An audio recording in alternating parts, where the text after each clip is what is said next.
idea is especially important, as we set up speaking agreements, because, if the speaking agreements are not followed, I don't have the capacity to necessarily, enforce them if folks do not enforce them for themselves or their colleagues, their family, their community.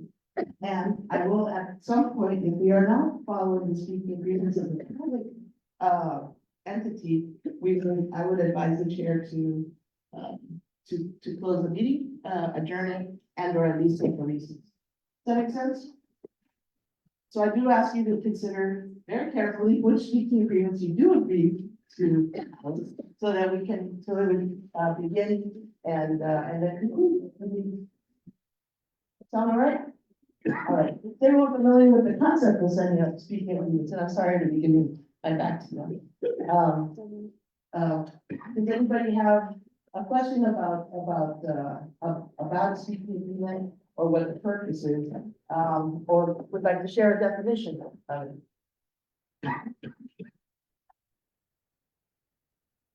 Can anybody share what a speaking agreement is, or what the intention is? With the audience, to have a conversation. Make sure that the audience can communicate without people being afraid or without there being disruptions to what people are saying. Clear communication. Clear communication, right on. Marissa, I'd like you to introduce yourself, and Marissa will be our scribe, writing down the speaking agreements that we do vocalize and capture them into the document. Hi, everyone. My name is Marissa Valdez-Reynoso, she, her. I'm the Director of Community Affairs, Student Development and Leadership within the AS Department and staff. Anyone who needs campus, but not new to UC, have been here at Berkeley for 15 years. But I'm excited to be here for my first year. And I'm here to describe today, speaking of groups that you're going to tell each other.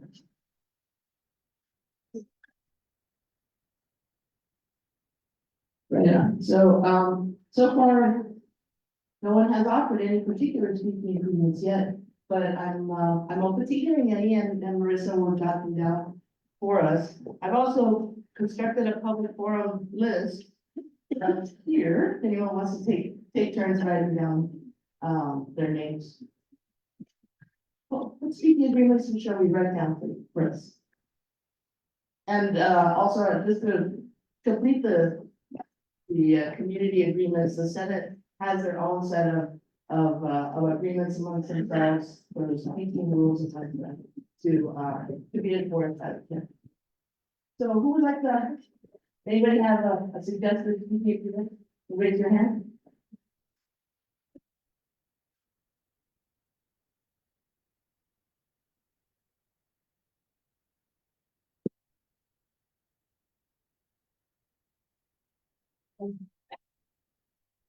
So those of you all who are joining us just now, I'm inviting us to construct a list of speaking agreements that makes us as an individual most comfortable in speaking, but as we're voicing our opinion on any particular topic, and then as a community to agree to it.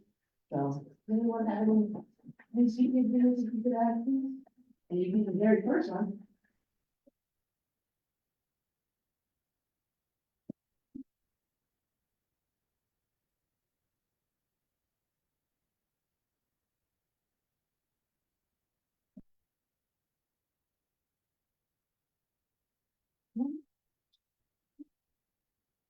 Yeah. No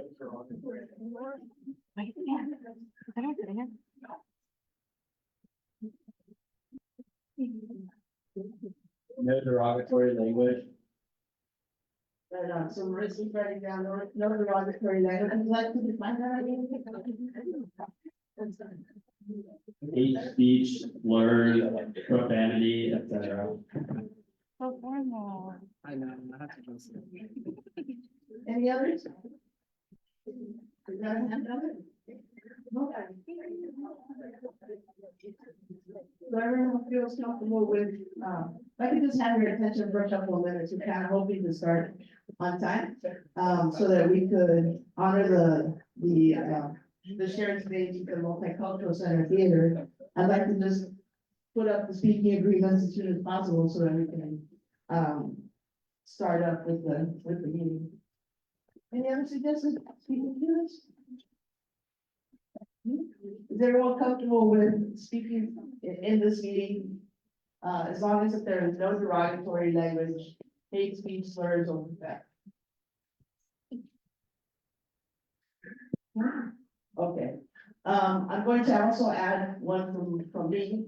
If someone does not feel comfortable speaking for any reason, and you want to send your statement to me, I will read it on your behalf, as long as it is anonymous. And, Marissa can put up, my phone number, and, feel free to add it to your phone and text me, and then delete it unless you need it for some other reason. So with that, we will also periodically put up resources on the speaking agreement feed, depending on different levels of issues that may come up during the week. Because public forum, it actually comes up fairly often that individuals have an issue or different questions. So we'll try to do that for you all as well. Does anyone have any questions of me?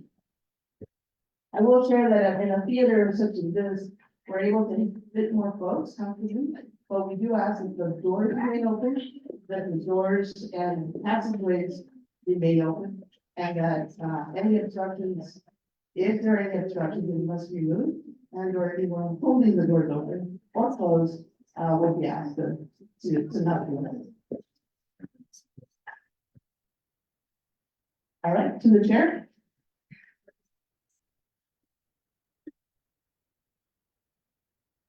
To the chair. I think we're done with our speaking agreement. We can adjourn anytime. I mean, convene.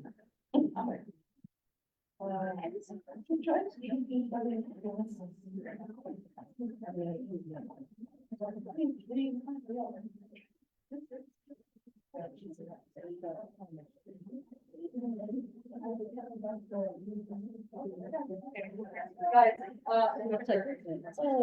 yo, no put drinks are in here. Sorry. Wait, what?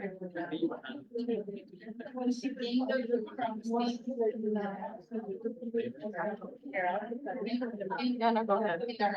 Hold on to it. Yeah. Hold on to it. Yeah.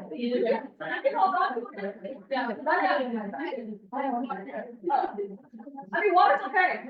Water's okay.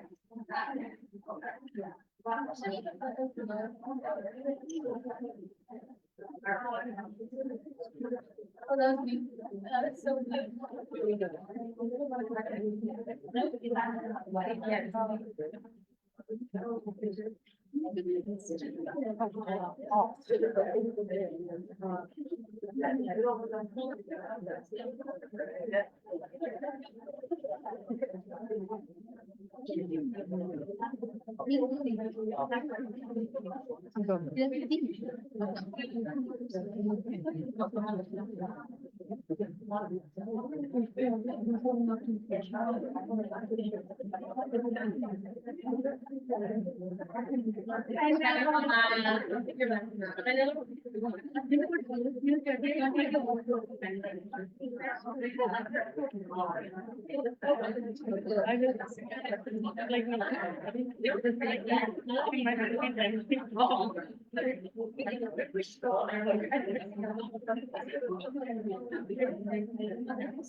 Yeah, are they coming? Where are they? Can you? Yeah, can you tell Carly?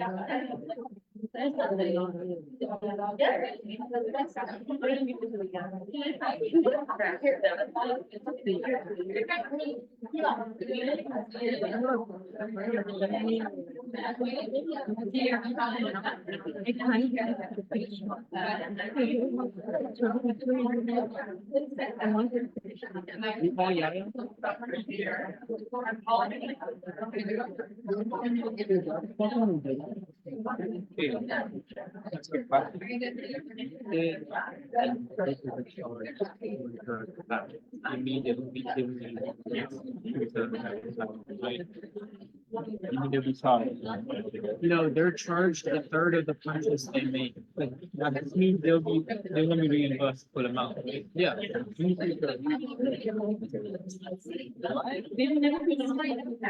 Not even after the first week.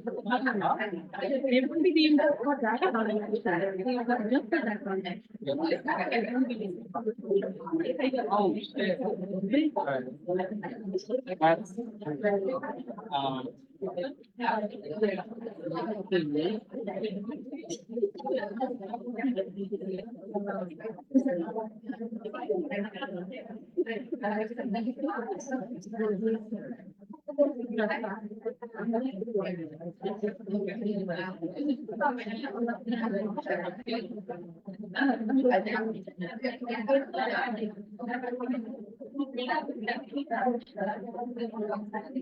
all right, one more question. The money then comes in for the. It comes from the entity, their account. What do you get charged by her? Oh, yeah. That's a good question. I'll just text it.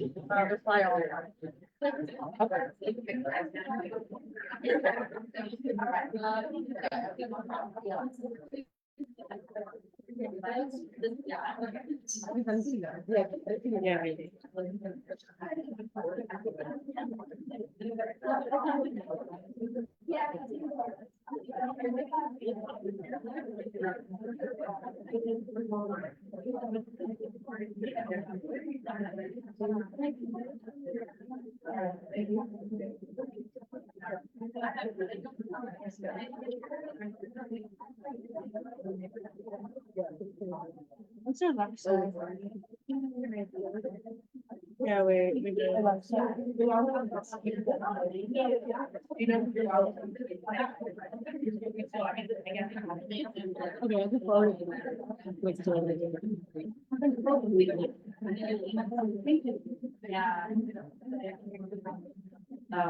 So I have the public forum sign up list right here, and pretty much everyone is set to go, to the chair. Do you have a microphone back here?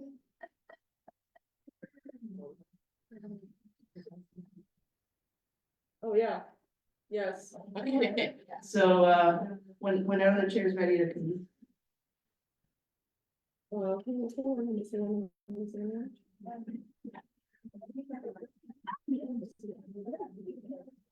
Okay, good. Hi, everyone. Everyone. So thanks so much, first of all, for convening in this space. I'm extremely thankful for all of MCC staff that allowed us to convene here. First, I want to say, one, please follow the seating rules. Also, Marcella, have you addressed, what we will be enforcing in terms of locking any doors?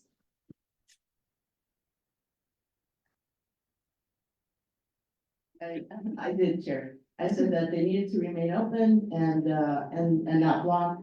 And if, I'll be periodically double checking those as well as the SSP. If at any point they are both blocked, then we would have to ask for folks to excuse themselves and open up the space. It has to remain open at all times, both aisles. This is a fairly large room, so we wanna remain safe.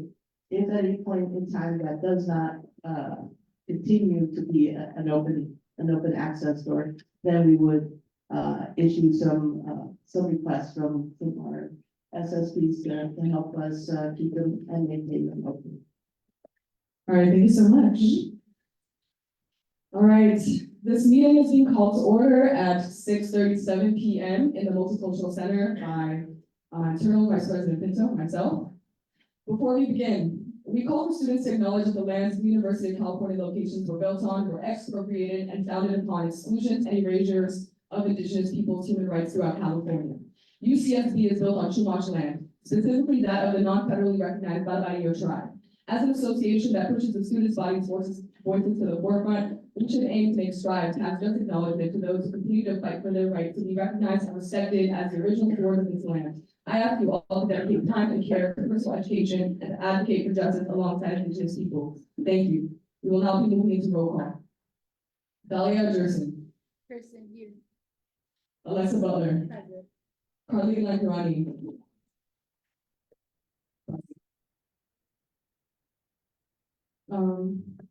Yeah. Yeah. Do you have appropriate accommodations? Yes, okay. Moving on. Taylor Iden, Andrew Lala, Leah Kara, Present. Yasmin Suk, Isabella McClintock, Alexander Arabula, Dominic Wayne, Joshua Maderos, Paulo Bredesen, Iman Waidula, Jasmine Amin, Present. Levi Kolu, Leah Corsandi, Present. Mariana Rocio, Ella Yu, Lily Habas, Present. Dan Siddiqui, Present. Nura El Khatib, Present. Sandy Ganesh, Present. Aryaman Singh, Alejandra Martinez. Moving into excused absences, I believe we have none. Now we are moving into acceptance of proxies.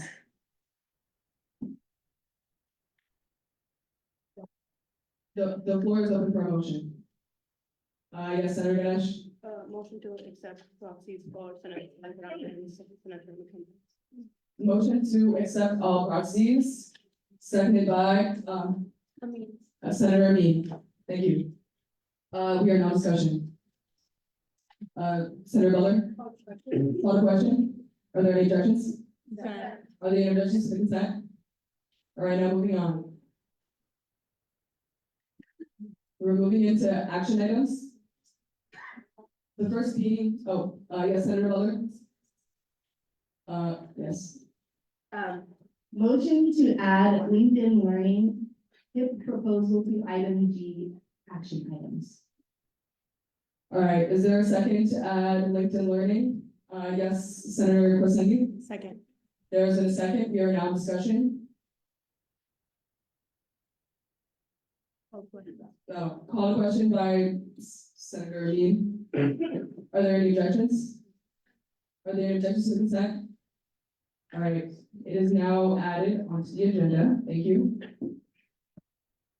All right, the first action item is debate time limit, the debate time limit proposed by the IEP as stated on the agenda, 30 minutes per item.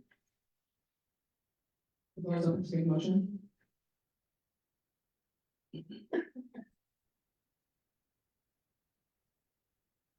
Senator Siddiqui, Motion to approve the debate time limit proposed by the IDP as stated on the agenda. are there any seconds? Yes, Senator Wayne. Second, we are now in discussion. Senator Butler, Call the question. call a question. Are there any objections to call a question? Consent. Are there any objections to consent? Debate time limit has been approved. Next, reallocation of 6,200 of 1,500 budget to accommodate for fluctuating flight prices for engineers without border strip. Floor is open to make a motion.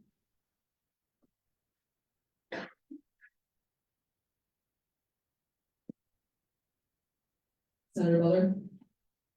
Motion to reallocate the fund. Yeah.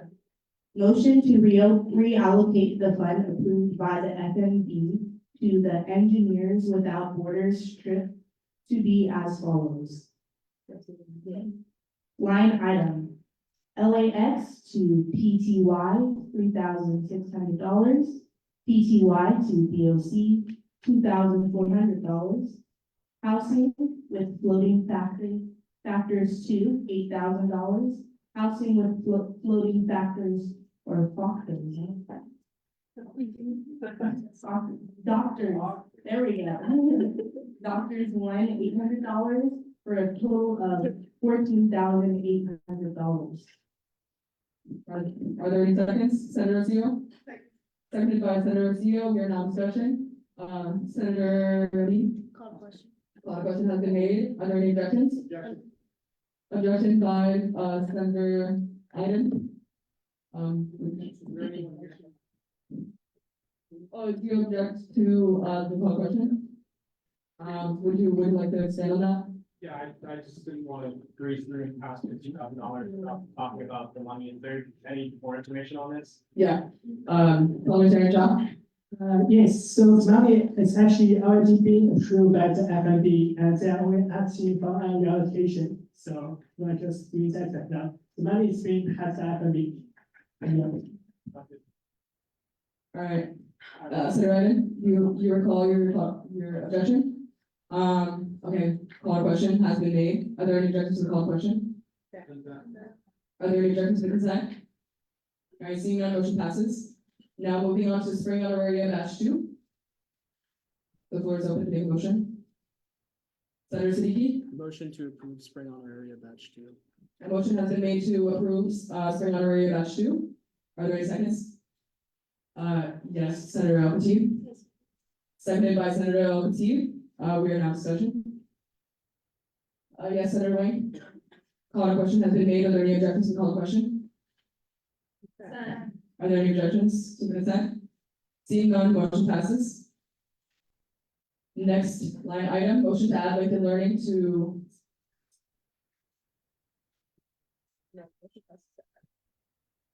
Yeah.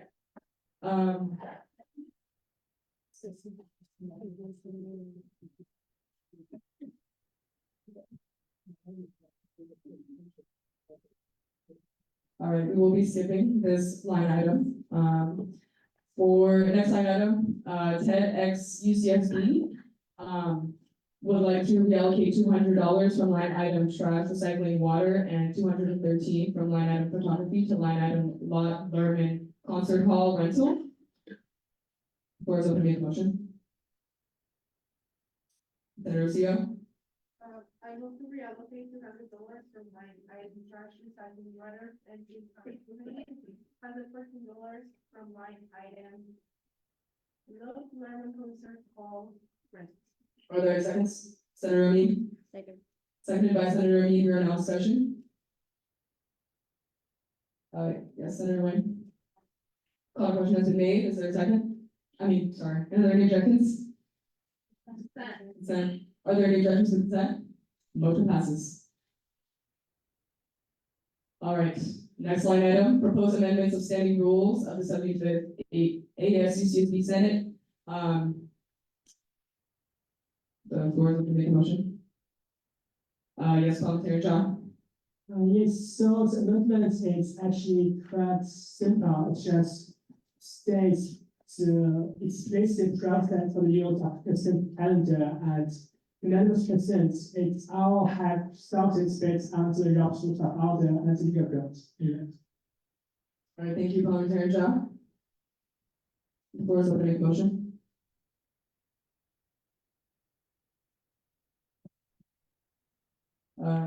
Yes, Senator Bennison.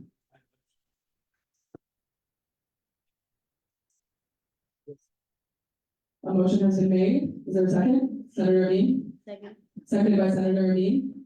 We are now in discussion. Yes, Senator Wahidullah. Call question has been made by Senator Wahidullah. Are there any objections? Are there any objections to consent? Seeing none, motion passes. Thank you, guys.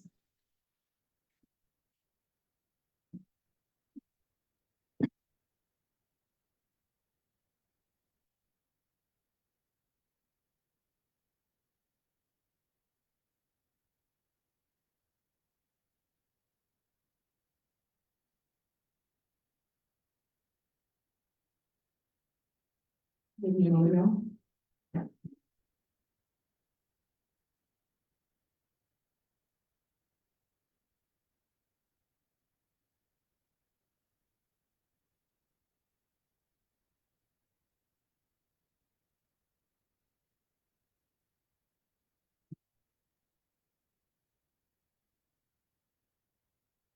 Thank you all for being so patient.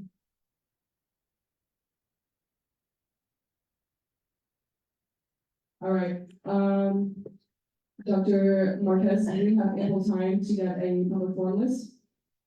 Excuse me, yes, sir, it's ready. It's ready. Will be distributed? All right. Sure. Are you starting with public forum? Yes. I will pass it to you. Does everybody have an opportunity to consider adding your name to the list? If not, then I'll start second. Yeah. I do not believe so. To the chair, do we have an unfinished public forum list from last week? Yes, we will be continuing from 529 Senate meeting. That would be a yes. Okay, perfect. So, Per our sitting, yes, Senator Person? Is it still in order of Stevens? Yes, I was sorry, I missed that. So per our agreement, we will be doing one side pro, one side against. We will be prioritizing those that, are not here to speak about the legislation. So first, I invite. Oh. Sorry.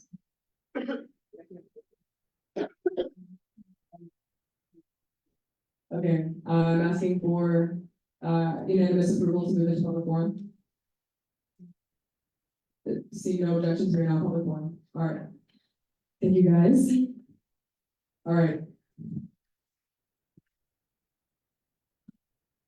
First, I would like to invite Eric Carlson to speak on Attorney General things. We have Volunteer John. Attorney General Carlson, if you are going to speak, Attorney General things, remind me it's in President Cabinet, got to have time limit for public forum. that's works. All right, perfect. Thanks so much for understanding. All right, our first, I call Frog SJ to the floor. Yes, Senator Iden? Are we still planning to do public forum? No, public forum will be going on for 1:30, 1 hour, 30 minutes. All right, moving on to, Shannon Carew. Oh, yes.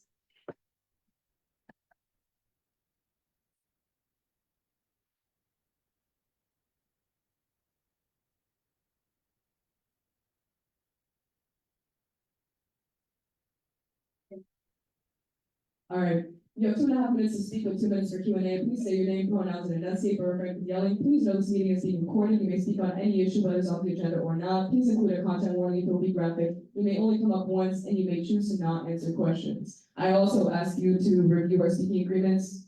Do you agree? I agree. All right, proceed. Okay, this might be, graphic. So, put that out there. Hello, my name is Shannon Carew. My pronouns are she and her. And I'm a part of Students for Justice in Palestine. I'm also a third-year undergraduate environmental studies major, which is what brings me here today. As the legislation states, UCSD claims a commitment to environmental and socially responsible investment, but that cannot be true as weapons manufacturers that our university fund levels Gaza, destroying both the people and the land. In October and November alone, the weapons from Boeing, Lockheed Martin, General Dynamics, Caterpillar, Northrop Grumman, and BAE Systems that Israel used to initiate its current onslaught generated more carbon emissions than the annual carbon footprint of over 20 of the world's most climate vulnerable nations. That is to say, 2 months amounted to 20 countries' yearly carbon emissions, which impacts the entire world. So despite what some arguments say, yes, this bill is relevant. It is because of our financial support. The last 236 days have been an ecocide as well as a genocide. To define an ecocide, it is the destruction of the environment by humans.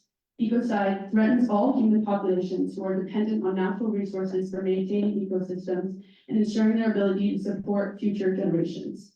We can see this unfolding in Gaza in many ways. Gaza sewage works was shut down in October due to heavy bombardment, and since that time, waste has flowed directly into the Mediterranean Sea. Bombing has further damaged sewers and wells, causing waste to mix with water sources and flow in the streets, enabling the spread of waterborne diseases. These diseases often disproportionately impact children and people already impacted by wounds, which is the majority of people in Gaza.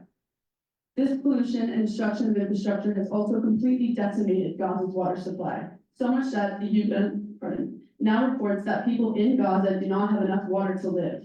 And prior to October 2023, because of Israeli policies, the average resident of Israel consumed 4 times the water that residents of Palestine did. Now, in addition to the groundwater, the soil has also been decimated, destroying native olive trees and other culturally and ecologically crucial aspects of Gaza's ecosystems. And it is private corporations that profit from this deprivation of life. Now I ask, how could companies that invest in these weapons manufacturers possibly amount to environmental or socially responsible investments?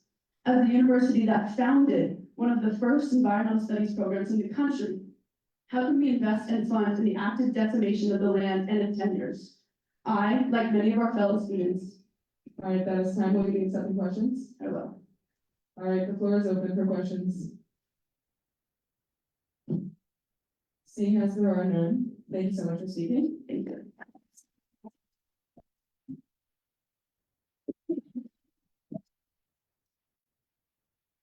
Okay.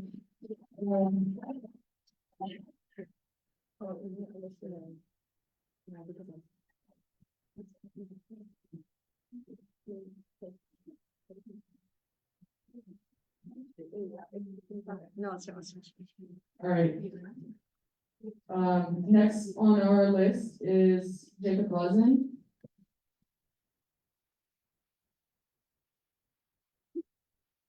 I'm calling a point of personal privilege and will be yielding the chairship temporarily to Senator Siddiqui.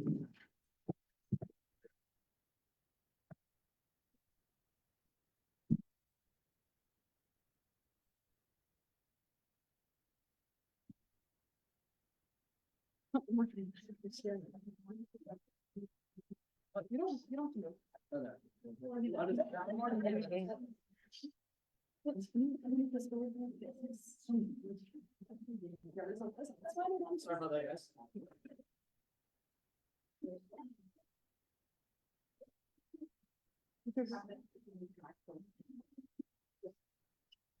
Alright, sorry about the technical difficulties. You have 2.5 minutes to speak with 2 minutes for Q&A. Please state your name, pronouns, and enunciate, but refrain from yelling. Please note this meeting is being recorded. You may speak on any issue, whether it is on the agenda or not. Please include a consent warning if it will be graphic. You may only come up once, and you may choose not to answer questions. Do you agree to speaking agreements? I agree. You may begin. Good evening, senators. Before I start my speech, I just want to tell you all that I genuinely believe that all of you are trying to do what you believe is right. I respect all of you for standing up for what you believe, not backing down. At the end of the day, though, I believe that what a lot of you believe about BDS is wrong. I know I only have 2.5 minutes to prove this to you, so I'll keep it brief. First, passing BDS would be wildly inconvenient for every single RTO at this school. I know many of you in this room support Palestine, and to show your support, you all wave around your little Palestine. Buying flags or any other niche item like these in mass is not something you can do in an in-person shop, and therefore you usually have to rely on shipping. Passing BDS would eliminate the cheapest, fastest, and most reliable way for you to get these flags. In addition, passing BDS is extraordinarily hypocritical. If you want to supposedly divest from genocide, why are we still getting products from China, who is committing a genocide against the Uyghur Muslim population? This double standard comes from a place of deeply rooted anti-Semitism in many of you, and if this boycott isn't rooted in anti-Semitism for you, then it's rooted in hatred towards Israelis, or, in other words, xenophobia. Last but not least, this bill is highly unproductive to what the Senate should set out to do, and each and every one of you knows this. Many of you made it a main campaign point that you wanted to not focus on foreign affairs in AS Senate, and yet, look at where we are. This Senate is supposed to help students, not force them to change their spending habits. Objection? I'm so sorry. You were speculating on our personal opinions. And that is, I'd like to say, So I will hand the mic to parliamentarians. I will remind everyone, all of you have to abide by the same speaking agreements as senators. Speculation of intention is strictly prohibited. If you break the speaking agreements again, you will be asked to leave. I apologize. This Senate is supposed to help students, not force them to change their spending habits. I hope that every student at the school knows that if this gets passed, that it is this Senate, not them, but this Senate, that is the reason that their bike paths aren't getting fixed. Or their housing shortage isn't getting fixed, or they're hungry because their meal plan isn't rolling over. I yield, and I will not be taking questions. All right, thank you so much. Calling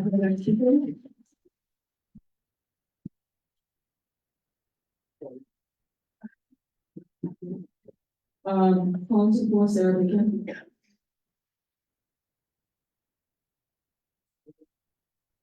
Seeing as Sarah Bacon is not even moving to my next speaker, Isabel Tobia.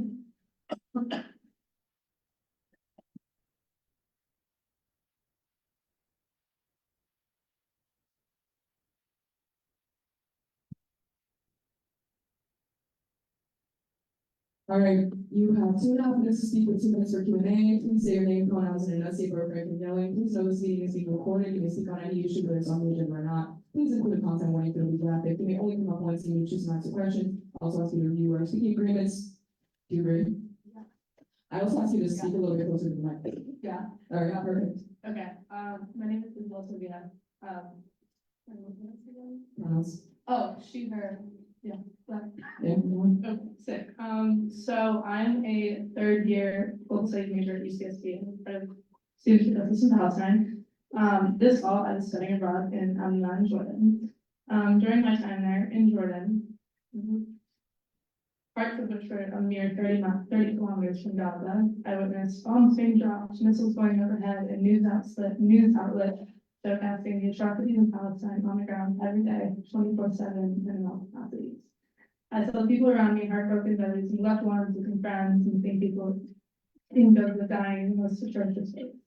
Over 70% of Jordan's population is Palestinian and of Palestinian descent. I myself was living with the Jordanian Palestinian host family who lost loved ones. I lost friends.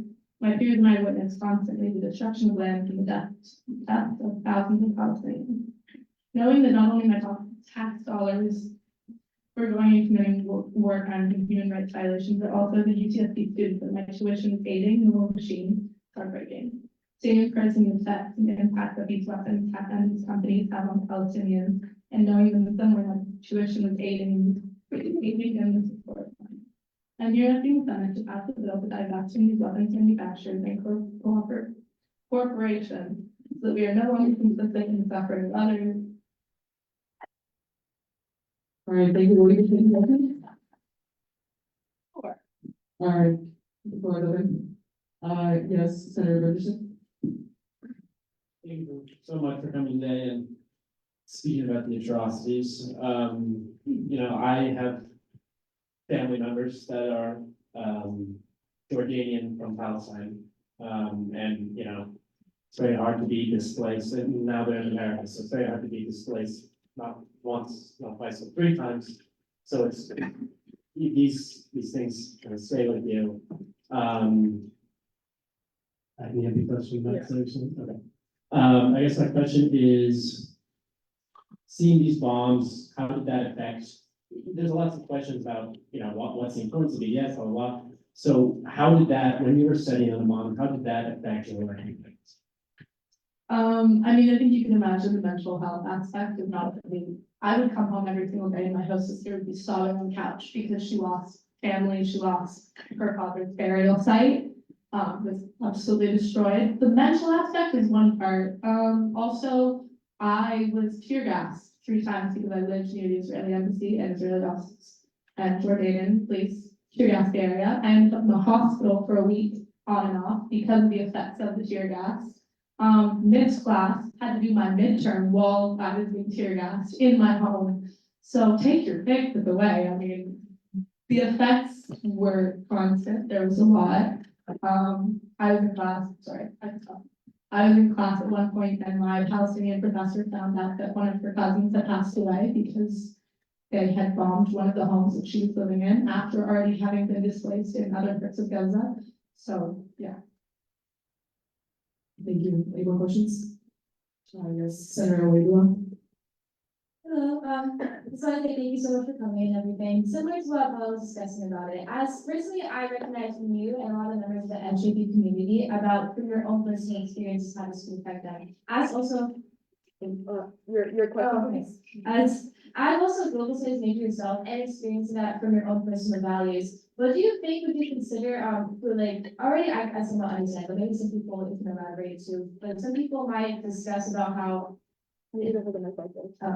Some people might discuss about how these issues are not a concern towards the university in every situation, but as a person who is, I guess, influenced this university as well, what do you think about your thoughts towards that? I guess, would you collaborate maybe with others who do not understand? I mean, I think there's many ways you can go about it. I think from the stance of a global studies major, this is stuff that I've been learning for the last 3 years. As a global studies major who also studied Arabic, every part of like learning of these issues and learning of like Israel, Palestine, with past wars, present wars, that all kind of encapsulates. And then as well, just like knowing that like as students, if your tuition is going to Yes, Senator Gerson? No, she's allowed to finish.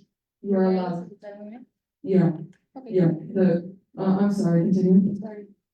like knowing that your tuition is going and aiding in the war machine and in these corporations which are supplying weapons, which are resulting in, mass deaths. And I think all of that as a whole kind of showcases like we're students, but it's something that's happening right now. And it's something that affects people, whether or not you're Palestinian, whether or not you have a direct correlation to it.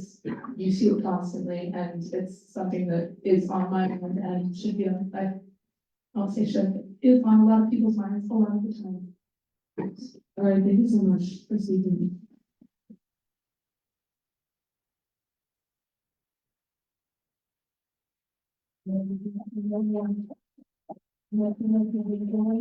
Brian Tolano.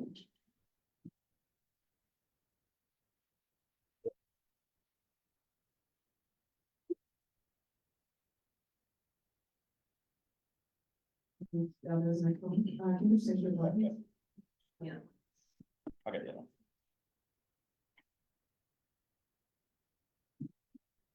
Yes. All right, yes, Senator President? I'm just gonna motion to extend his time by 5 minutes. All right, motion to there's a motion to extend, the speaker's time by 5 minutes. Yes, Senator Amin. Second by Senator Amin, we are now discussion. Senator Butler, objections? You have to be recognized by the chair in order to call an objection. Yes, Senator Butler. Senator Siddiqui. Objection, we have many speakers here to speak today, we will not be increasing anyone's time. All right, there has been an objection. Oh, yeah, we're in discussion, so no objections are to be made. Yes, Senator Butler. Seeing we didn't even finish our public forum from last week, we'll have another new set of public forum. I think we should give everyone the same amount of allocated. All right, Senator President. I understand. I think that former Senator Shalom deserves a little respect, given his previous expertise and experience. Okay, that's my concern. Point of order, no laughing from the audience, please. Yes, Senator Siddiqui. Yeah, no, I don't agree with that. We have many speakers here to speak on the public forum list. As Senator Butler just said, we are continuing the public forum list from the last meeting.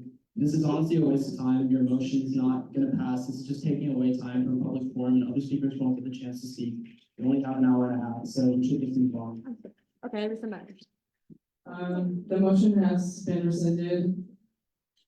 So we are going on with time. You have 2.5 minutes to speak with 2 minutes for Q and A. Please say your name, pronouns, and enunciate where refrain from yelling. Please note this meeting is being recorded. You can speak on any issue, whether it's on the agenda or not. Please include a content warning that will be graphic. You may only come up once and may choose not to answer any questions. Also ask you to review our speaking agreements. Do you agree? All right, proceed. My name is Brian Sean. I use the pronoun he, him, and I haven't had a chance to formally congratulate you all on being appointed to the 75th Senate, so congratulations. It's a tough shift this year, and I hope that you, get a big learning journey ahead of you. I do want to speak to you tonight on the topic of legislation. I don't want to speak tonight to those senators who ran on this legislation, because of course you've made up your mind and you've made a promise, you're elected, and that's fine. But those of you who aren't drowning yourself in the culturally appropriated outfit of people you barely understand, I would like to speak to you. There's a few issues of this legislation. The first of those issues is that it's illegal under the state of California. I encourage you to look into anti-DES legislation that's been passed in the state of California. It's also against UC policy, meaning it's unenforceable. And it's also been described by the United States Congress numerous times as anti-Semitic. All of that aside the point, though, what exactly are you going to achieve? There's two scenarios. One, the boycott is actually enacted. This scenario would mean that the University of California Regents, UCSB Chancellor, as well as the state of California, would need to reverse their positions on BDS. Maybe that'll happen. If that were to happen, then by my estimation, every single RCO and VCU at this association would be deeply affected. There is not a single expense, there is not a single thing that comes through the global supply chain that one way or another is not tainted, so to speak, by being a participant in the Israeli economy. And the reason for that is very simple. Israel is a modern, developed country, and Israel's economy is deeply intertwined with the United States. The objective of this legislation is not to correct a wrong. The objective of this legislation, very simply, is to single out Israel and to target it with an economic boycott that no other nation is being targeted with by this association. As correctly pointed out by a previous speaker, several million Uyghur Muslims in China today face detention and re-education camps. 100,000 Ukrainian children have been stolen from their homes by Russian troops. 200,000 have died in Sudan in the recent civil war, but none of that attracts the Senate's attention. No, the Senate's attention is attracted by a single thing, over and over again. I would like to address a previous speaker. That is time. Floor is open for questions. Oh, I'm sorry, do you accept any questions? All right, Senator Cortetti? Do you want to continue? Thanks, yeah, I appreciate that. I'm pretty sure a motion has to be made in order for the speaker. That was a question, I'll answer the question, thank you very much. So, yes, I do want to continue, and the thing I want to continue. The time is up. It wasn't a question, he's continuing his. Point of order. Point of order. So, for instance, previous Senate allows people asking, do you have anything else to say? The other person to continue their speech, but it's ultimately up to the discretion of the Senate. But allowed it from our question is allowed, but on the surface, the question is, do you want to continue as the speaker is giving a response? But it's all up to the Senate. Senator Bowling? This is to all of my senators. This is in terms of being equal to all participants that are coming tonight. We have a full crowd of students that came to speak on this one piece of legislation. Essentially, I do not going to continue speaking unless it is a question. Yes, Senator Ryan? If you're trying to be fair to all participants, the LUPA states if they're asked a question, they have 30 seconds. And if that is the most fair you can be, everyone gets their same amount of time. I don't care if he has more to say, he has 30 seconds to respond, and I think you should give time to everyone else. According to the standing rules adopted by Senate, to respect and file answers 2 minutes. Yeah. All right, you have 2 minutes, I guess. So the internal vice president is displaying something that concerns me. What the internal vice president is displaying is a lack of impartiality. And I wouldn't invite him to. It's not an intent. Yes, it is. I'm making a statement of my opinion. My opinion is that the internal vice president is expressing a lack of impartiality. The Senate has spent more time bickering over whether or not I should be able to speak than listening to me speak. And to those senators, and I can see that there are senators who are appalled by that, I encourage you to think why that is. The reason is very simple. The BDS movement, and more broadly, the pro-Palestine movement in America, is not rooted in ideologically sound or even reasonable positions. It's rooted in an incredibly old hatred. It's rooted in a double standard against Jews, and more than anything, it's rooted in a completely unrealistic application of a standard that is not being applied to any other nation on earth. Put very simply, what you are being asked to do is to look at the 195 countries on earth and say that one of them, Israel alone, deserves your boycott. I want to reiterate, if this bill passes, no boycott will occur. This association will be served a lawsuit, probably tomorrow, maybe the day after that. You'll spend several $100,000 or $1 million defending yourselves in court. And those are student fees that could go toward the improvement of our campus, fighting actual issues that actually affect students right here. Instead, we'll waste tonight and the following months and years bickering over this. That's all to say if the UC doesn't strike it down, which it will because they've published a statement to that effect. What you're engaging in here is advocacy. But I want to ask you, what cause are you advocating for? A previous speaker mentioned that things have been going on since October. What was it that happened in October? It's no coincidence that we're sitting here in the MCT theater. A couple of months ago, many of the members of this very same crowd stood in that room over there and told me I wasn't allowed because of my political beliefs and national origin. And that is time.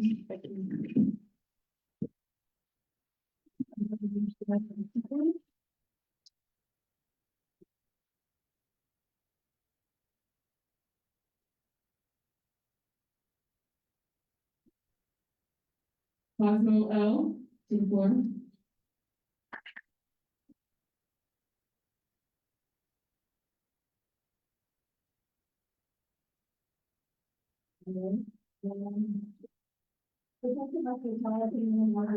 Please, we have a lot of people in a short amount of time. You have 2.5 minutes to speak with 2 minutes for Q&A. Please say your name, pronouns, and enunciate or refrain from yelling. Please note this meeting is being recorded. You may speak on any issue, whether it's on your agenda or not. Please include a content where it will be graphic, and you only come up once, and you may choose to answer your question. Ask you to review our speaking agreement. Do you agree? All right, continue. Hi guys, my name is Cosmo, and I was just like very confused. I don't know, maybe it's like a background thing, but everyone keeps saying like it'll be like, or it's not everyone, some people keep saying that it'll be really hard for orgs to find the resources that they need. And I get it that like the people that are saying this have never had to work for anything in their life and like get everything handed to them, so they don't actually have to, you know, fight for the change they believe in. Speculation of what, Speculated. I've never had to look for anything in my life. I said nothing about your intent, I said stuff about your actions. proceed. Yeah, and then I have a really short comment. So like people were also saying like, oh, what about like the Uyghurs and stuff? And just like kind of constant worrying, like if we didn't run around, like people weren't running around like asking or saying that they wanted people's mothers to get raped, then they would have no time to fight for those rights and stuff.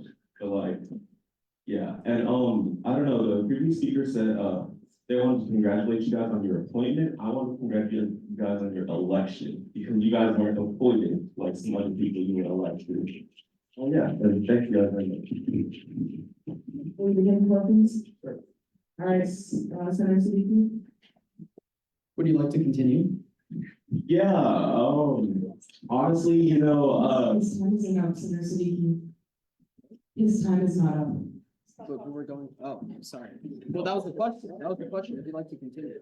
Like, would you like to elaborate? Yeah, would you like? All right, the question is, would you like to elaborate? yeah, I don't know. I mean, you know, like I personally have just been like seeing like I don't know, the former guy, for example, like, you know, kicking over peaceful protesters when he was too lazy to walk around the other entrance of the library. And I'm just saying, like, if he spent less time, like, messing with people and like being just generally annoying and unlikable, then like if he could advocate for the causes that he believed in, you know, just like how most of the people in this room are like actually like doing stuff outside of shit talking here. Oh, excuse my profanity.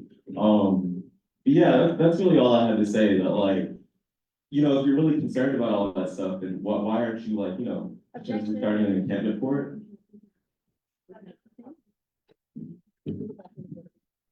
Yeah, no, that, I'm done. All right, thank you so much for speaking.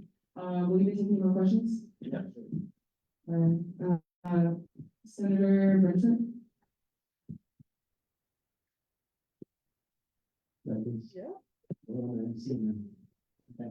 Thank you for coming up and discussing these important and pressing issues that clearly on the minds of everyone in this room. And thank you for addressing the actions of the former speaker, because it seems like he likes to come up and pretend that he doesn't really. You need to ask the question. Okay, sorry, I'm not going. I guess my question is, you know, I mean, America is.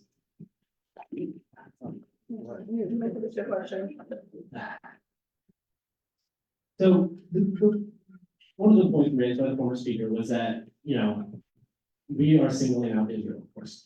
And he also made the point that the Israeli economy and the American economy were deeply tied. Now, I don't know too much about, you know, international economics, that's not my area of study, I'm a science major, but US supports some countries more than other countries, is that correct? And as students, we have the ability to speak out against the policies of our government in order to get a more equitable and fair world order, right?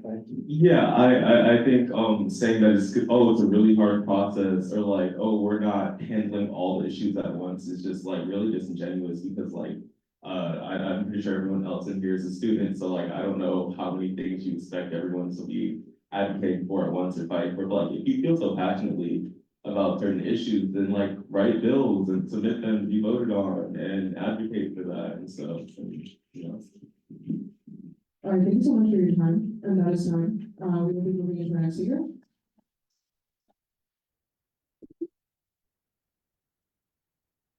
Calling to the floor, Batman to say.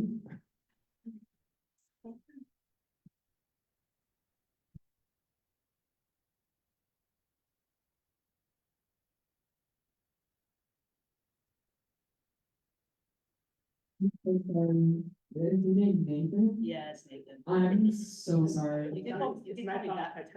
You can call me Batman if you want, that's cool. Guys are like. Also, what was the second name? What is that? It wasn't on. Dr. Martin. All right, you have 2.5 minutes to speak, with 2 minutes for Q&A. Please say your name, pronouns, and enunciate correctly. Yelling, please note this meeting is being recorded. You may speak on any issue that's on your agenda or not. Please include a content warning to be graphic. You may only come up once. If we just answer questions, I also ask you to review our speaking agreements. Do you agree? Yeah. Proceed. Hello, my name is Nathan Aseri, pronounced him, and I'm a 4th-year honors biology major and the co-president and co-founder of the chemistry club at UCSB. Throughout the year, the chemistry club has cultivated a tight-knit community of STEM-oriented students through academic aid, professional development, and community outreach. We have held review sessions, study sessions, professional seminars and workshops, industry tours, helped Science Olympiad develop a chemistry experiment, hosted a variety of community building social events. Recently, our flagship event, the Undergraduate Research Expo, showcased interdisciplinary undergraduate research, facilitated networking between industry and academic professionals with undergraduates, and awarded over $1,700 in monetary prizes to outstanding undergraduate researchers. Our effort this year is Scott's Chemical to grow from 0 to 250 registered members on Shoreline. So yeah, I have worked for something.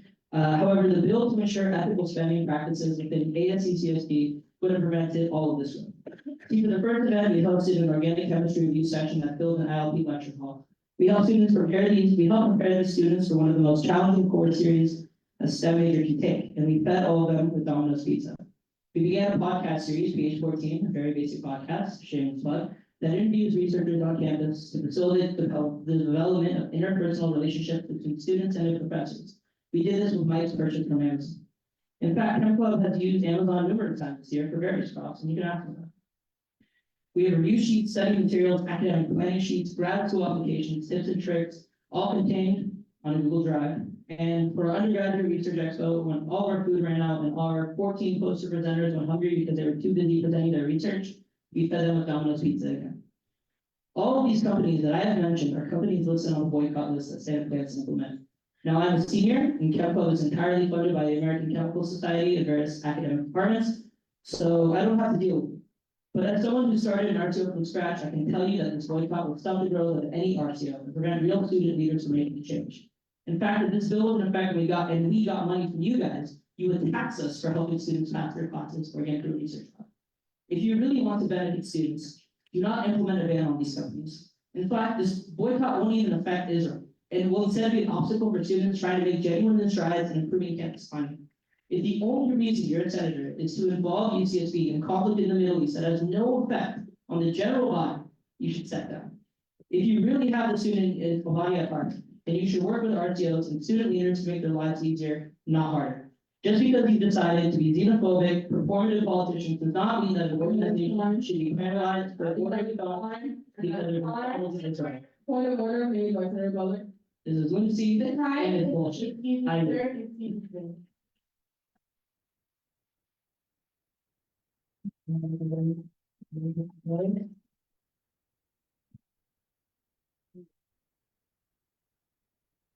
All right, moving into our next speaker.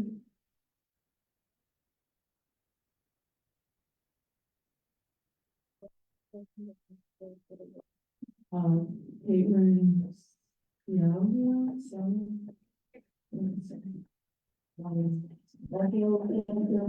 And you'll be in church at the Michael's for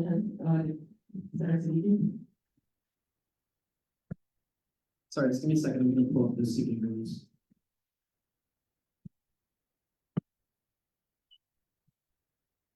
All right, so you have 2.5 minutes to speak with 2 minutes for Q&A. Please state your name, pronouns, and enunciate, or refrain from yelling. Please know this meeting is being recorded. You may speak on any issue, whether it is on the agenda or not. Please include a content warning if it will be graphic. You may only come up once, and you may choose not to answer questions. Do you agree? I agree. You may proceed. My name is Caitlin Ciala, pronoun she, her. I'm a fourth-year student here at UCSB, speaking in support of this bill. In Gaza, at least 36,000 Palestinians have been killed since October 7th, including more than 15,000 children. More than 10,000 Palestinians are missing, at least 82,000 Palestinians have been injured. We should be appalled by this egregious loss of life, by the unjustifiable violence being unleashed upon the Palestinian people. And when witnessing a human rights catastrophe such as this, we should feel compelled to do everything in our power to advocate for a ceasefire, an end to this massacre. We should, at the very least, end our complicity with corporations that contribute to and profit from genocide and human rights violations. This is why I'm standing up here today, advocating in favor of this bill, steadfastly endorsing the ethical spending practices that this legislation guarantees. It is easy and tempting to tell ourselves, just as the previous speaker did, that we as students on the other side of the world have no impact and that we do not have the power to enact change that can be felt in Gaza. But this is not true.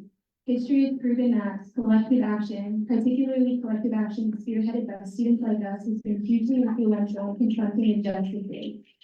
Students 30 years ago led a successful movement to boycott and divest from companies complicit in South African apartheid.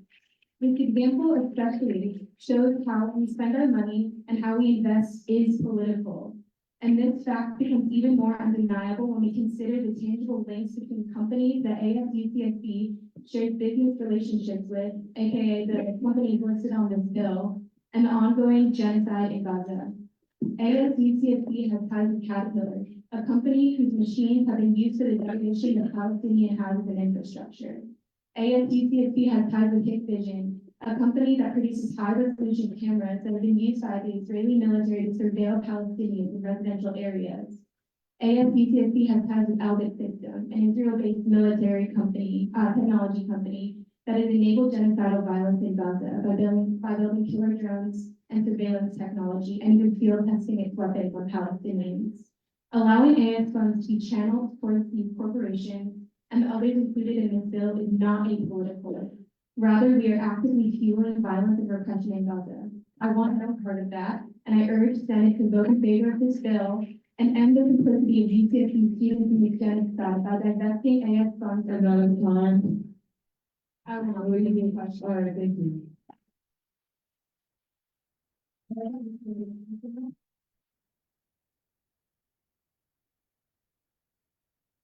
This is just so you all know how to hold a microphone. Speak like this. It also doesn't pick up the sound. We have captioners and we really need everyone to hear everything. So. All right.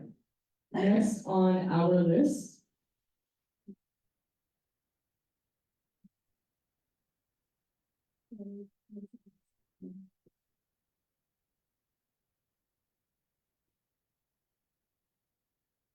All right, I call Jeff Duong to the floor.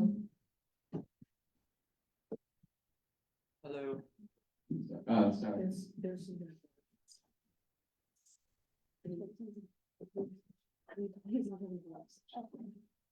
All right, you have 2.5 minutes to speak with Mr. Q&A. Please say your name, pronouns, and let's see birth and yelling. Please note this meeting is being recorded. You may speak on any issue, whether it's on the agenda or not. Please include a content warning that will be graphic. You may only come up once. You may choose to answer questions. I ask you to review our speaking agreements. Do you agree?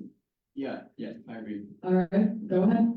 Hello, my name is Jeff. I am the treasurer of Delta Racing. I use he, him pronouns. And today I would like to discuss about allocating some funds that have already been approved by FNB in the Senate. We will be traveling to Michigan to compete at the electric vehicle competition. We Can you speak louder into the microphone, please? Yes. Gaucho Racing is a engineering club. We design, build, and manufacture a race car, and everything will be moving quite fast this week. And we would like to get started on a requisition process as soon as possible. So on the original meeting minutes, the total amount of approved budget is $25,100. The amount will stay the same. We only need to move around a couple of line items in order to make the logistics work. So on the original meeting minutes, there's a $3,000 buffer that I built into the budget, but was not included as a line item because FNB couldn't just fund the buffer as by itself. So I've created 2 new line items titled on-site transportation and food. Each is $1,500 each. And I've also renamed the Airbnb line items to hotels at Michigan. This will cover our lodging at the event. All right, is that all? Yeah, I get my. All right. Will you take any questions? Yeah, I will take some. All right, Senator Garcia, can you please pass the microphone, Senator Siddiqui? Just making sure you're requesting money from the Senator Garcia, if you could just please speak into the microphone like this. Making sure you're requesting money from Associated Students. Yeah. You said you're planning to fly and drive to Michigan, right? Yeah. Dave, just, information. This money was already allocated, correct? You're Yeah. asking for reallocation? Yeah. All right. Reallocation means they're using the original budget that was given, they're just moving some of the money towards something else. All right. Are there any other questions? All right, thank you so much. I recommend that someone make a motion to add that to, our action items. Yes, Senator Amin? I motion to move the reallocation of funds for Gaucho Racing. Gaucho Racing to action item public hearing. All right, Senator Lala. Seconded by Senator Lala to add Gaucho Racing reallocation, onto the action items. Yes, oh, wait, sorry, we're in discussion. Call a question made by Senator Ganesh. Are there any objections? Are there any objections to consent? Seeing none, motion passes. Thank you so much. You are now added for action items. Yeah, I just want to ask a question. So, will this be, will this meeting? This will be voted on tonight. Okay, thank you. Thanks. Thank you.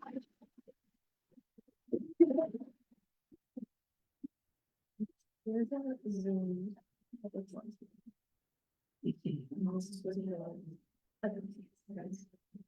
All right, we will be honoring our Zoom public speaker. If I could just please have your name. Should be on Zoom. Oh, it's on the Danny Rose. All right. Oh, it's right there, actually. Oh, he's in person. He's in Okay, person. cool. All right, inviting Danny Rose to the floor.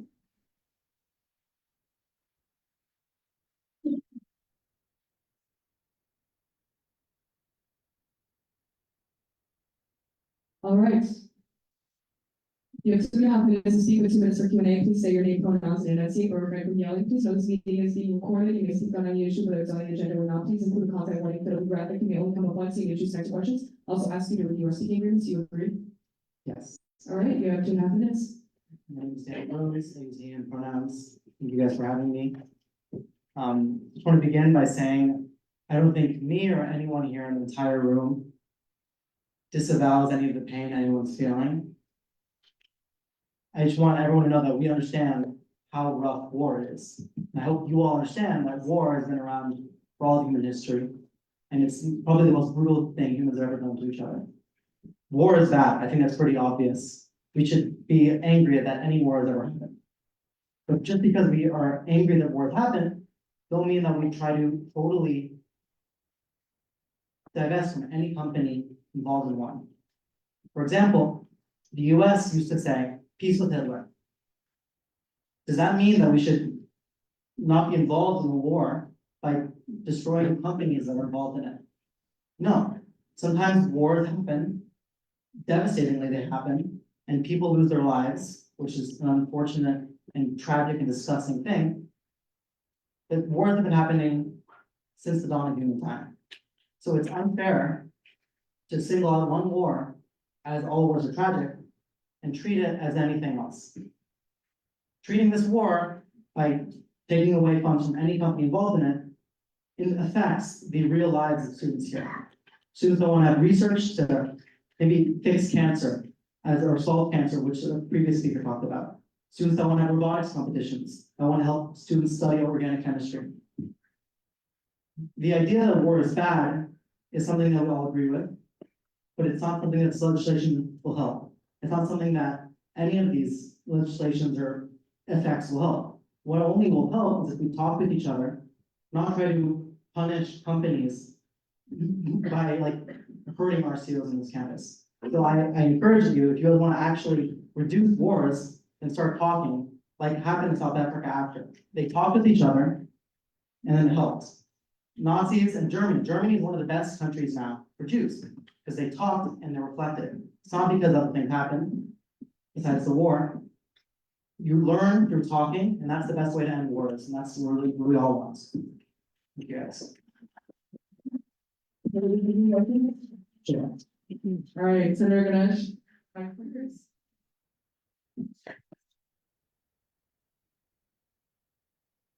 you for that. That's it all.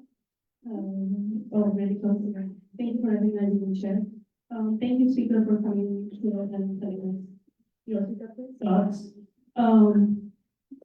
One thing I would like, and there is a question at the end of this. One thing I would like to correct is that you used the past tense. War has happened. War is currently ongoing. It is still happening. It is affecting a lot of people. Over 40,000 Canadians have died. Let's not normalize war. And then secondly, if you think that, sorry, if you think We're not going to call by Senator Cortese. I'm just, is there a question? there's a question in this space. If you think that students' lives will be affected by asking them to, instead of buy a pizza from place A then and go to pizza from place B, I wonder what of the lives who drowned in the Mediterranean Sea trying to pick flowers that was dropped from the first world. My question to you is, Speaker, you mentioned South Africa. Are you aware that this bill, form of this bill was also passed by this association for South Africa, when, as you said, some things were happening.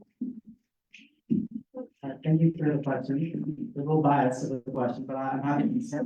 I'll go both parts. One, of course, I'm aware that what's happening, that's why we're in this room. It's just very biased frame of reference. This is not how you talk with people. It's not how you do it. Of course, I'm aware. I was, to share, I was there in Israel in a bomb shelter when this was happening. Of course, I'm aware that this is happening. I have family friends who have been killed. My family was killed in the Holocaust. I understand the wars is not a thing of thousands of years ago. I understand that there are wars right now, and we should end all wars. But the way to do this is not by, I agree, it's not by preventing people from ordering Domino's pizza. That's something that's totally irrelevant. Also, I agree that I can acknowledge. Okay. Of course, I can acknowledge that maybe this bill was used in the version for South Africa, but I also recommend you guys to look into the differences between Israel and South Africa. People use the word apartheid for Israel when there's plenty of Israeli Arab citizens that have full equal rights. So I want you to just sort of look into it, please learn and talk with each other. That's the best way to move forward, rather than assuming we all know everything about the situation when you haven't been to these places. And that's really how we're gonna stop the wars. If you just learn and talk with people, and politely, please. Thank you.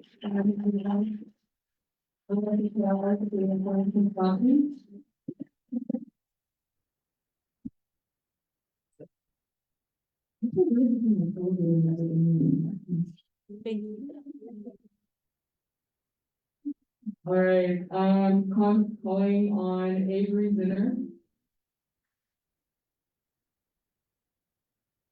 Avery Zinner. All right, moving on to Sarah Bacon.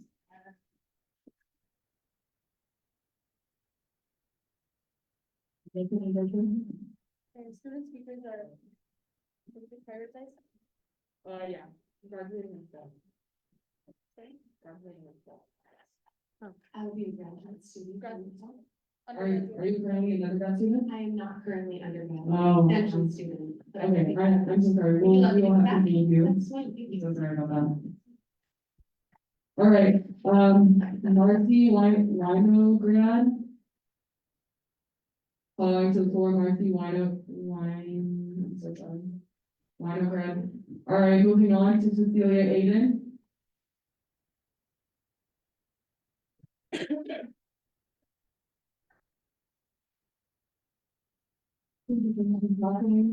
You have 2.5 minutes to speak, with 2 minutes of Q&A, please say your name, pronounce and density, or correct yelling. Please note the meeting is being recorded, may speak on it, whether it's on the agenda or not, please include a content warning, so be graphic, you may only come with one statement, matrix to answer the question. Also, ask your reviewer, speaking green, speakers.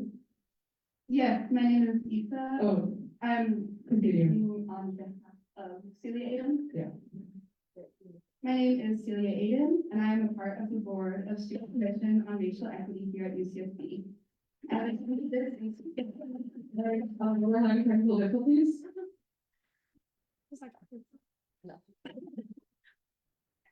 I think it's the same range. Oh, yeah, it's because the mic is too close to the, yeah, turn that one. No. This is why you have MCC tech. I will tech too. All right. Sorry, you may proceed. You have 2.5 minutes. Thank you. My name is this working? Yeah, I just ask that you speak directly to the microphone, please. My name is Celia Aiden, and I'm a part of the board on Student Commission of Racial Equity here at UCSB. I have attended this institution for 3 years, paying tuition, and doing my best to make ends meet in the 5th most expensive area in the nation. I have witnessed firsthand how the university has championed and applauded itself as a diverse institution, one that glorifies its contribution to free speech and equity, even as police cars and cohorts patrol the streets, armed with guns of a majority student population. I have witnessed the manufactured scarcity for classes, housing, space, and even food at the hands of the administration, all the while accepting more students without accounting for the expansion of resources necessary to meet the needs of the entire community. And now, before my eyes, like all of you, I am witnessing my tuition money fund a genocide. One compromise of unfathomable horrors and All right, I'm so sorry for the technical difficulties. The microphone on the right of that. Oh, it's the graphic director's microphone. Try that again. All right, continue. thank you. And now, before my own eyes, like all of you, I am witnessing my tuition money fund a genocide. One compromise of unfathomable horrors and terror, poorly justified by imperial rhetoric. UCSB is not only complicit in the atrocities occurring in Palestine by the Israeli government, but currently funding it through their investment in BlackRock, Lockheed Martin, and other corporations actively funding and manufacturing military materials being used to kill innocent people in Gaza. I recognize that the bill on the Associated Student Senate is one step of many necessary to produce an immediate ceasefire and decolonization of the Gaza Strip. I recognize that we are but one entity in a vast collective that needs to take action in order to halt the atrocities occurring.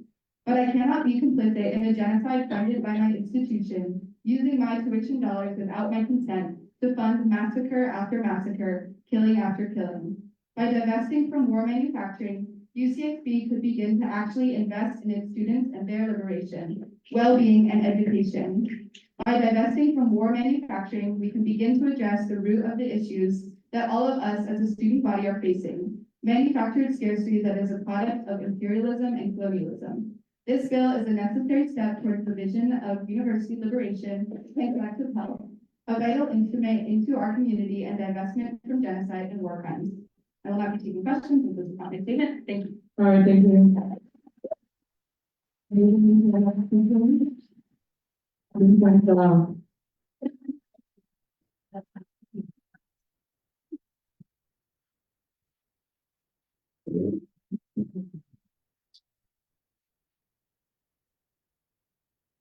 All right, you have 2.5 minutes. All right. You have 2.5 minutes to speak with 2 minutes of Q&A. Please say your name, pronouns, and nothing or referring from yelling. Please note this meeting is being recorded. You may speak on any issue, whether it's on the agenda or not. Please include the content warning with open graphic email and comment one. They may choose to answer the questions that I'll ask you to review. Are speaking agreements? Do you agree? I agree. Proceed. My name is Li Junjia. I will take his pronoun and I'm a student of USSB. There is an article on the Nexus wrote by Yu Liu that's called "We are cannibalizing ourselves. Israel Palestine is not a competition." I'll quote a paragraph from it. "Neither of you are monsters. Your fellow Palestinian students is not parading into peace backward and grenading children. Your fellow Israeli students is not blasting rockets into apartments and analytic families. You are students." Point of order, content warning. I'm so sorry, content warning. Continue. You take the same classes, you go to the same dining commons, you bike the same backpacks. You want the same opportunity to be all you can be, and you hold the same sanctity for human life and human flourishing. None of those has come at the expense of another person. Look around you. They are students just like you. They are not monsters, especially the senator. People state around you agree with you on way more things that is not. We have bypassed tributes between LP. We have real pleasure over to fight for. We have EOP, a program fully funded by student space that international students are in each bound to apply. In order to solve any of the issues mentioned above, the Senate must work together. Each student pays more than $800 a year to the AS. I believe the senators to only speak on the merits of legislation, not involve the character or intention of others into the discussion. They are not monsters. They are students who try their best to do good for the fellow students like you. Please do keep that in mind when you speak next. And yeah, I will be taking questions.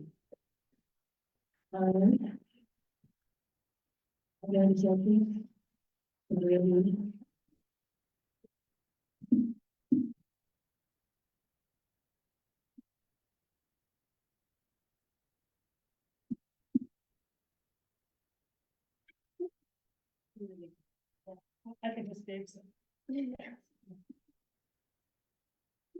wanted to say thank you for speaking to us in this way. I don't actually have a question, I just wanted to thank you. I don't have no questions, maybe moving on to other questions, or any other questions? Seeing as there are none, thank you for your time. Thank you.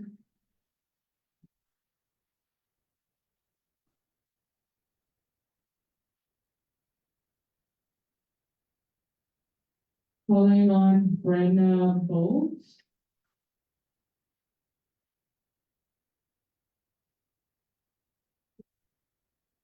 All right, you have. You have 2.5 minutes to speak, or 2 minutes for Q&A. Please say your name, pronouns, and then speak or afraid to the one who knows you being recorded, may speak on any issue where it goes later or not. Please put a contact link for the graphic, you will come up with information time for any questions. I'll ask you if you are speaking, please, do you agree? Yes, All right, continue. I'm Katrina, my pronouns are she, they, and I'm speaking on behalf of Brennan. Trigger warning, this does contain graphic depictions of violence. My name is Brenna, and I'm an undergraduate worker strongly in support of tonight's proposed divestment bill. I work with toddlers in university childcare and absolutely love getting to be a part of creating a safe and healthy environment for our children to grow up in.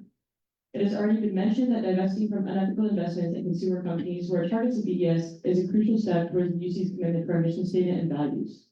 Another aspect of this is that UCSD has, quote, policies to express its commitment to an educational culture supportive of family caregiving responsibilities, end quote. Demonstrated through student affairs' family-friendly policies and the various resources offered on campus for the children and families growing up in our community. Just in the last 2 weeks, there was a massacre on a UN refugee camp in Rafah that killed at least 45 Palestinians, mostly women and children. Among the horrific footage from that night, I saw a beheaded child pulled from the rubble a few months younger than the children I work with here. Any child murdered for any reason is a child too many. And I don't think we can ever comprehend what that experience of destruction is like from our British patients here on our empire. UCSD claims a commitment to the well-being of children and families, yet proudly continues to contribute our university money to companies actively profiting off of Israel's genocide. To quantify UCSD's supposed values of supporting children and families, we must commit to the basic human rights of children and families everywhere.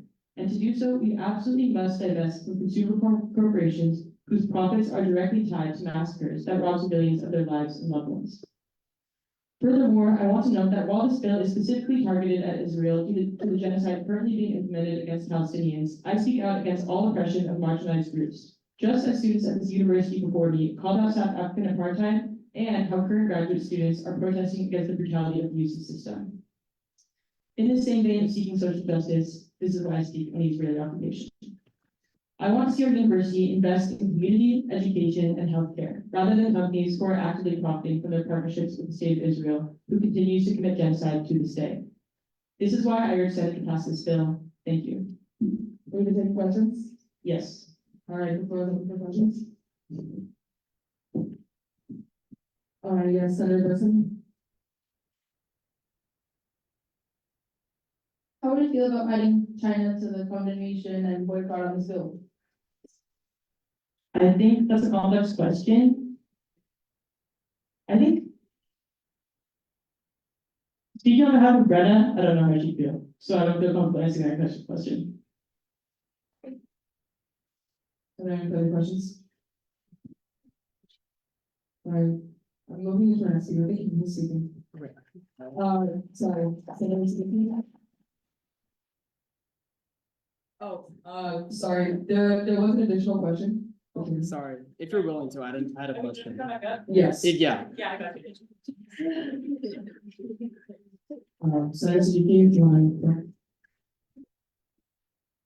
Yeah, so my question for you is that, so another senator just asked you a question about adding China to the list of of countries, I guess, being boycotted in this bill. I was just wondering, based on your experience on this campus, are people currently sleeping out in tents, protesting against China or other countries? Or did the UAW union go on strike in protest of China or other countries, or did they specifically go on protest for a specific cause that we're trying to address in your opinion? Yeah, thank you for that question, Senator Sneaky. Yeah, people did do all those things, and people are specifically protesting against Israel's genocide. I agree that China's current genocide is a really important issue to address, However, given there's no call from, is it Uber, is that how you pronounce it? Yeah, Uber Civil Society asking for us to divest from companies who are profiting, who China's profiting off of, that I know of. There's not BDS I know of from Uber Civil Society, but there is one from Palestinian Civil Society. Therefore, I think that it's important that we respect this, given that there is a genocide going on in Israel and one in China. However, I don't know I honestly don't know concrete action we could take to act against China's genocide. And there's a lot we can do against Israel currently. All right, that is time for questions. Moving on to the next thing. Is there something that we can do with the audience, so we can move? Calling on Ricky Martinez to the floor.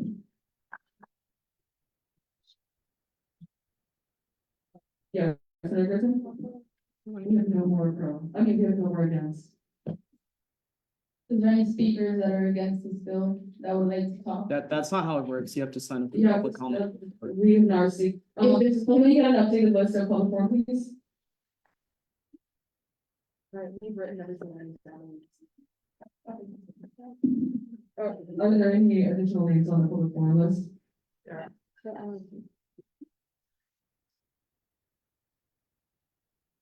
All right, we will proceed. You have 2.5 minutes to speak. With 2 minutes or Q&A, please say your name, pronouns, and that's the appropriate email. Please note the meeting is being recorded. You may speak on any issues, whether it's on the agenda or not. Please put a contact warning, code, graphic, email, and come up with any to answer the questions. I'll go your review our speaking agreement. Do you agree? I agree. I'll be taking a point of privilege and yielding my chairship and priority to Senator TDP. You may proceed. Hi, my name is Vicky, my pronouns are she, they, and I'm part of the Student Commission on Racial Equity. It is a part of our jobs as representatives of associate students to advocate to the student body on efforts of racial equity on the campus. At a time when freedom of speech is under attack through our own campuses, through UC Regents and this linguistic weaponization of silencing and repression by our own admin and our own previous AS leaders, this legislation is necessary. At a time when critical race theory is silenced with banned books and inequitable access to an ethics studies framework in education, this legislation is necessary. At a time when genocide is funded through our tuition and students across our campuses are brutalized by police, this bill to ensure ethical spending practices within ASUTSB is necessary. It serves as one of the biggest steps in awareness of institutional accountability, opportunity for student financial autonomy, and requires the liberation of human rights, student rights. We don't need to fund companies on BDS lists for our convenience to appease an unnecessary investment in weapons manufacturing. I must acknowledge as well, showing up to public forum to this public comment is a first step in advocacy for a lot of students on campus because of how hostile the society is to BIPOC folks. This space specifically has traditionally felt hostile to a lot of people, including myself, as it's the first time I have given public comment. Considering the past Senate, and I hope, as we have seen today, that more folks will feel safe enough to feel out by voicing how their tuition should be used. That is all, but as a fourth year, I just want to say thank you for your contribution to this campus, and I hope with this initiation of this legislation, you lead the student community with intention and integrity. I will not take the motions.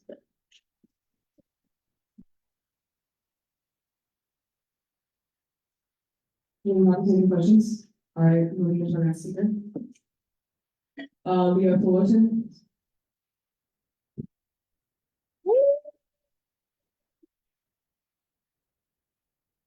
All right.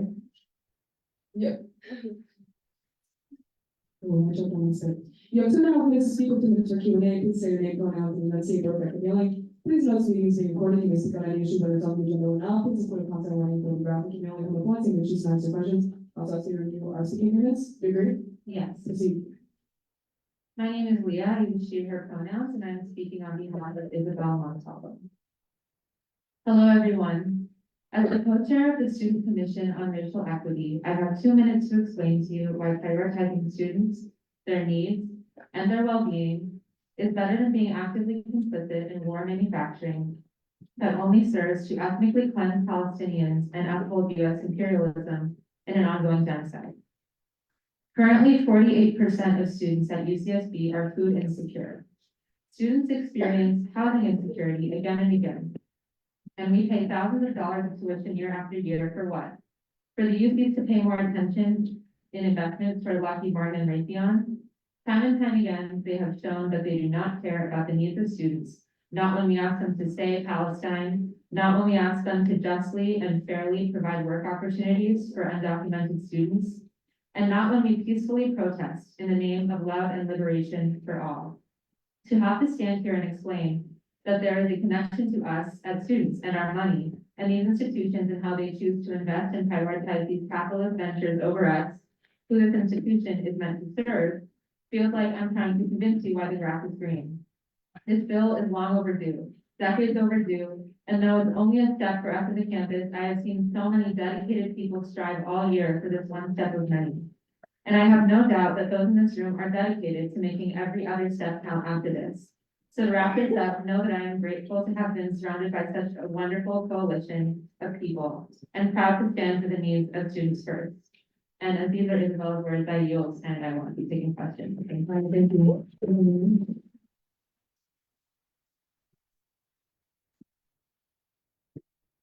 I call Jacob Witt to the floor.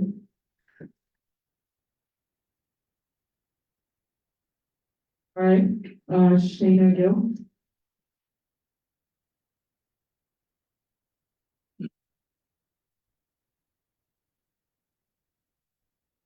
We have 2.5 minutes to take us to Mr. Q&A, please. State your name, pronouns, enunciate, or refrain from yelling. Please note seating is being recorded, you may speak on any issue that is on the agenda or not. Please include a content warning, it'll be graphic, you may only come up once, you may choose to not answer questions. I also ask you to review our speaking agreements, you agree? Yes. All right, go ahead. Hi, my name is Shayna, and she, her pronouns, and yeah, I just wanna speak out in support of the bill. Divestment looks different, like on every campus, and divestment, like, there's different levels to it, and here you have an opportunity to divest it on the undergraduate level, AS level, like AS regions, the UC regions, UC board. We don't have any say in those people's positions. They are not elected by us. You are elected by us, so therefore you should represent what we want, and what we want is divestment. And yeah, this in no way is gonna negatively affect any RCOs. I'm involved in multiple, and yeah, I just want you all to know that, you have the opportunity to like be on the right side of history and do something monumental and historic. And, we will remember this moment. And yeah, you all have the opportunity tonight, and the whole school is watching. And yeah, that's all I have to say, and I will not be taking any questions. Thank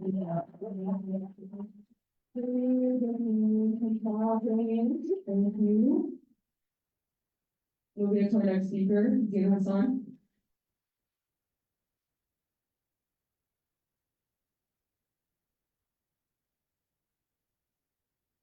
Hello, my name All right, sorry, I'm here to be speaking for everyone. You have 2.5 minutes to speak, 2 minutes for Q&A, please say your name, pronouns, and enunciate your friend yelling. Please note seating is being recorded, you may speak on any issue, whether it's on your agenda or not. Please put a content warning, put a graphic, you may only come up once, you may choose to answer questions. Also, ask your speaking agreements, do you agree? Thank you. Proceed. Hello, my name is Zena Hassan. I use she, her pronouns. We have heard claims that the resolution and bill are not connected to the UCSB community, that this is simply a war upon thieves that should not take up space in these rooms filled with student leaders. I reject this claim. It should be enough that Palestinians are living under an occupation and experiencing genocide. I want to elaborate that this bill and resolution is directly relevant to our communities throughout the UC that are posting students, grad students, researchers, professors, faculty, and staff. We are a part of this community, and we stand in solidarity with them as this university's investment aids the destruction of our land and our people. Why is it that we aren't asking ourselves how Palestinian students feel, knowing that there are people on this campus that view these topics useless? If I know that my people are being murdered for simply being Palestinians, and my family escaped by luck and aims for a better future, one where our life expectancy isn't so short, one where I can live long enough to attend college, and long enough to stand in this room today. The least I can ask the university to do is refrain from the companies that arm the Zionist entity with my ancestors' blood on its hands. This is a UCSB issue because while While some here are watching the live stream genocide, while some of us are watching the live stream genocide of our loved ones on our screen, there's a group of students on this campus that deem such atrocities justifiable. In my time here, I have witnessed spikes get thrown at me and my friends, cars driving through our demonstrations, almost hitting us all, over 20 coworkers getting doxxed, friends from UCLA hospitalized from rubber bullets, brothers that got flashlighted on their head, head scarves torn off, and I spent the last quarter looking over my shoulder after the vandalization of my friend's car with death of Palestinians written on the windshield, and I was stuck.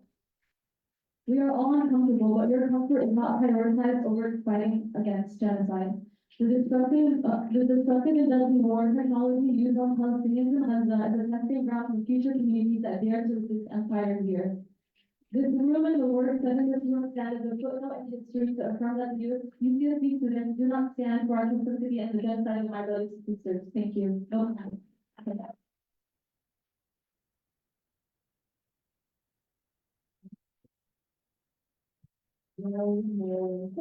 Thank you.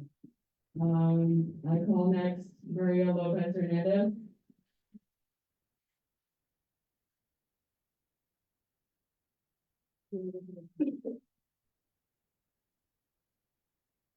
All right.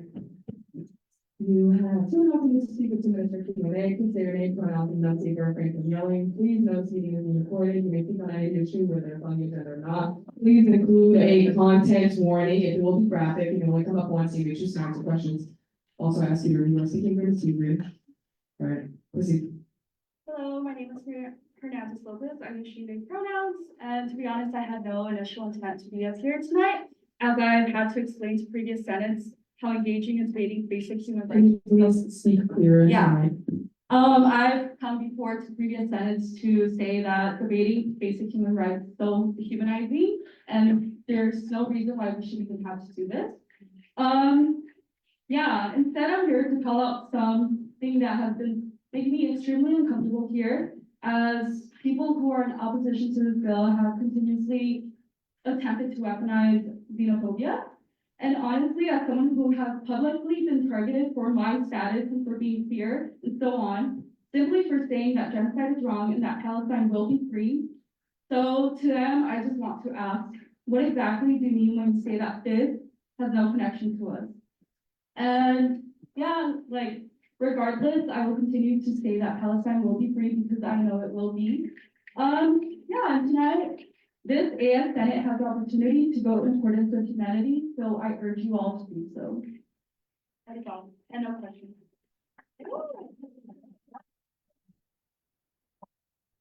All right, moving into our next public speaker, Alexia Duran.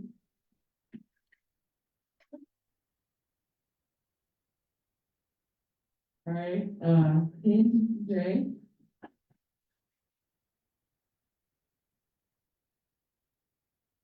All right, you have 2.5 minutes to speak with 2 minutes for Q&A. Please say your name, pronouns, and enunciate or refrain from yelling. Please note this meeting is being recorded. You may speak on any issue that's on the agenda or not. Please include a content warning that will be graphic and may only come up once. Make 2 times, not also ask you to review your speaking agreement. Do you agree? Yes. Proceed. My name is Natasha, and I'll be talking on behalf of Hind. I use she, her pronouns. Hello, my name is Hind, and I'm a Palestinian student in the theater department here at UCSB. My department has continuously ignored and refused to acknowledge the Palestinian lives lost. After October 7th, they had rightfully acknowledged the Israeli lives lost. However, they ignored the countless Palestinians who were displaced and murdered as a result of this day and the 75 years of occupation. I do have to ask a question. Why is only one set of lives worth acknowledging? Well, one reason is the racist belief that Palestinian lives aren't worth enough to acknowledge. And a close second is investments and donors. I cannot trace my roots back to another place. Palestinian lives, including those of my ancestors, deserve to be acknowledged, and the people of Palestine deserve to have freedom in their homeland. I want them to be free of the fear of a missile or bomb coming at them, their home, or their family at any second. I want them to not live in the fear that when they hug their child, it could be the last time. Why should it even be a debate on whether or not we should be investing in weapons manufacturers? Ones that manufacture weapons that are sent to an army that has killed more than 30,000 people, most of them being women and children. Is that really called self-defense? Whenever we talk about Palestine, we hear the statement, what about October 7th? My response is, what about March 2018? May 2021, August 2022, November 2012, December 2008, 1948, 1956, 1967. Also, as a Palestinian, wearing a keffiyeh is a cultural appropriation. It's a sign of resistance and alliance. What is appropriation is destroying historical sites, bombing the indigenous peoples of that land, and then co-opting their culture. We need to boycott companies that profit off of genocide. Please vote to divest from the senseless killing and loss of lives for Palestinians past, present, and future. To end this all, conflating Judaism with Zionism is harmful and adds to the erasure of Jewish Palestinians. My grandma being one of them who was also displaced. Let's call it what it is, which is genocide. Thank you. I won't be taking questions.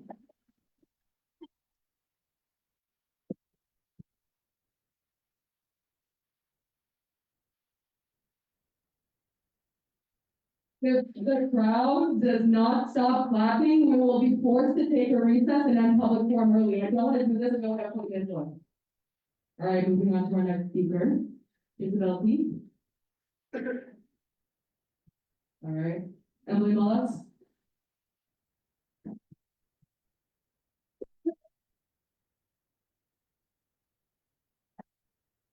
All right. You have 2.5 minutes to speak with 2 minutes for Q&A. Please say your name, pronouns, and enunciate your right from yelling. Please note this meeting is being recorded. You may speak on any issue that is on the agenda or not. Please include a couple warnings that we graphic and yelling come up on you choose to ask questions. I also ask you to review your speaking agreement. Do you agree? I agree.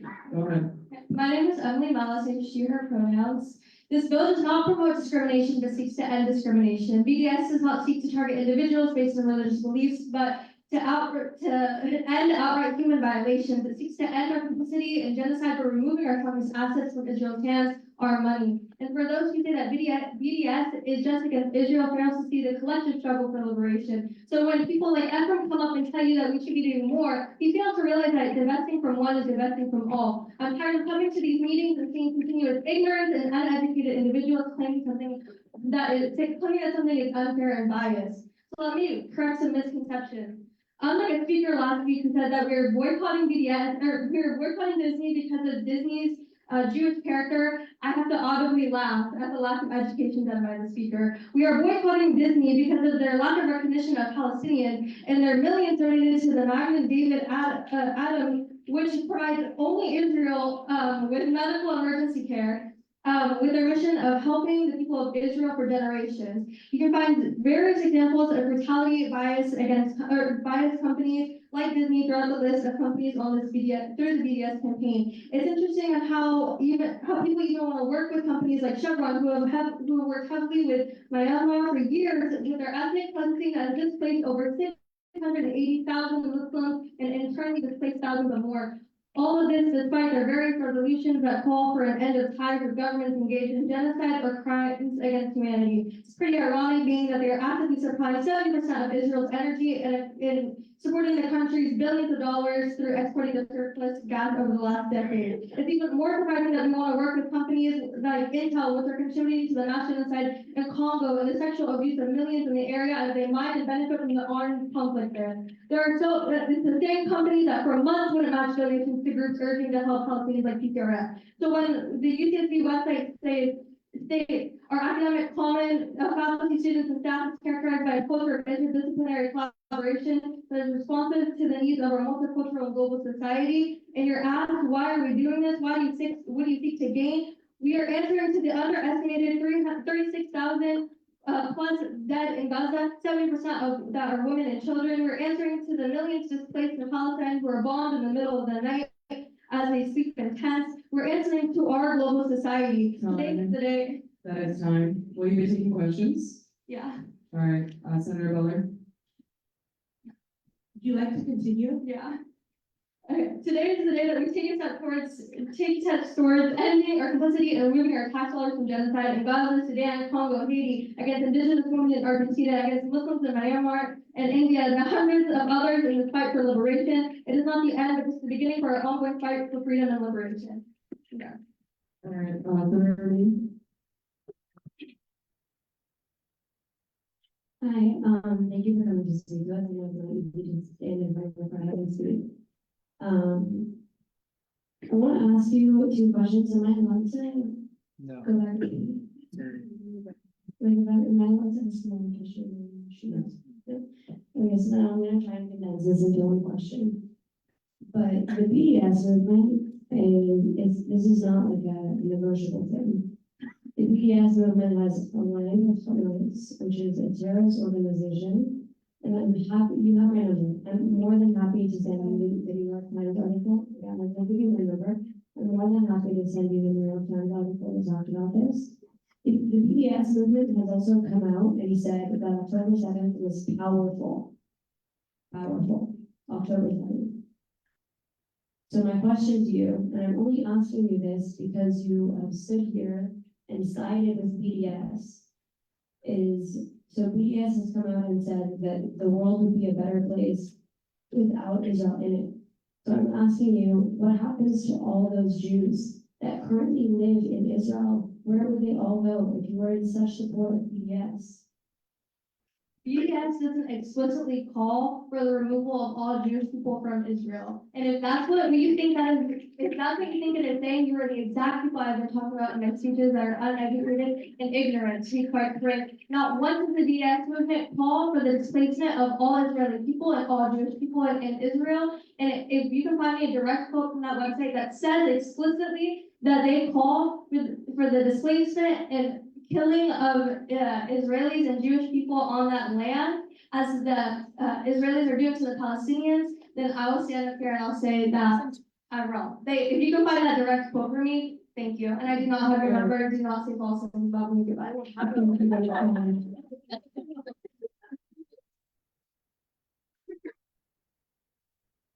All right, calling Mega Ellen.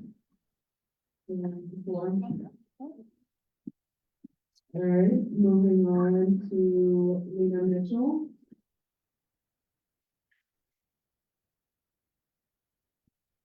All right, you have 2.5 minutes to speak with 2 minutes for Q&A. Please say your name, pronouns, and a paper of information. Please not say anything important. You may speak on YouTube, whether it's on YouTube or not. Please include a content warning, a filthy graphic. You may only come up once. You may choose to answer your question. Consider your speaking agreements. Do you agree? I agree. All right, continue. Hello, my name is Lena Mitchell. I'm she, her pronouns, and I'm a proud member of Jewish Voice for Peace. As you've seen, many people come up here in support of this bill. Not all of them are Palestinian. And the reason that this movement for Palestinian liberation has been adopted from people, students of all walks of life, is because this is a movement for justice. This is a movement against colonialism, against imperialism, against U.S. state-funded violence. And so the reason I say that is that this is very prevalent to our community, because there are so many students at the CCSD community who are disenfranchised, who are marginalized within this space. And it is a moment where we're all coming together for collective liberation, which includes Jewish students. Second of all, I would like to say that universities throughout the country and the world are repressing students, yet they're going to claim that they were at the forefront of this movement 50 years down the line. Although Columbia University allowed police to brutalize students, arrest them, and remove their from their housing, they are now collecting archival material, which I'm sure they will use in the future to their advantage, to say that they were at the front of this movement. Given the co-optation of student movements, I ask you to reflect on your position today. You have been elected to Student Senate because you are here supposed to represent the students. The UC is run as a corporation and is one of the largest landowners in California, and we have the power here as students throughout the UC to say that we want to divest. I say that this is a historical moment because as we learn throughout American history and the world, we'd like to think that we were on the right side of history. We'd like to think that we were alive in the 60s during the Civil Rights Movement, during the anti-war movement against the war in Vietnam, during all these very pivotal moments for human rights, that we would be on the right side of history. And I'm here to tell you that right now, this is one of those moments. We can make empty land acknowledgements in the future. We can make empty acknowledgements that we should have done better. But this is one of the moments where you can actually make a difference to represent the students. That's all. Any other questions? Sure. All right, floor is open. Senator Ganesh.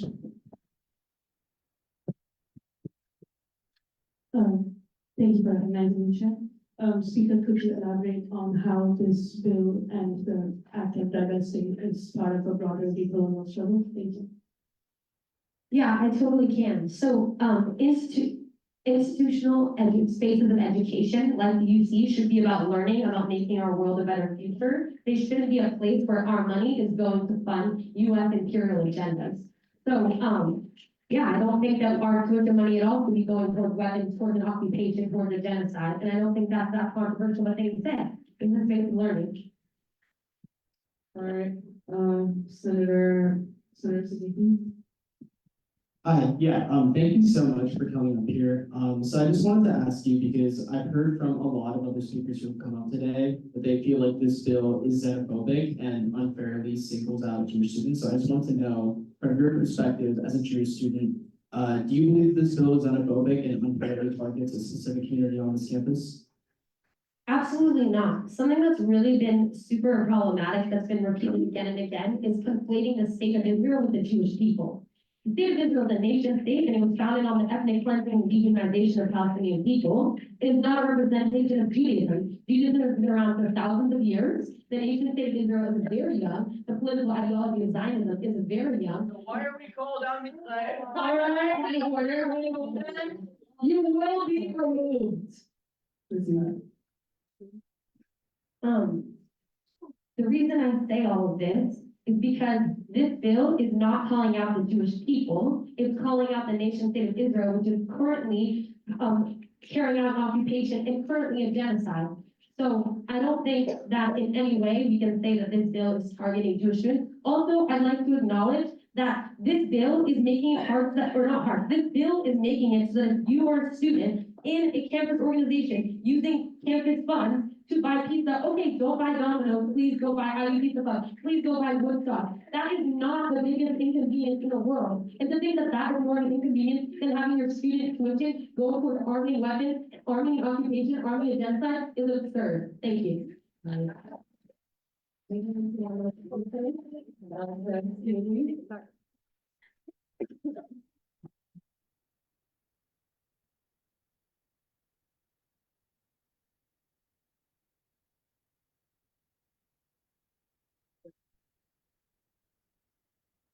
All right.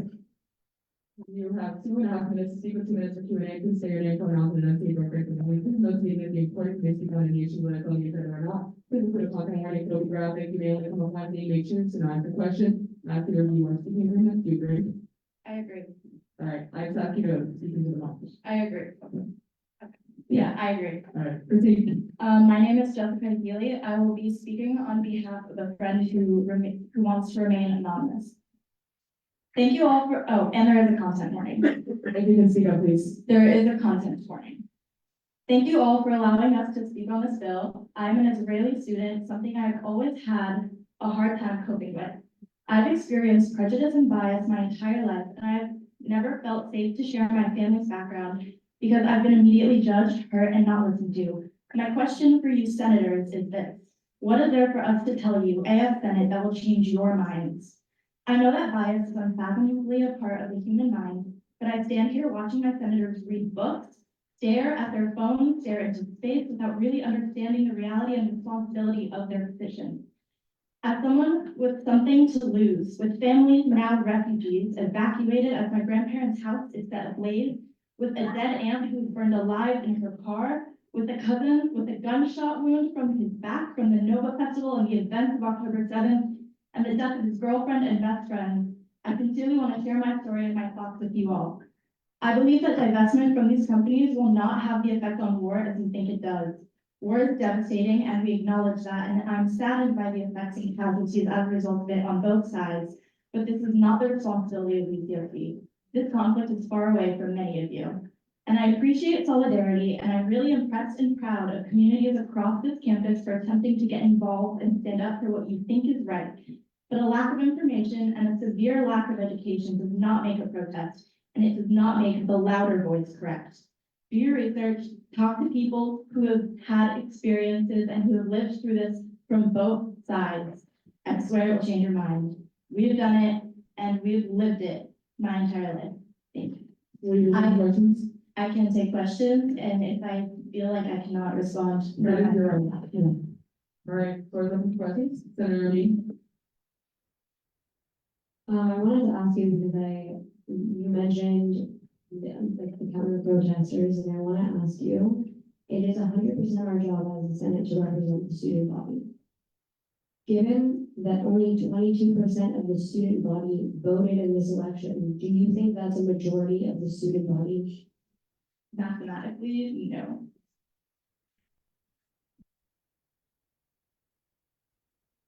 Yeah, of course, I would also like to raise a point of information that we have had a voter turnout way higher than the past several years, so. Yes, Senator Abbas. Oh, sorry. Senator Hussein. Thank you for speaking. Can you elaborate a little bit on, and you mentioned, I know it was your statement, but you mentioned, having conversations with people. Can you maybe elaborate on how this proposed legislation would stifle those conversations and harm people trying to bridge gaps? I feel like, from my opinion, personally, that this bill was really only proposed in light of recent events, even though that this conflict, has been something that's been like brewing for a little bit. There has been like a ceasefire that Hamas originally broke on October 7th. And I think that putting this bill through and putting this division through the students is just really not helpful. And it just creates more animosity between students that we just don't need in the climate. It's just not helpful at all. All right, Senator. Point of information by Senator Dinesh. Point of information is that this bill was not proposed in the light of recent events. A form of this bill was proposed all the way dating back to Point of order, that's not point of information. Point of information is used to ask the chair questions. Apologies to. Well, you could just have a we're still open questions? Senator Sue? Hi, just a quick question from me. So you pointed out that that this bill would increase animosity on campus and that that this is the reason why this would make students unhappy. So how would you address the students that are currently in the encampments who have been unhappy now for months and are trying to have a little trade? You have time to answer your question. Okay, I'm sorry, can you repeat like part of the question?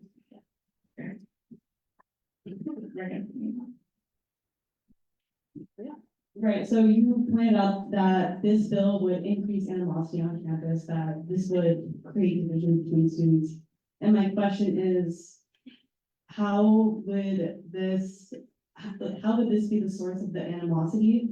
And how would you propose addressing the students on campus who have been feeling and who have not felt their voices heard in the encampments, in the current police right? I did not say that this was the source of animosity. I said that it builds onto it because this, again, like with the encampments going on, this has been tension that has been building up. I would love to have anyone come back and talk to us. I personally got to some people associated with the encampment and have been completely turned away because they are just not willing to talk. And so I know that the UCSD Liberated Zone hosts like education talks and they have like these schedules. And I think within that, they could host a panel where they open it up to people who have opposing viewpoints. I think that could be really necessary and they can have an open talk and discussion and actually like learn something from each other instead of just having it completely from one side. I'm back to the public forum.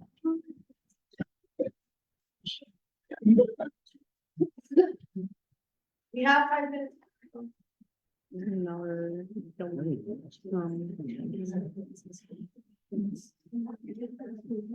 Sorry.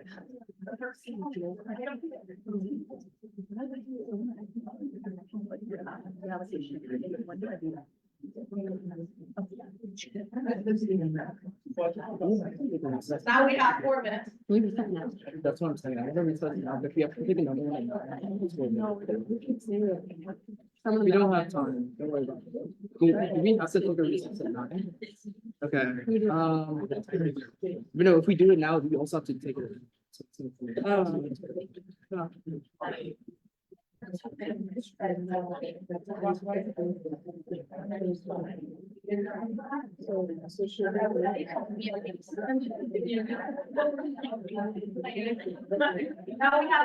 right, order, thank you.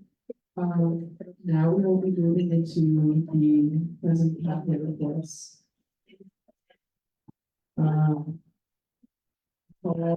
Something we know, see if they can support it. It's a nice lessons.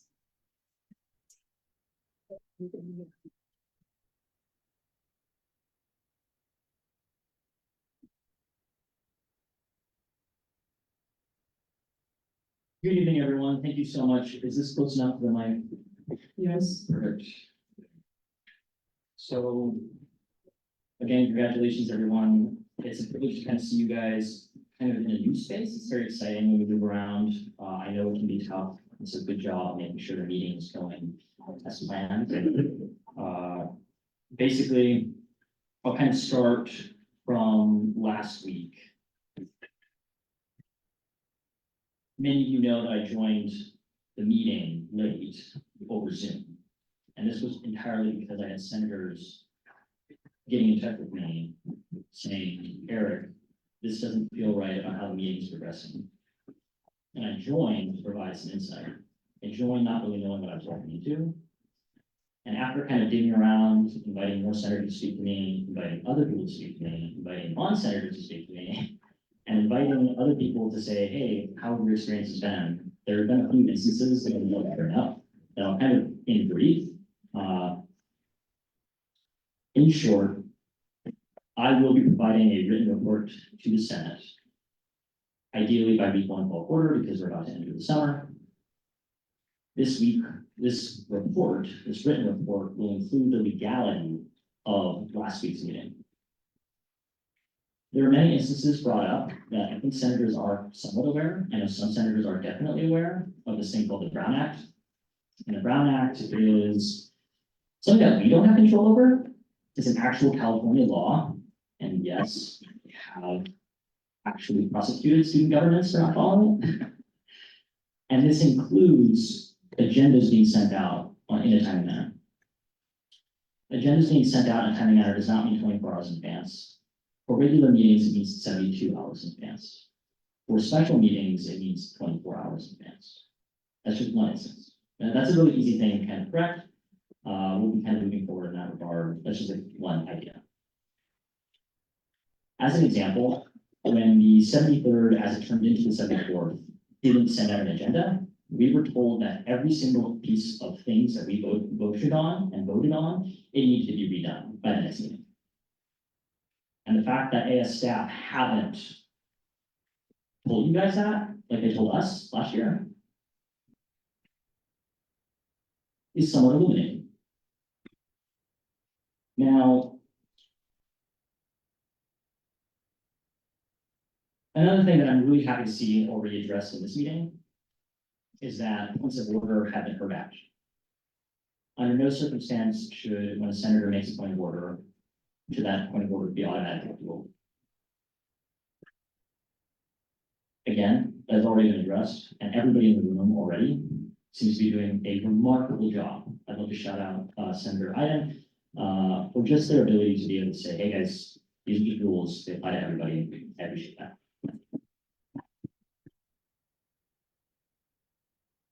Another thing that I think needs to be brought up as well, these are just instances, right? And this is part of the report that I want to make you guys aware of, is that the parliamentary procedure that we are trusted with is designed to, as it is followed entirely, 100%, no matter who's speaking, no matter who's doing what, even if you disagree with them, if it's followed, it speeds up time. Say I make a motion that nobody likes at the table. If that motion is in order, again, stressing in order, it must be recognized. and there must be an opportunity for a second to be granted. If there's no second, the motion dies, you can move on. If you ignore it, people are gonna go, whatever, and they're gonna repeat themselves. The flip side of that is, let's say there is a motion that is made out of order. Say, I made a motion to table a resolution. And that motion was made. It can't be immediately struck down. You can offer to second it. It can be seconded. Following that second, we move to discussion. Following discussion, you guys can vote on it however you choose. Say it fails, say someone else immediately after the vote fails. Someone goes, I motion to table resolution, the exact same motion. The chair can then say, seeing as that motion had just failed, I will not be accepting that motion. In this way, we are always routinely and 100% always recognizing everybody's voice at the table, no matter what. It's incredibly important that we do that, because as far as I'm concerned, the university, UTSB, is literally under a federal bureau of investigation, an FBI investigation for anti-Semitism. And senators, I sat in your guys' position for 1.5, almost 2 years.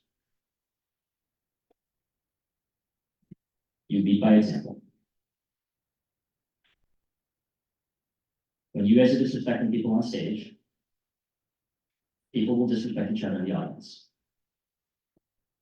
And that's precisely what many of your platforms was supposed to fight against.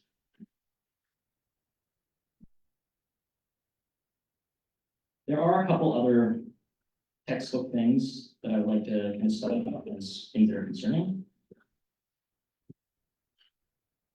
Many people had strongly disliked a senator last year. I don't use names when the people are not in the room, because you're not supposed to speak about other people in the room if they're not in the room. But, and to just address what was that hurt my name, by the time the second and third and fourth speaker had presented about him, he was brought up and not in the room. Senator Shalanow, I completely disagree with them on a variety of fronts. But the man deserves respect. And something that I think is extremely hurtful to me, seeing it as someone who left the Senate, is that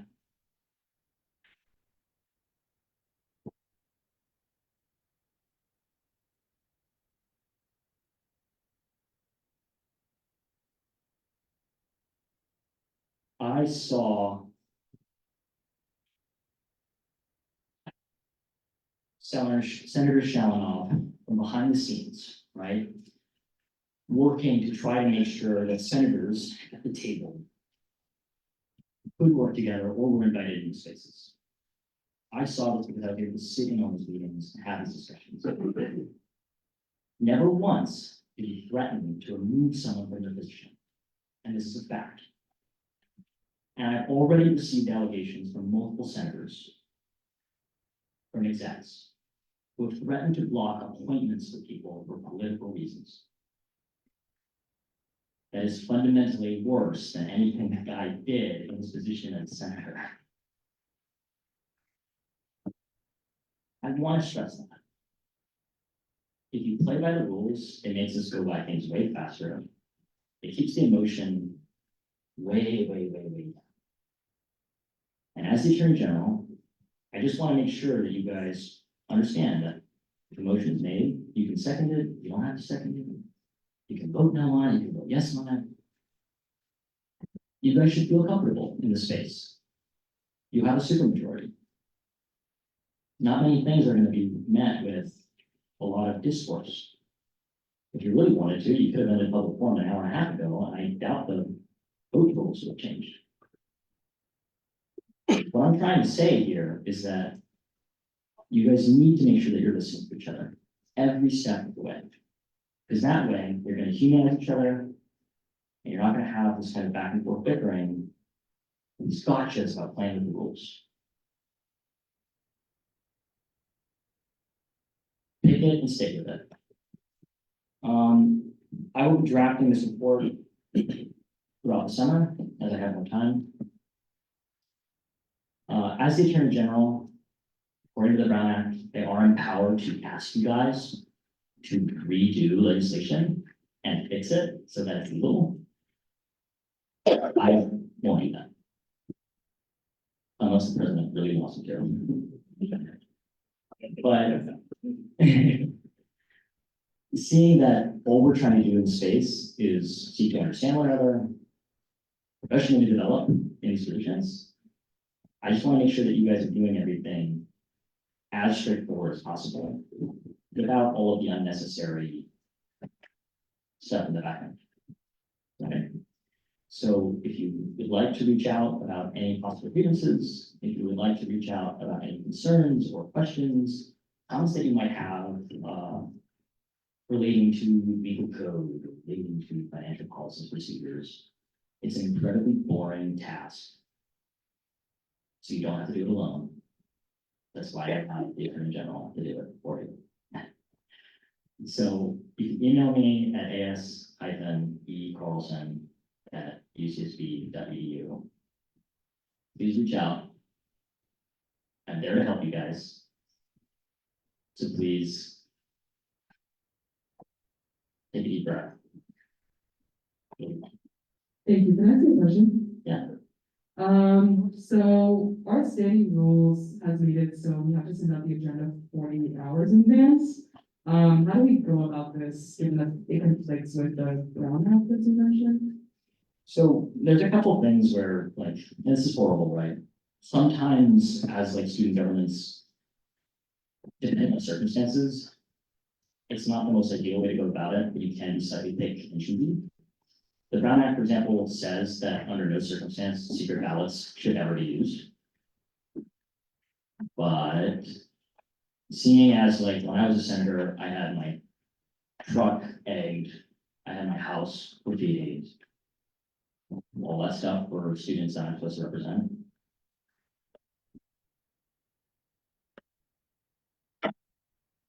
Sometimes we like to bend the rules a little bit, but when it comes to prioritizing student safety. When it comes to the 48 hours to 72-hour mark,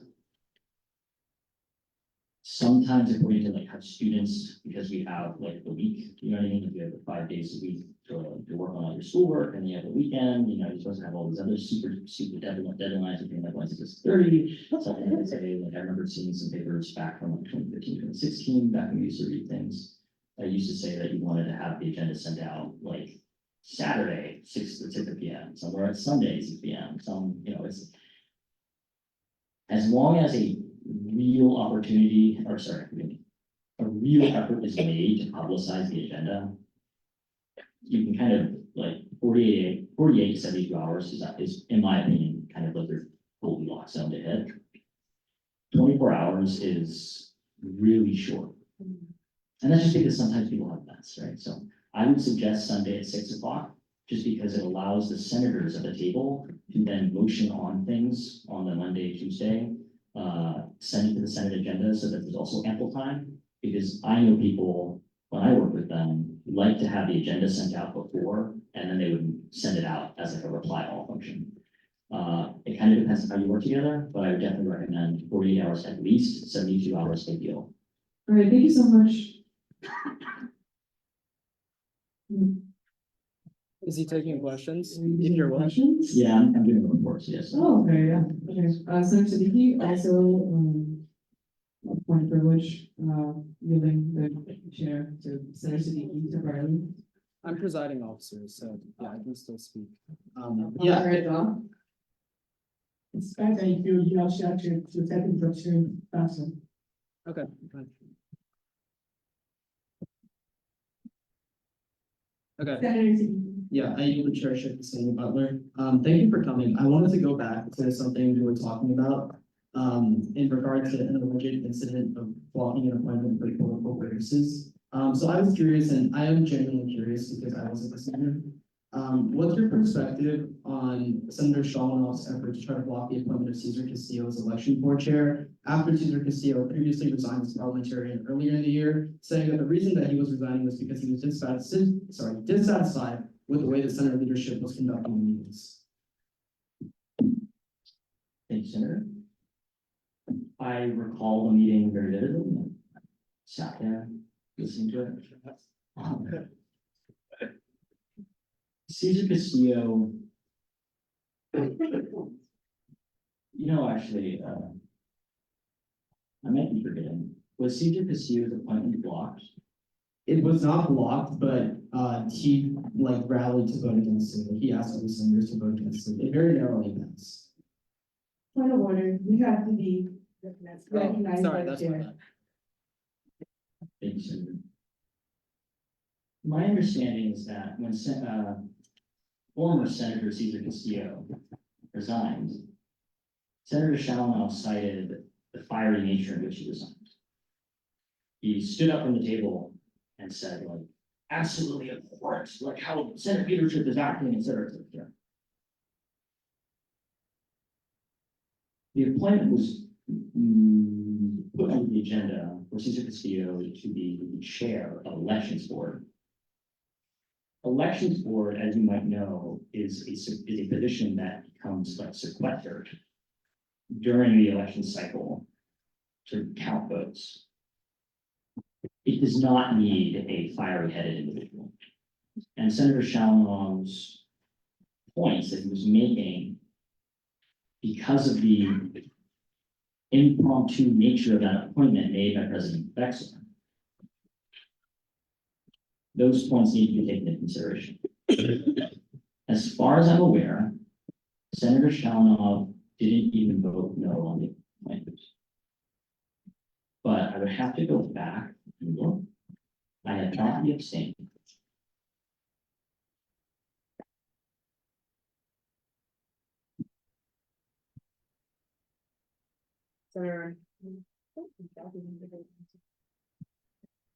And more to your point, Senator,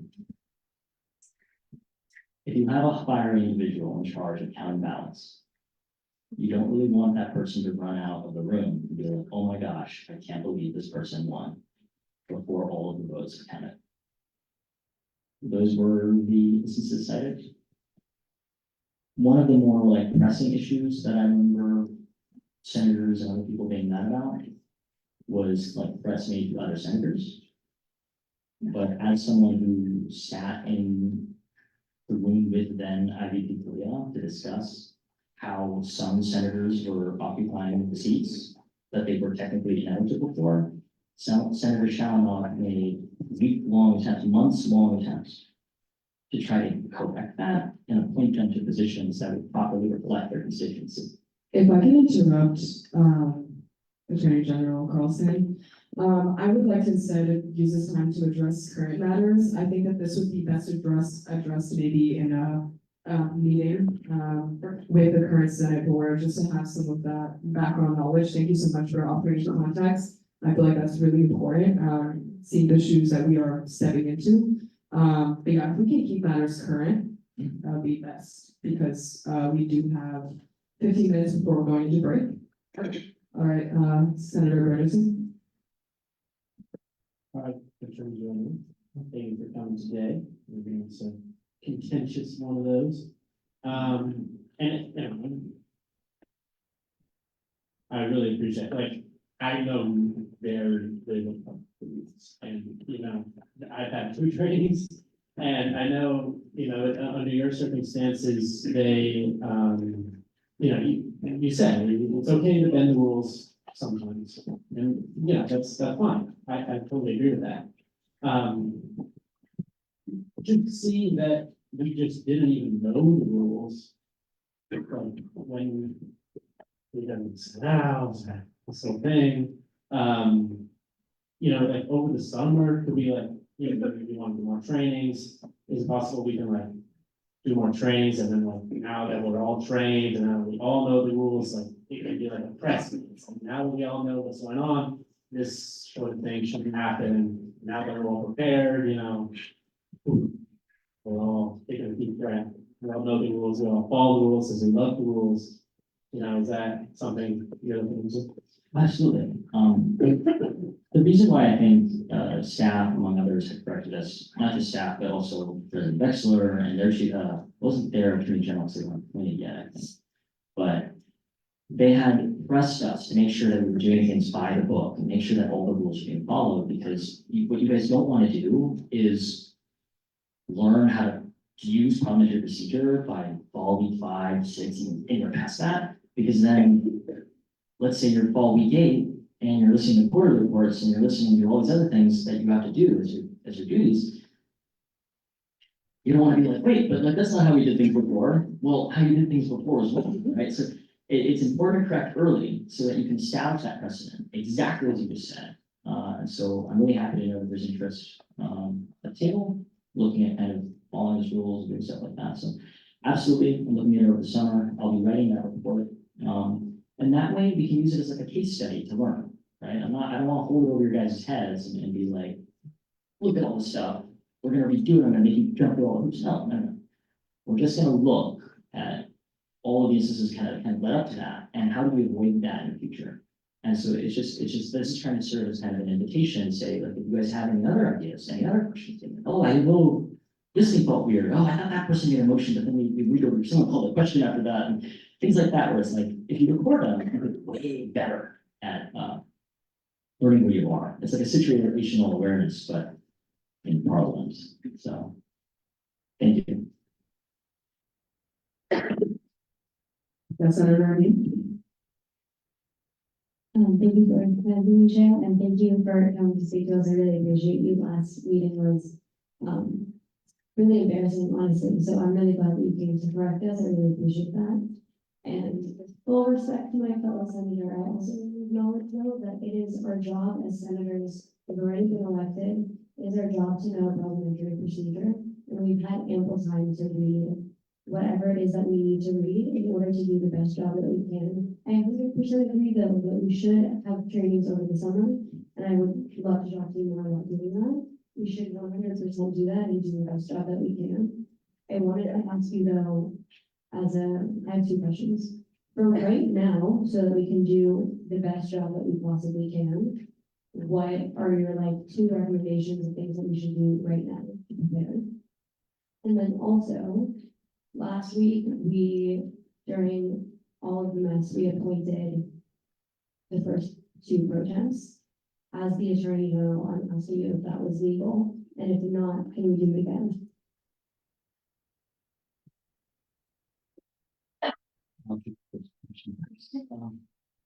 What can you do to prepare? Step 1, ground yourself. You know, I sat in your guys' seats for a minute, and sometimes public forum can be very terrifying. Sometimes it can be really difficult to deal with speakers that you might disagree with. And so first and foremost, you just take a deep breath and ground yourself. You're in this space because people like you in this position. You're in this space because you guys are also very passionate about making sure that students' voices are heard. So whenever in doubt, always fall back on those values, because they will carry you through all of your meetings.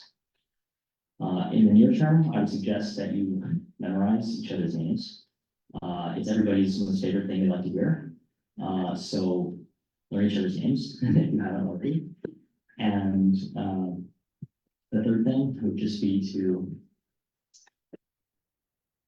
start thinking about group projects. You guys will be appointed to your Senate standing committees. I think some were already appointed, I won't say again, for advocacy committee chair. Congratulations. It's very exciting. And so you guys will all be working in new committees and coming up with projects, things that you guys can work together on will make you guys very, very, very coherent force. Where you guys can totally berate those chancellors and advocate for all our needs everywhere. So those are the 3 things that I would recommend. As for the first and second pro temp appointments, I made a comment last meeting that said the IDP is within their purview it's within the IDP purview to make the nominations. it's incredibly difficult to tell from last week's meeting, any notations on your guys' agenda. No one was reporting motions. When Senator Shalmov and I took over, like, we took over Senate leadership summer last year. We tried our best to make sure that every motion, you would see the actual motion language. And we would press people on, we were kind of hard asses respectfully at the first quarter, making sure they use like the proper diction, the proper syntax, things like that, because if you say like motion to like pass money for something, it's sometimes really difficult to know if you're talking about allocating it or reallocating it or giving them new money, things like that. And so it's important to know that. Because you guys don't have those motions recorded on the agenda, and as the minute takers have already expressed their concerns to me about that, is that it would be a great service for senators at the table, namely the first and second pro tem, as myself and Senator Shalmov did last year, to be writing down those motions with the first and the second, with vote totals, thresholds, everything, if they're included. That way we can actually follow along what you guys are doing on the agenda from afar. The reason why I brought up that whole entire thing, it's not a tangent, I promise, is because it was my understanding that a motion was made to bring IDP Pinto's nominations to the agenda. And when that happens, in that meeting, it is the Senate's purview to decide what happens to those nominations, to those appointments.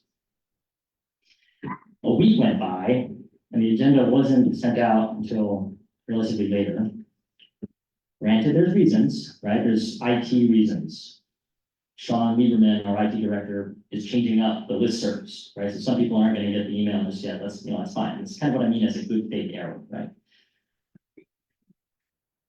Some of the issues, though, is that senators, not everybody is educated at the table to know that you can make a motion to bring back from the previous agenda items. And so, what would be like very important to me if it was like, if I was sitting on the table, if someone else was sitting on the table, if someone new, it would have been within order to bring back those appointments from the previous agenda, vote no on them, and then accept the new nominations, motion them onto the agenda, and then vote yes or no on them, right? Like, there is a procedure there. And the reason why that procedure is there is because what if someone after a super made a new nomination, and after you guys put that in, after IDP Pinto made a nomination, and if the senator were to make a motion to bring those nominations on to add the appointments to the agenda, and you guys ratified them, as you guys did, and then someone in the same meeting were to make a motion to call an agenda item from the previous agenda, now you have a crisis. Because what if you better pass that motion as well, right? Like, those things are possible because they're all made in order. They were all made in the parliamentary procedure that you guys use. So you have to be doing things in accordance with that.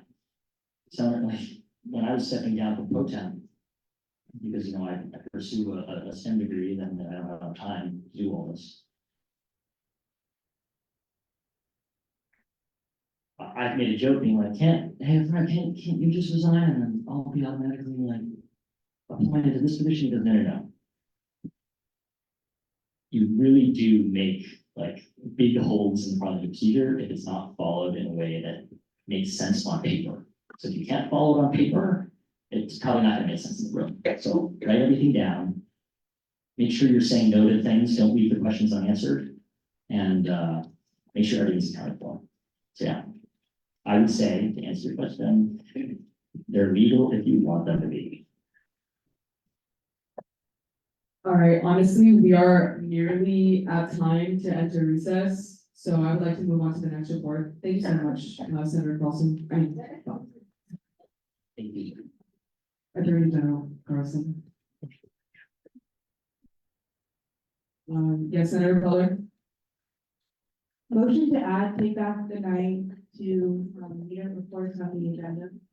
All right, is there a second to take back the night report to the agenda? Yes, Senator Ganesh.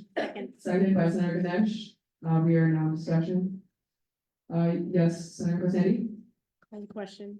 call a question has been made. Are there any objections to the call question? Are there any objections to the consent?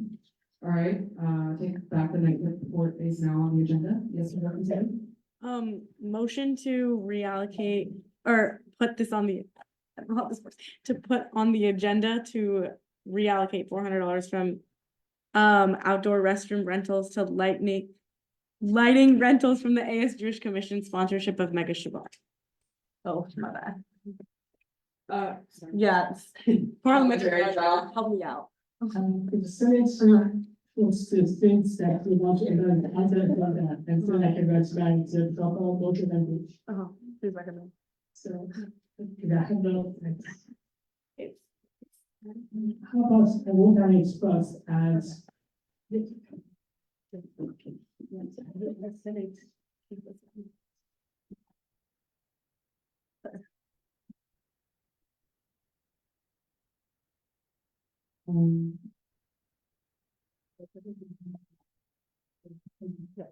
Senator Butler? Motion to add UCI to unit reports onto the agenda. Is there a second? Yes, Senator Peterson? Seconded by Senator Peterson. We are now discussion. Yes, Senator Dean? Call the question. Call the question has been made. Are there any objections? Are there any objections to consent? All right, UCIV report is now on the agenda.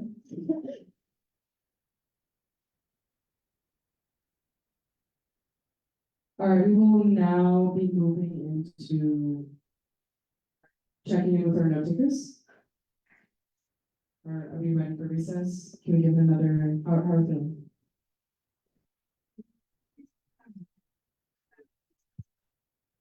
And we will now be going into, yes, Senator Lee.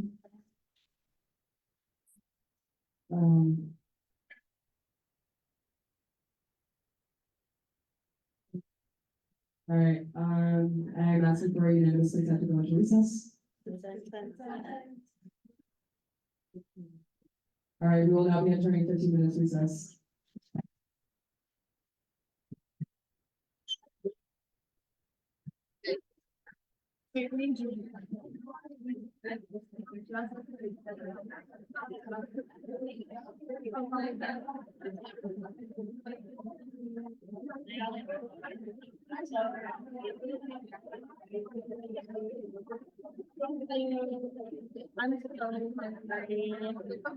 What's up?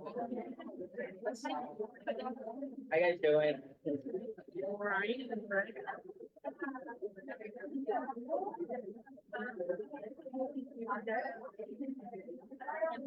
So bad.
Even if we.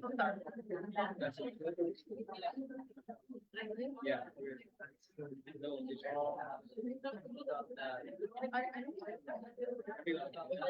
I know it.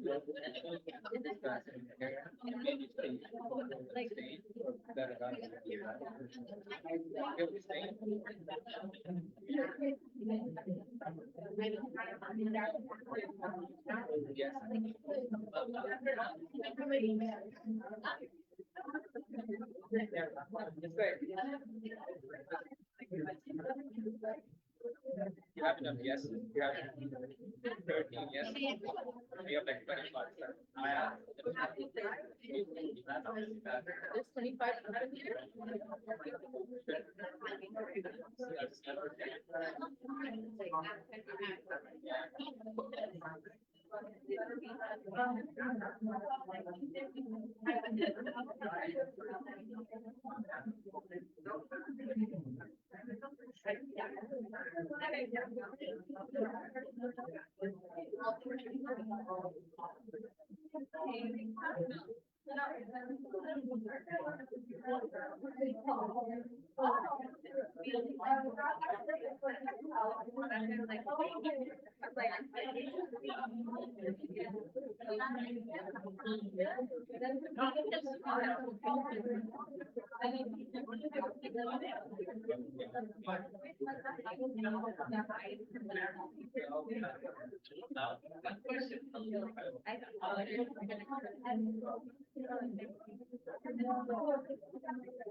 Yeah, but like, okay, but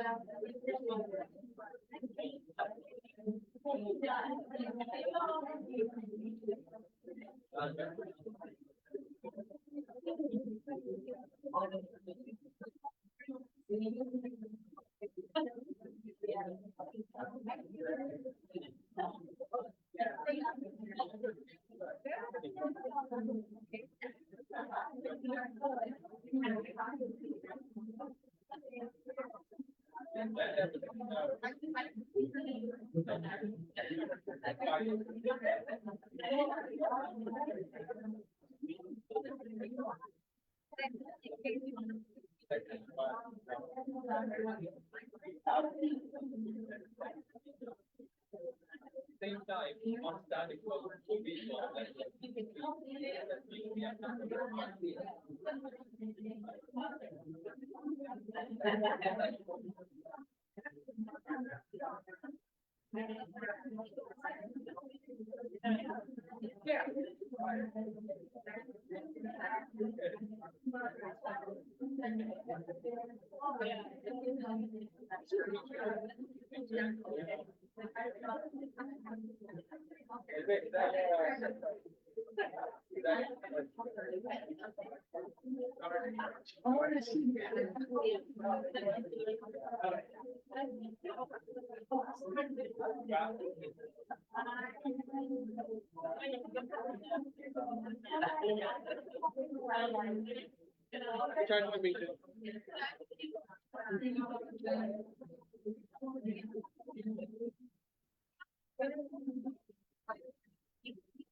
yeah, you can be directed now.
Yeah. Sense.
This one is way too loud, Fred, can you lower it? Thank you. All right, y'all. We should be heading back in. We are at time.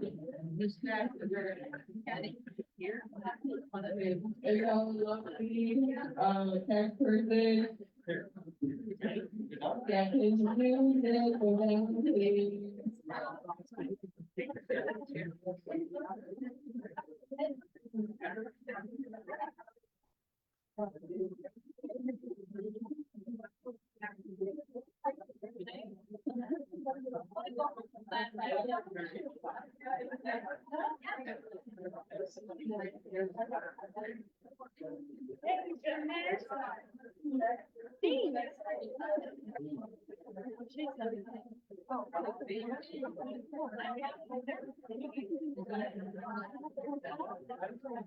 Sorry.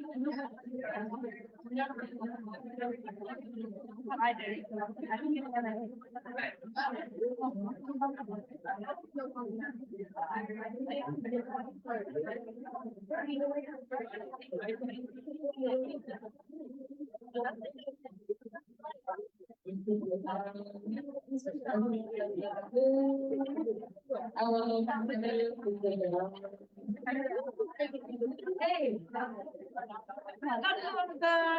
Why do you have to correct me?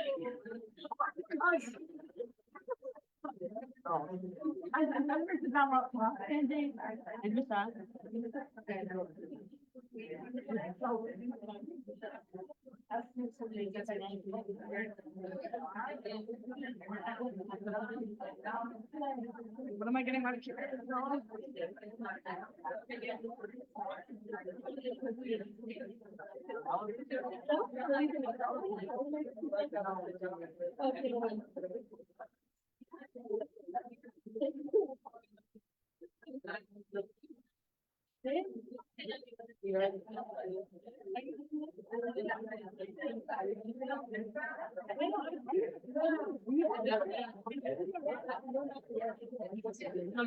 I'm not doing mathematics. I know.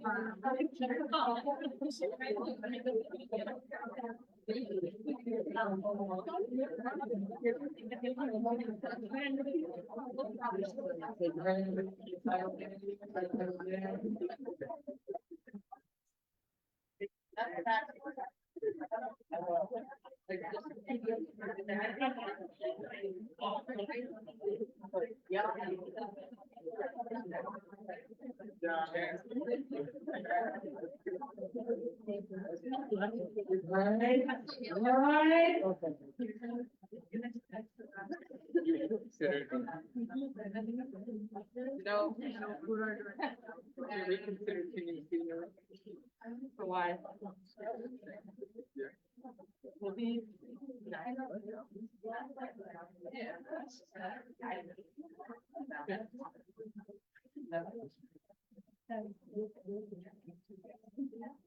You're worse than that to be.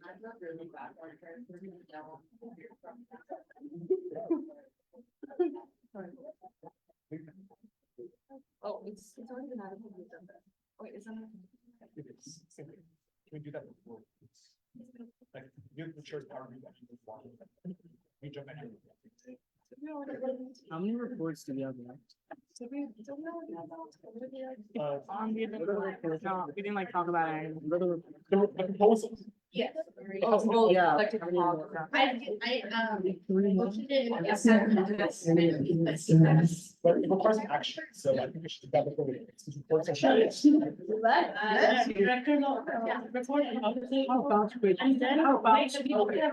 Stash out the pay and do everything after. And. Okay,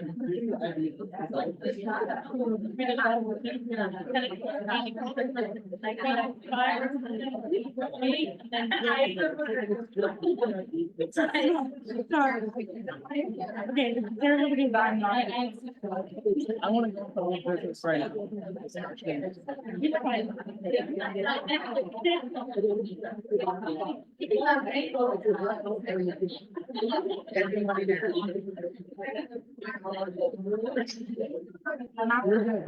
Yeah, let's do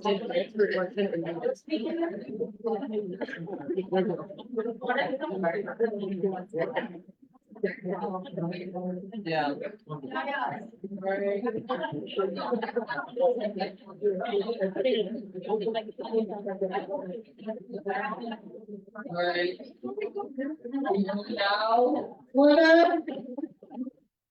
We are now returning from recess at 9:20. We will now be moving into old business. The first being a bill to ensure ethical study practices within AFC-CSD. I invite to the floor Senator Siddiqui and Martinez.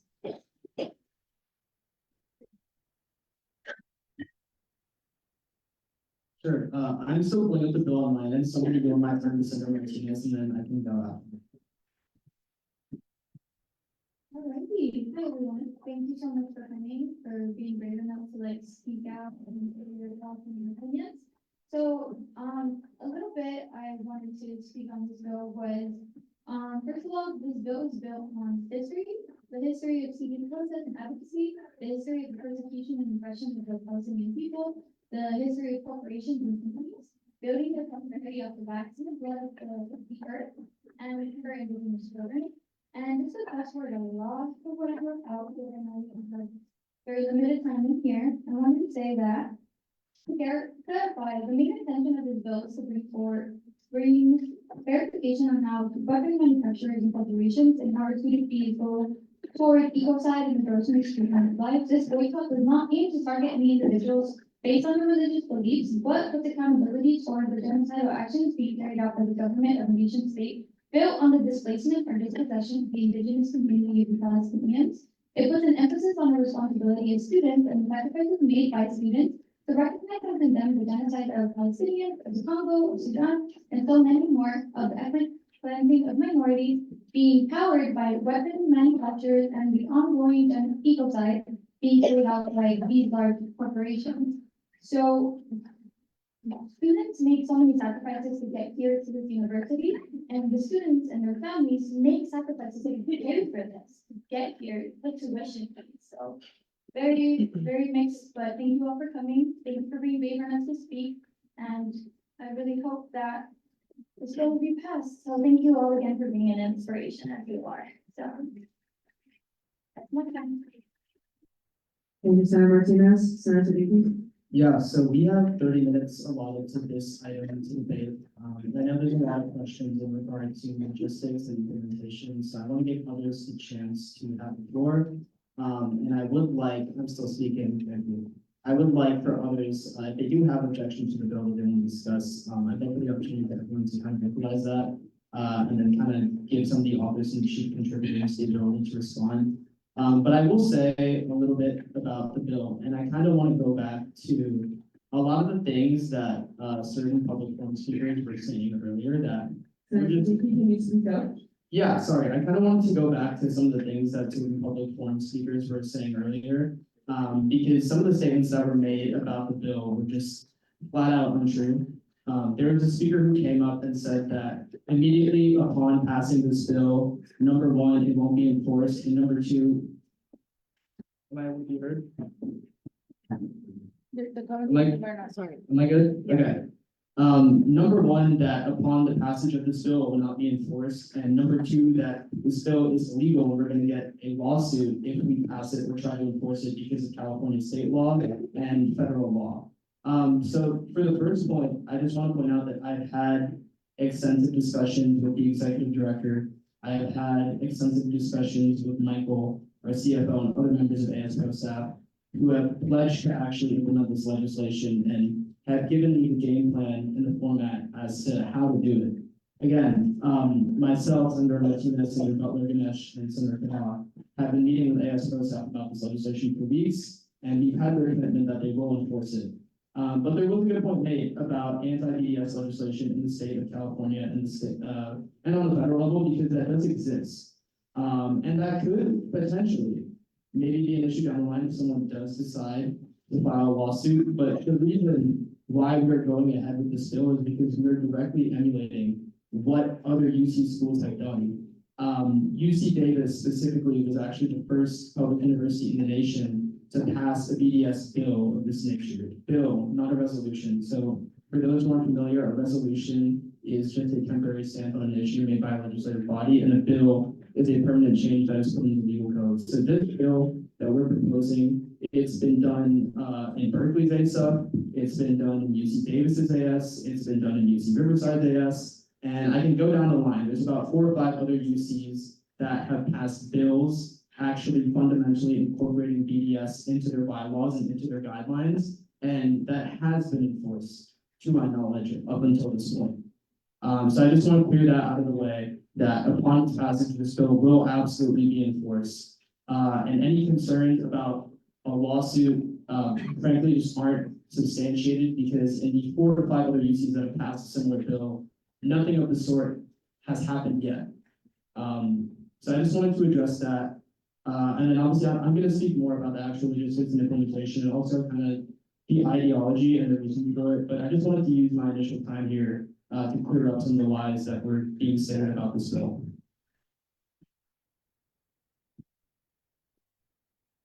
Parliamentarian Zhao? I beg the members to not use the characterization of lie or untrue. You can use it untrue, but not a lie, because that's Antonia, yes. Senator Mead? I want to thank Senator Siddiqui for speaking. I also want to say that I raised my hand to let the chairman, but I wanted to speak after, so that wasn't infringing on your time at all. I want to make a motion to open the resolution, so I motion to open the resolution, so I motion to open the bill.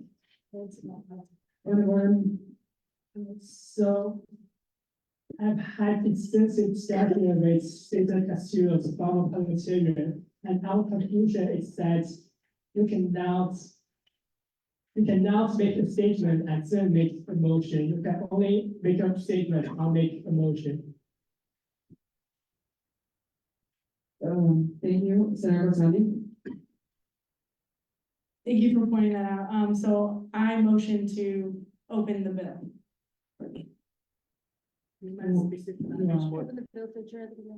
Oh, sure. I motion to open the bill to ensure ethical spending practices within ASCCS.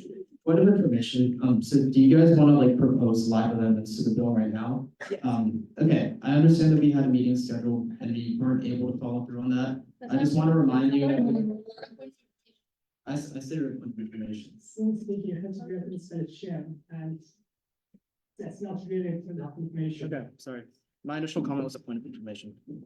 Senator Siddiqui? Yeah, okay, I do understand and I appreciate the efforts. Point of order. Point of order, where's the motion? Yeah. So we are not discussing that. There's a motion. There is a motion to open a bill to ensure ethical spending practices within ASCCSD. Is there a second? Oh, seconded by Senator Maderos. We are not discussing. Call the question. Yes, Senator Ganesh. Call the question. To open the bill. No, I just said my question. The call question has been presented. Senator Gerson, Call the question. call question has been made. Are there any objections? Objection made by Senator Butler. Do you object to the call question or do you object to the motion? Okay. Do you repeat your call question? Nope. Call question has been presented. We are now in a vote to. We are now in a vote to decide whether or not we are opening the bill. No. We're, okay, sorry. Well, votes to decide whether or not to vote on the motion to open the bill. So this is the vote. All right, Dr. Marquez. Question to the chair. If the chair could restate what the motions are, and or whomever is actually making the motion needs to have a microphone for the minutes. All right. All right. The original motion was made by Senator Corsandy. The motion was to open, the bill to ensure ethical spending practices within ASCCSD. We are now in a vote to vote. There, it was seconded by. It was seconded by, Senator Person. All right. Yes, hands up for yes, to move into a vote to open the bill.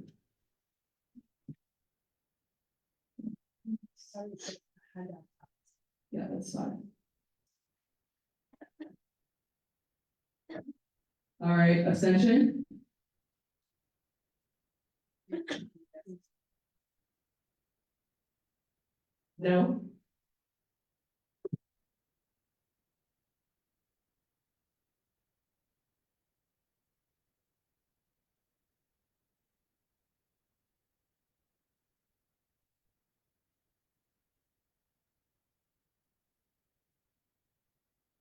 All right, motion does not pass. That is 5 yes, 17 no. We had abstentions. No, there were abstentions. There were 2 abstentions. I need to raise your hand up like really high. Can we have the abstentions, please?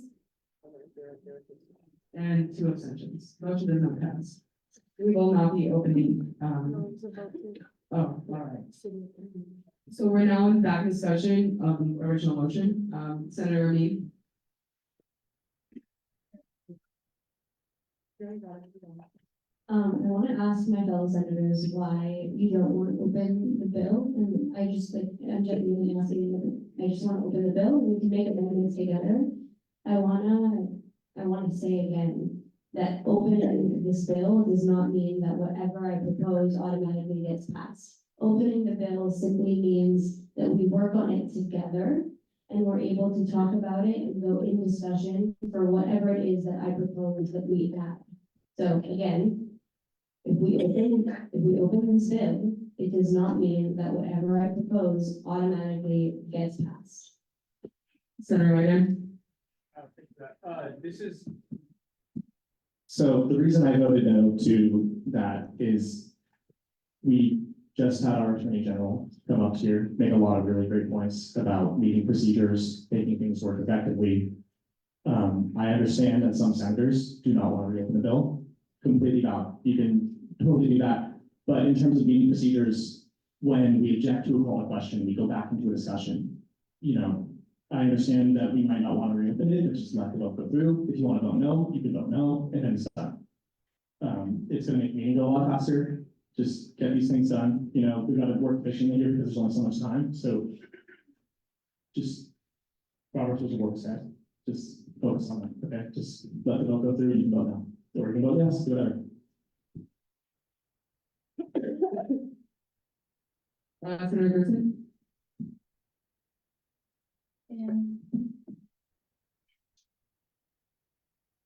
As Dan and the other authors were aware, we had a meeting in order to talk about the bill and make amendments and talk together. Sorry. And in the end, some of us couldn't make it to the meeting, and so I understand the frustration of giving us the space to talk about it and now making people in this room sit through a conversation they didn't sit through. And I'm sorry that we couldn't make this meeting on the council. That said, this is obviously something that all of us care very much about.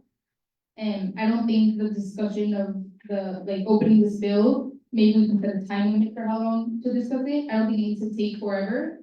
I'm also open to just making amendments and then debating those specific amendments or passing them unanimously or whatever. But please don't let we are students, we have plans, things come up, please don't let our inability to make that meeting stop our efforts to making this bill something that will harm our community as we perceive it a little bit less. Please take into consideration how much we care about the impacts of this bill.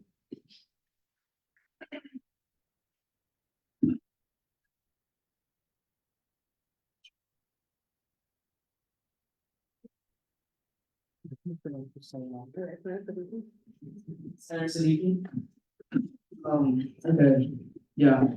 First of all, I understand, it's unfortunate that you guys weren't able to make that meeting. I was looking forward to the meeting. I was looking forward to hearing the amendments that you want to propose, and yeah, I do care about what you guys think. I do care about your opinion, but I'm sorry, the fact of the matter is that we set the speaking agreements that we have 30 minutes to discuss each item, and frankly, the purpose of this meeting is not to go back into the bill and amend it and to make changes. The purpose of what we're doing right now is to discuss the bill as it stands. Yes, I do care about your input. Yes, I do care about your voices, but you had weeks to consult with me and schedule this meeting, and we did schedule an initial meeting, and we had another follow-up meeting scheduled, but you guys canceled at the last minute, and that's unfortunate. And I'm sorry that that happened, but what's done is done. It's not fair to the other senators at the table here who may want to ask clarifying questions or raise concerns about the bill, or the people in the audience who want to hear an actual debate on the substance of this legislation, for us to go back and make amendments and workshop the bill. That's not what Senate meetings are for. These meetings are for the public and these meetings are for senators to discuss and debate the legislation as is. Senator Corsetti. Senator Siddiqui, well, I understand your frustrations in regards to our proposed meeting. Frankly, it's unfortunate that you talk about not. I would also like us to refrain from you or just refer to each other as senators. Okay. It's unfortunate that Senator Siddiqui, discusses wanting to hear our voices when you are currently silencing us. While we are trying to. Point of order has been made. Sure. This brings from you the whole that you are sensing, I think, and Sure. I think that, sure. My apologies. I kind of just want to make it known that I want to echo what Senator Gerson and Senator Amin have said, in that we all clearly are really passionate about this bill. And no matter what happens, this bill will impact every single person in this room, whether we like it or not, whether it's something that we want or it's something that we don't want. I think it's extremely important that every single voice here is heard.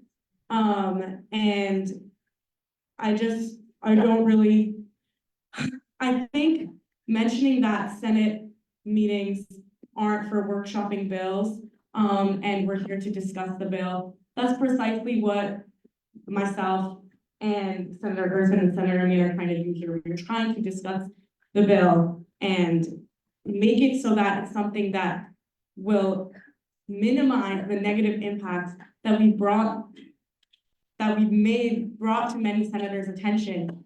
So I think I just kind of want the senators to understand where we're coming from. It's not that we don't want to discuss this bill, we do. That's what we're, at least me personally, that's what I'm trying to do.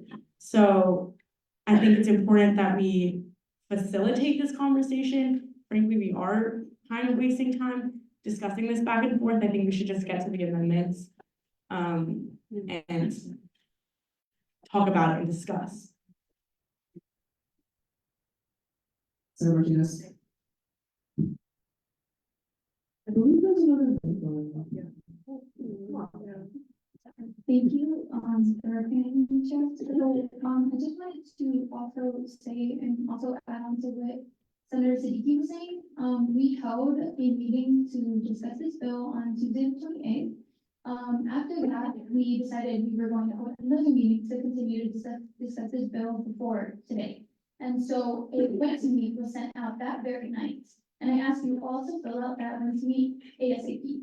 And I continued to wait because we had all agreed that we were gonna meet on Monday. And well, it was like the consensus of like, we're most great on Monday. So then in the end, we decided, oh, are we okay with meeting on 3 p.m. on Tuesday? So then that was it, okay. We weren't notified that one of you or some of you weren't available. I would like you to refrain from using Sorry. these statements and refer to each other as senators. Sorry. So, Senator Amin clarified that they were not available, I believe, for the Tuesday week on that same date, I believe, because they were out of town.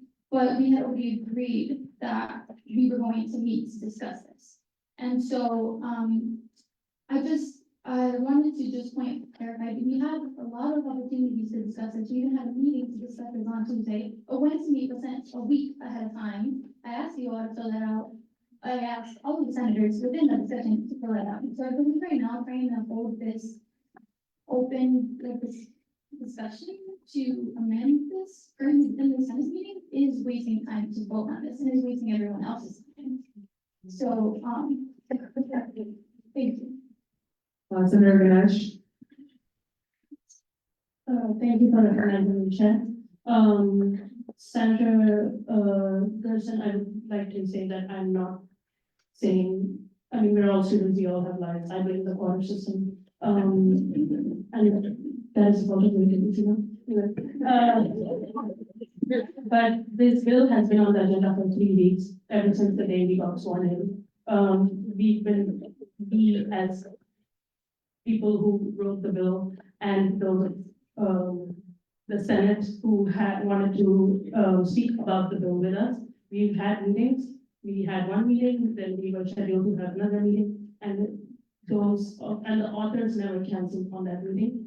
So that meeting was scheduled to be held, and we were ready to listen, and it is unfortunate that people can't make it, sometimes life happens, that's fine. However, what would be noted is that there were conversations, and there was a space to have those conversations. And I think now it's completely arbitrary to keep going on and on about whether we show up or not. Thank you very much.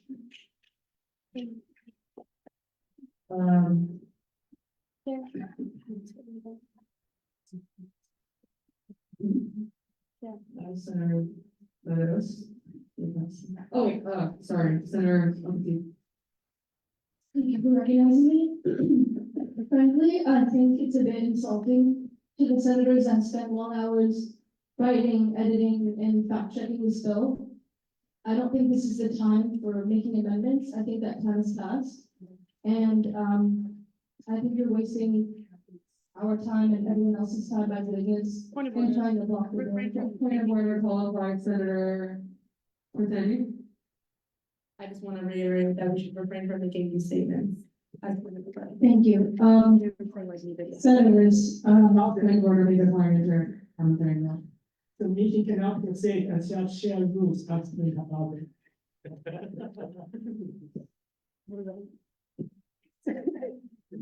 So the chair has to either suspend or overrule the points of order without the meeting continues.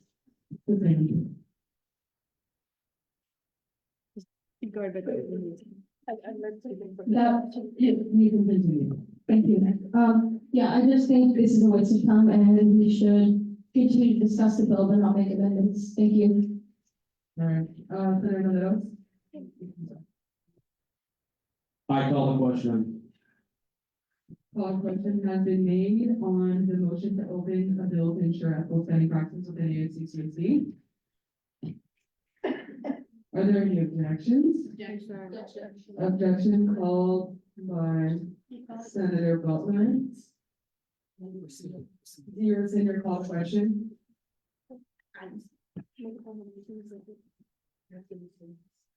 Objection rescinded. Are there any objections to the call question? Objection made by Senator Gerson. Do you rescind your call question?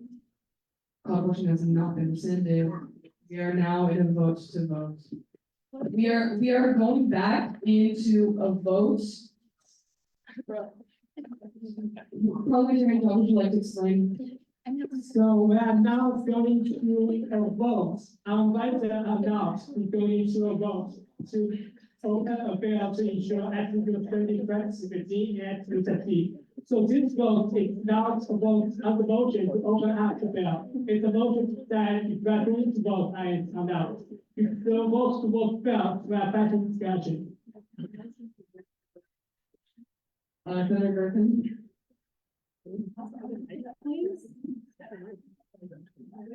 Senator Job. I'm sorry, senators cannot speak. How budget is undebatable. Yeah, we are in a vote. All right, so, Point of information? yes, Senator, I just want to clarify, are we voting to vote on whether or not to open the bid? Yes, that votes are better not votes. all right, back in the vote to vote. Hands up for yes.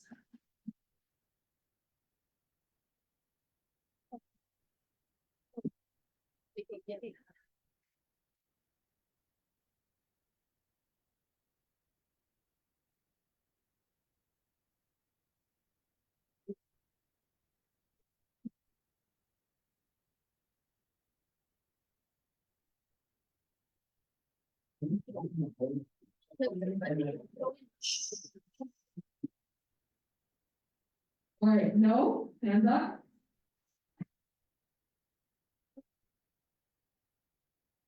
Abstain. All right. That is 18 yes, 3 no, and 2 abstentions. We are not we are now going into a vote on the motion. We are now going into a vote to vote, we are now going into a vote for the motion to open a bill to ensure ethical spending practices within ASBCSD. Yes, Senator, me. Yes, so if you vote yes, we are opening a bill to ensure ethical spending practices. If you vote no, we are not going through that motion. If you abstain, you're abstaining. Is that clear? All right, beautiful. Yes, Senator Grissom? Is there a way we can discuss the bill without opening it? Is that a different motion? Yeah. We will, point of order, so we will go back into discussion after voting on this motion. Period. Okay. All right, we will now be voting on the motion to open a bill to ensure ethical spending practices in ASBCSD. All right, hands up for a yes.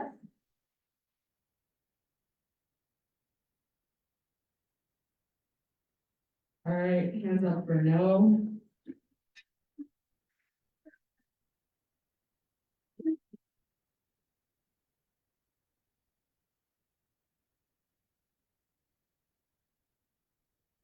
Hands up for abstention.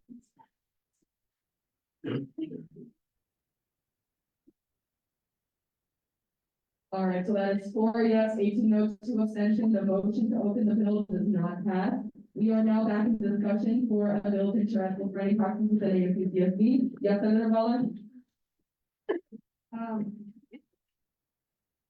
Motion to allocate, 45 more minutes to discussion to, we have 5 minutes left.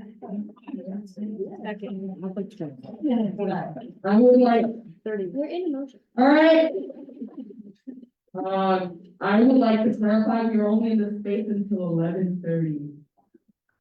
So I strongly suggest that we rescind your motion.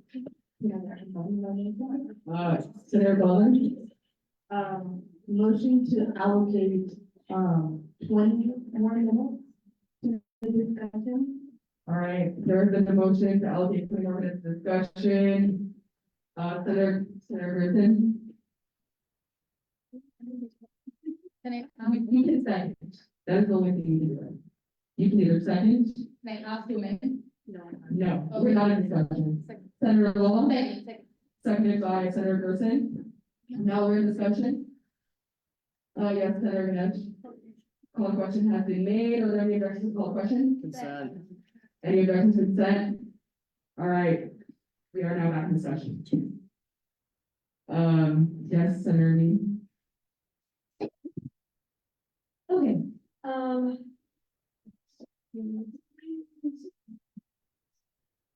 okay, so I'm gonna go through the things that I want to do. And also I want to add, by the way, that I did send you guys an email and I told you guys the proposed changes that I wanted to do. I understand that you couldn't see that, I do not, but I did send you an email so you can see. First and foremost, sorry, to slow down.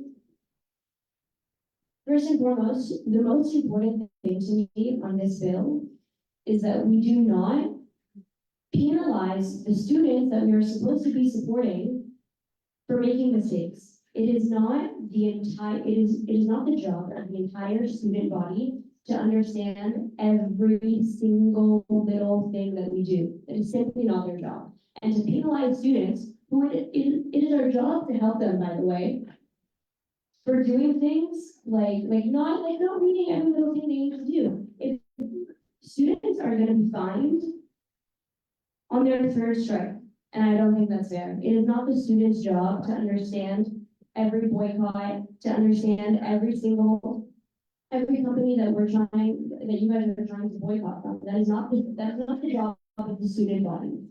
So my first ask is that you guys take away section H, listed consequences of breaching boycotts, so that we don't penalize students for making mistakes. It's not the student's job. It is not their job. You can give consequences to someone else. It is not a student's job to do it. All right, Senator Siddiqui. Okay, I have 2 points. First of all, I just want to clarify, you're in discussion, the bill is not open, no further amendments can be made. The bill is closed. I'm sorry, no further amendments can be made. Second of all, Point of order made by Senator Lee.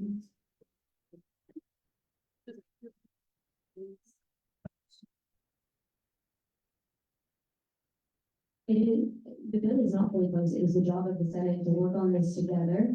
We can absolutely do this behind closed doors if we want to, but it's also my right as a senator to stand here and ask you to amend this bill with me.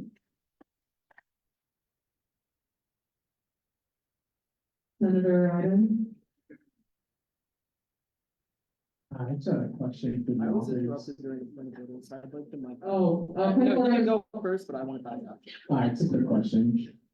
So assuming we pass this bill today, I'm assuming there's going to be time before it's real action implementation of RCA. Assuming we vote on the bill. Assuming we vote on the bill today, hopefully. How do you feel about amendments being proposed in the future? And taking those into consideration, because legislation is never final after it's voted on, it's always being worked on and amended. How do you feel about that?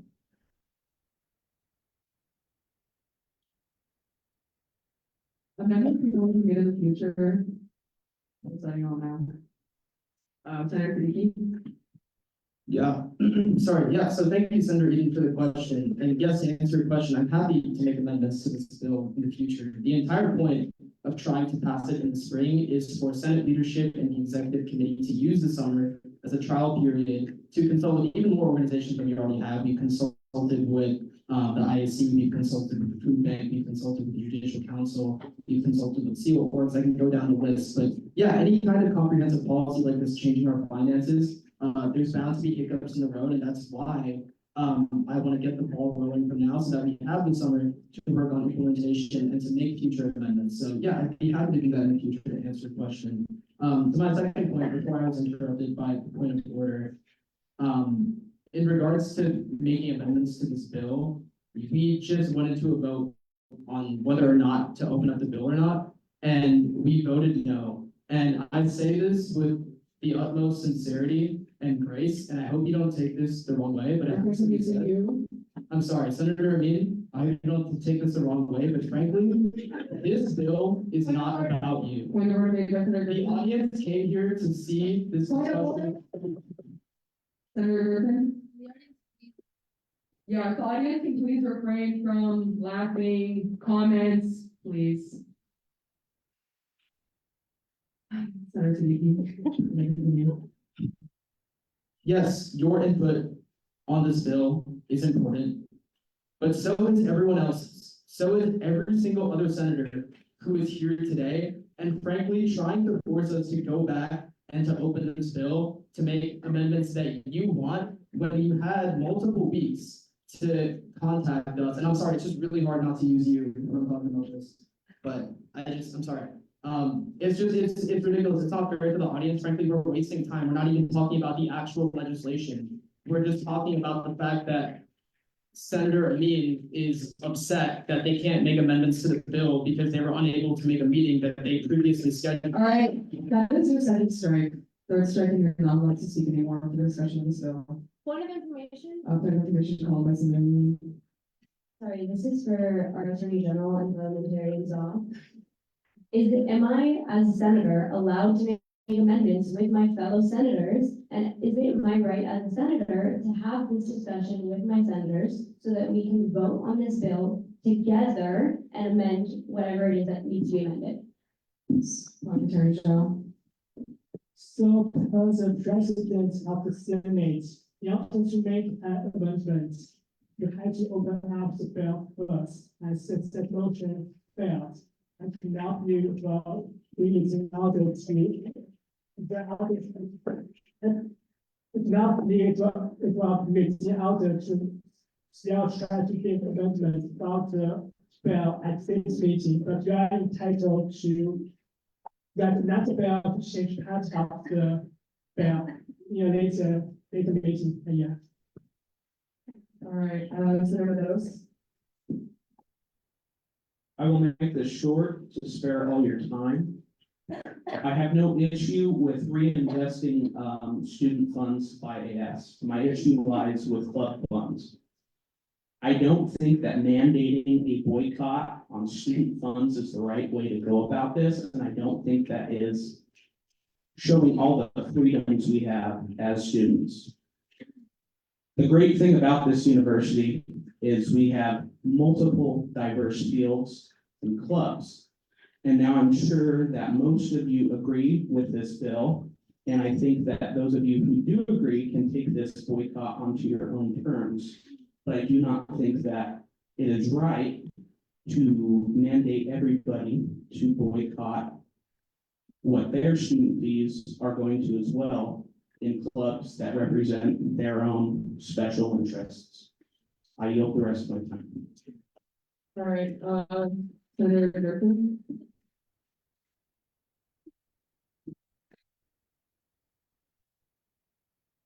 I want to speak for a second. I'm gonna do this for and then I'll talk about my next point. Earlier in the meeting, I asked the speaker whether or not they want to have China to build. They responded that they didn't know about that genocide too well, and then a comment was made by another senator that there are not currently students camping out and protesting for that genocide. This is exactly my point. Why does one population deserve more care than another?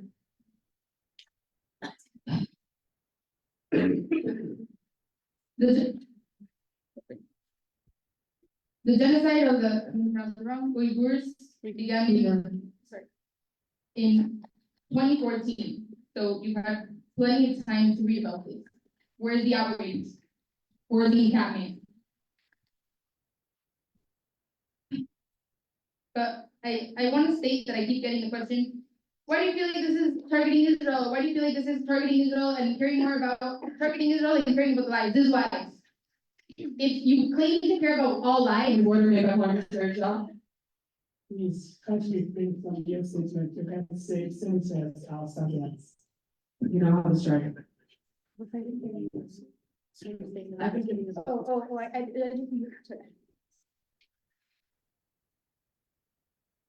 This bill targets one country, the Jewish country. And so that is why we care so much, because it feels targeted, it feels biased, and it feels unfair. Claiming to care about all people and then solely targeting out one country doesn't align. But I want to move on to my second point. This piece of legislation is going to negatively impact thousands of students on campus. It's not people who are students, students, all students. It will make it extremely difficult for students to abide by all of the specific rules and details of this, frankly, ridiculously intricate bill. It will penalize students for breaking rules of this legislation and cost them money. And it will cost the students and the associated students hours and hours and hours of dealing with each individual situation that occurs in which there may have been a violation of the legislation, because there will be many. This will frankly be a waste of all of our time. But more importantly, if this legislation is passed, the associated students will spend the rest of this year and the upcoming one dealing with the lawsuits. This is not a lie, as was previously stated. This is not a shake your head, go away. This bill is a violation of the anti-Israel boycott law passed in UCSB and California. That is a fact. And so, this bill will simply not go into effect. What it will do is result in the waste of time, energy, and money of us. And so, simply stated, if you claim to care about the money, the time, and the energy of the students on AS, in the school, and in general, vote no. All right, Senator Iden.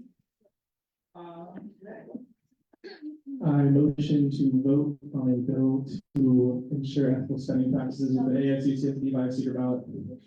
We're still in discussion. Technically, that motion can be made. Is there a second? Seconded by Senator Habas to move into a secret vote for A bill to.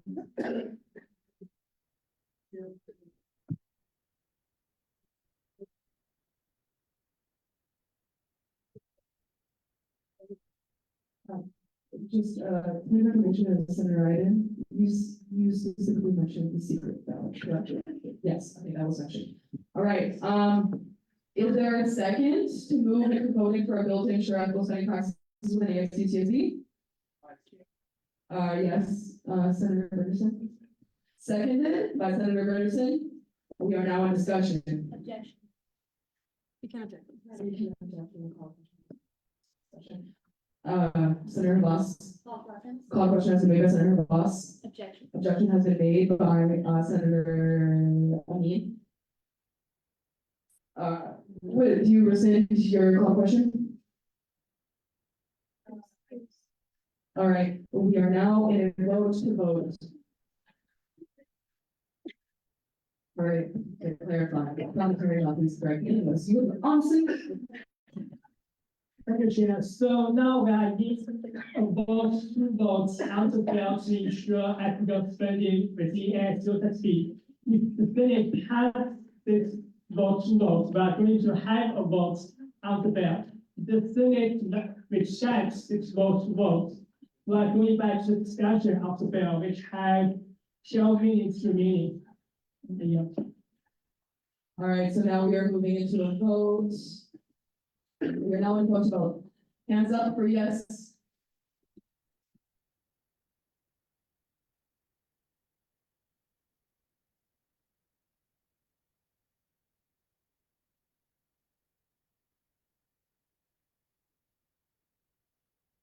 All right, hands up for no.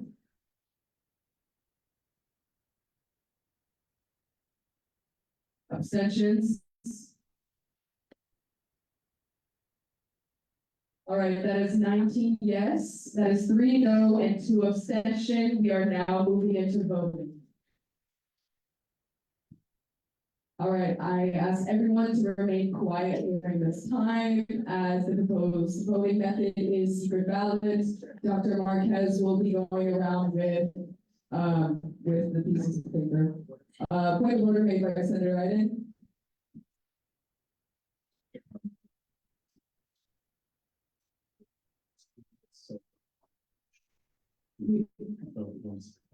Oh, true, that's true. You're now voting on the motion to vote. I guess my confirmation called by Senator Lee.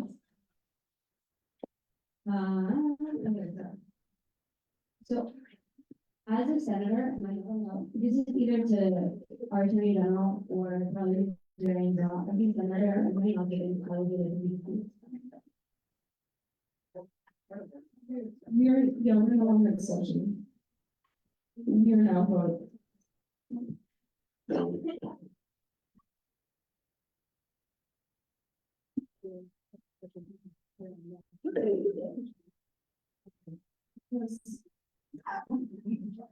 House the Senate just has the couple question, which is basically cut out outbate administrative to a vote. It needs to be accepted by two-thirds majority, which the Senate did. So now outbate is over and we now come to a vote. To clarify, we are voting on the motion to vote by secret ballot. Yes, Senator Lee. You voted no. So will this objection to the application will move to a vote to vote, but the Senate by two-thirds majority decided to cut out our debate. That's forgetting the options of other for super majority and taking other. Yes, Senator Garcia. What is the action taken if the audience breaches the agreements again? We ask them to leave. Okay, that has to be enforced by our executive director. All right, so now we are in a vote for the motion to vote by secret ballot for ASUCSD, a bill to ensure ethical spending practices within ASUCSD. So, hands up to vote by secret ballot.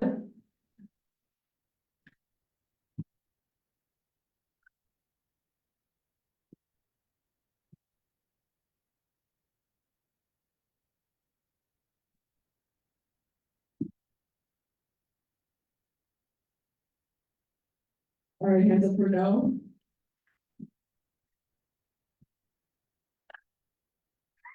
If I think that that's a no. Senator Grisanti, is that a no? Sorry, I'm a little, it's a no. Any objections? Sorry, abstentions?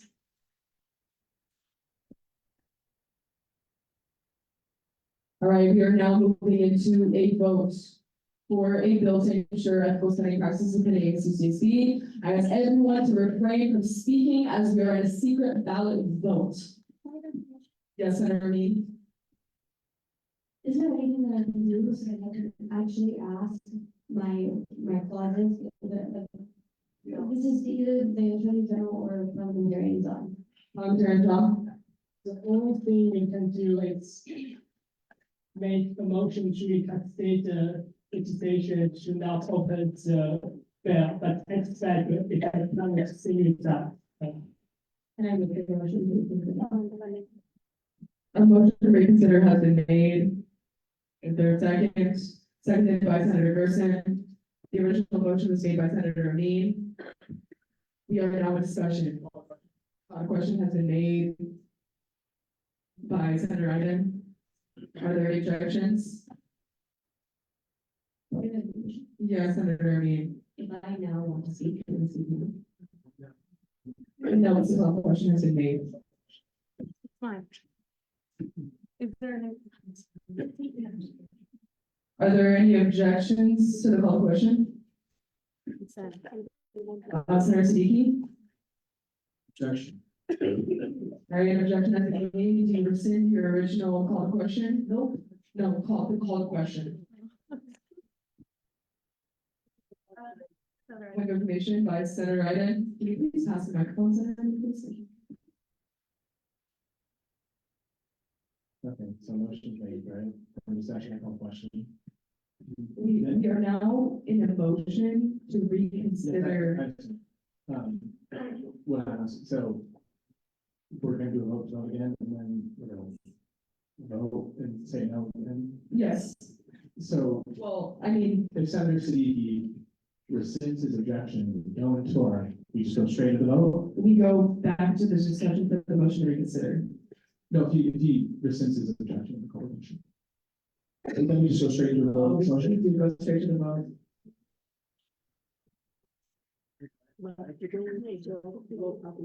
Very much.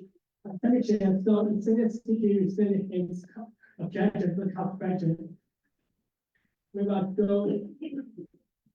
How you object to the consent instead of the question, we are going to vote on the motion to reconsider. So are you? So are you object to the question of the consent? The consent will go to a vote. On the motion to reconsider, reject the question will go to a vote to vote. Senator Siddiqui? I object to the consent.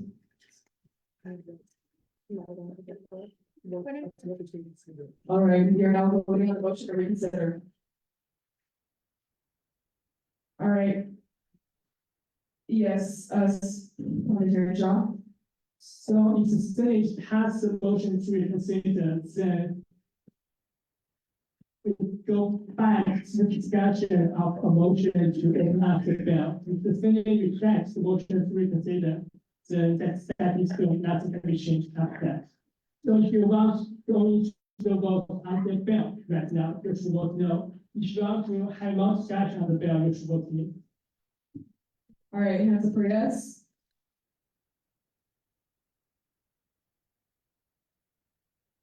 Hands up for no.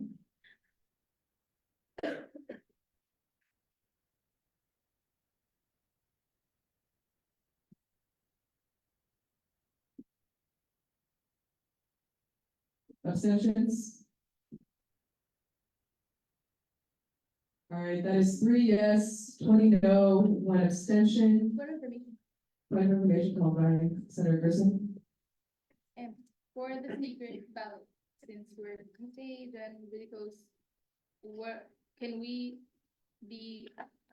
go to our own respective places to vote, so it is a secret ballot and not a ballot where people are watching you right? I call on the executive director To answer this question, would it be okay if folks maybe walked into a different location to vote? I don't see there's a problem with that. The submission of the ballot still has to be back in their space. All right, can I suggest something? I ask that we all get in a single file line down here. If you can get a piece of paper and everyone kind of just like, right, put in hat, right, put in hat, right, put in hat. I think it might be just as viable to hand people their ballot on their way out of the stage. And then when they return, they put it back in my little binder. All right. Point of information. Point of information, Vice Senator Nash. Thank you for recognizing me. And secondly, this is to either the parliamentary job, the AG, or executive director. If people go outside, what is the guarantee that they will not discuss it with themselves? So how can you enforce that? How do we ensure that there's no further discussion outside of the Senate floor? Well, that goes back to the question to the chair. The chair is the one that obtains the order of the vote. It is intentionally meant for no further discussion, because you voted for no further discussion and a vote. So the privacy of being able to vote privately is a different matter. But All right. just to, if I could conclude.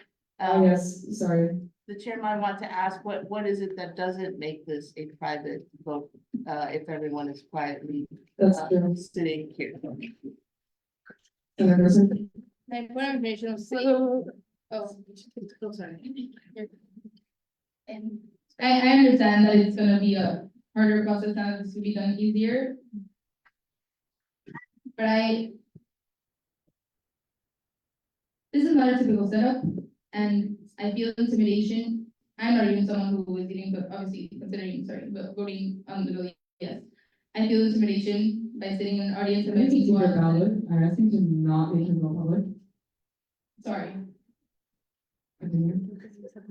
Whatever, what I was gonna say is, this setup in this room is very comforting, maybe very watched, and it feels like people can see and it's not that secret, and I feel that people might not feel like their vote is, like, you. All right, so let's continue with my original idea because I feel it was best. Oh, wait, I think the Attorney General. Yes, Attorney General. Carlson? I just want to say, I think Dr. Marquez's point was very succinct and honestly quite perfect. I think there's nothing stopping people from on the stage just doing a quick little Y, quick little no, like an N or Y. Or It A. looks the same from, from us and how you guys write the strokes, to be honest. And so I think, trust you guys, right? Trust your peers, right? You're more contained on the stage up there, away from us. So have faith in each other up there and just trust that you guys won't go after each other, and I feel like that should be good enough. All right, point of information called by Senator Corsetti. I just kind of wanna, I agree with Senator Gerson. While I do see Attorney General's point, I just want to say, like, I want to ask, what is the process for maintaining a quiet audience? Because we've seen kind of that. Executive director kicks them out. Okay, I hope that we can enforce that. I agree with Senator Gerson that it's very intimidating, and I kind of think that if we have noises like snaps or claps in the audience, then that can impede the voting process. So I want to kind of make that note. Yeah. That was not good information. Sorry. Yeah, I just. Oh, presentation called, but I'm considering that we're in the current voting process. We can only do point of order or point of information, making it clear. So, again, the parliamentarians or Attorney General. I'm gonna phrase this in a question, just give me a second. All I wanna do is literally say the clauses that I want to add. Is there anything that I can do No. to say that? Parliamentarian Shaw? Since the Senate has its House state motion to reconsider it, unfortunately, no. All right, we are now in our voting process. What information are we voting? What's, are you saying? If the executive director would like to.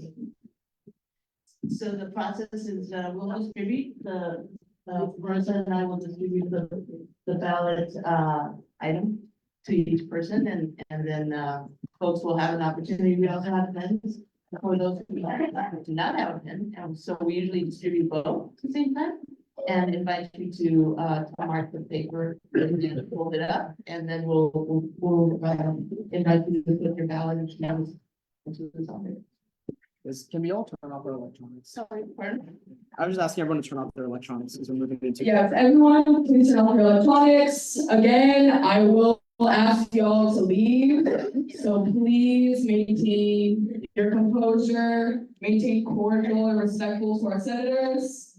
I'm sitting over here for a reason. I'm looking at you. Y-N-A. Thank you.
And then one sounds. Can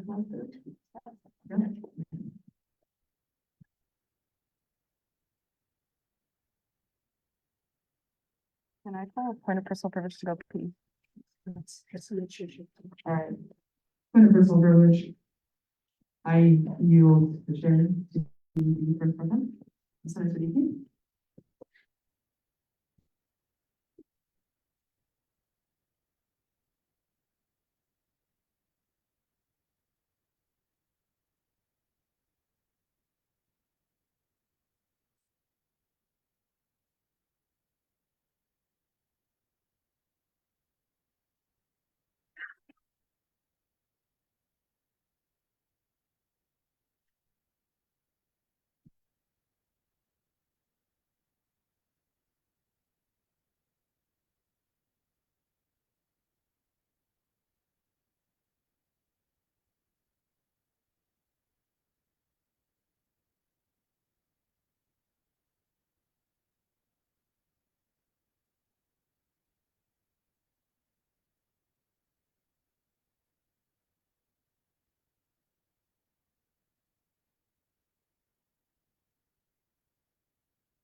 All right, again, I ask the crowd to maintain your composure.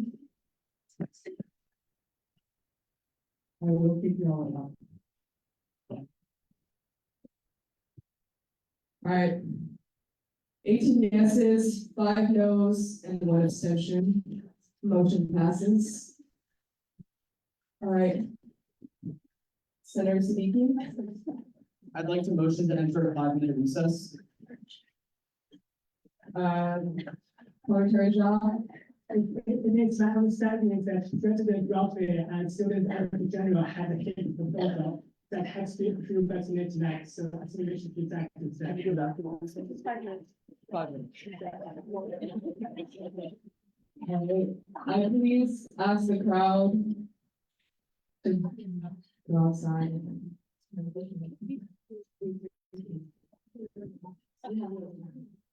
All right, moving on to our next agenda item. Point of personal privilege, restroom. All right, point of personal privilege, call. Yeah, I asked you all to stay, given that many of you that are leaving have things on the agenda that need to be voted on tonight. I suggest that you stay. That is my suggestion, Ms. Chair. Of course, you don't have to take it. It is my suggestion.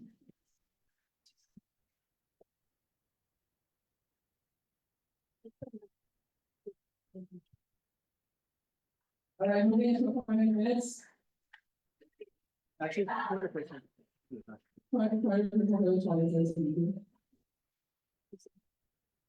all right.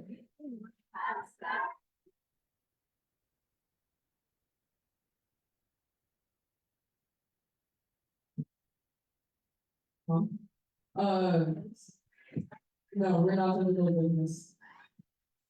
Moving into, well, since Senator Siddiqui is not here to speak on resolutions. We are now moving into appointments. Senator Mullen. A motion to bundle and approve all appointments has been made. Senator Ganesh. Seconded by Senator Ganesh. Are there no more discussion? Senator Rosio. Call question has been made. Are there any objections? Consent. Are there any objections to consent? Seeing as there are none, the motion to bundle and approve all appointments has been made. We are now moving into minutes and allocations. Senator Iden. A motion to bundle and approve all minutes and allocations has been made. Senator Ganesh. Seconded by Senator Ganesh. We are now in discussion. Senator Rosio. Call question has been made. Are there any objections? Are there any objections to consent? All right, minutes and allocations have been approved. We are now moving into action items.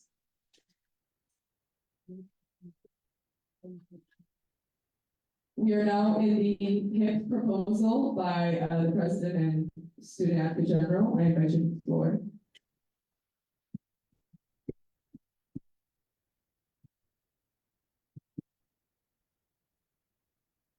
I don't think, my personal opinion, I don't think it'd be a bad idea to take a 5 minute recess, just to get those people back into it.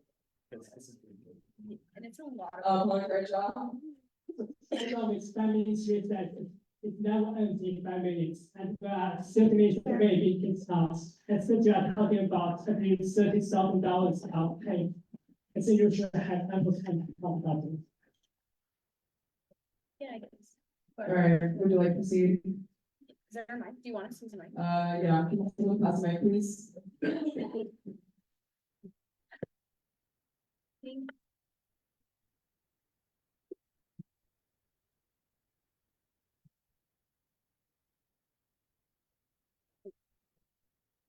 Okay, hi everyone. So me and Alan have a HIP project proposal for you guys. Can you just speak a little bit louder into the microphone? Yeah, and we've been working on it for a little while, so I'm just gonna go ahead and get started with the project overview.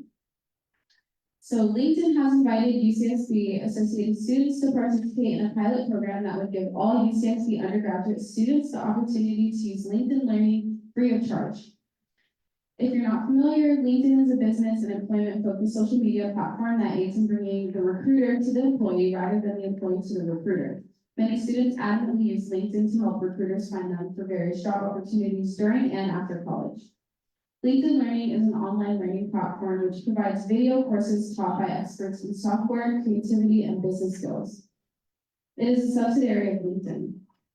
All the courses on LinkedIn fall into 4 categories: business, creative, technology, and certifications. In order to gain access to LinkedIn Learning, a subscription is required costing $30 per month. This totals up to about $180 for 6 months and $360 for the entire year for one person. Both Alvin and I were more than happy to initiate this collaboration on behalf of the association and the student body that would greatly benefit from having access to a platform like LinkedIn Learning. We would like to present to the Senate a 6-month pilot program, which would guarantee all UCSB undergraduate students access to LinkedIn Learning at the cost of about 96 cents per student to the association.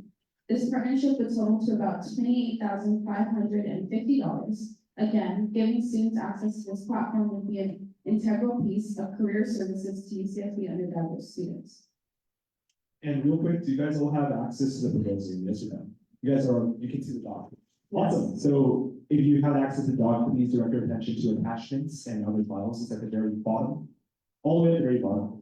That does give you a rough demo of what LinkedIn Learning looks like, as President Barber did mention before. So at UCSB, we do have professional development classes that you can take, but those tend to cost thousands of dollars. However, a really good substitute for these classes is LinkedIn Learning, because these classes are taught by industry professionals and professors and are used by a lot of students currently without access to this subsidized program. So looks like that. Every single person has a personalized page. Every single day there's new trending topics that come up. And for me, as someone in CS, this is something that directly pertains to me and directly pertains to the professional development and career development of students at UCSB. I'll be passing it off to President Barlow to talk a little bit more about the project plan.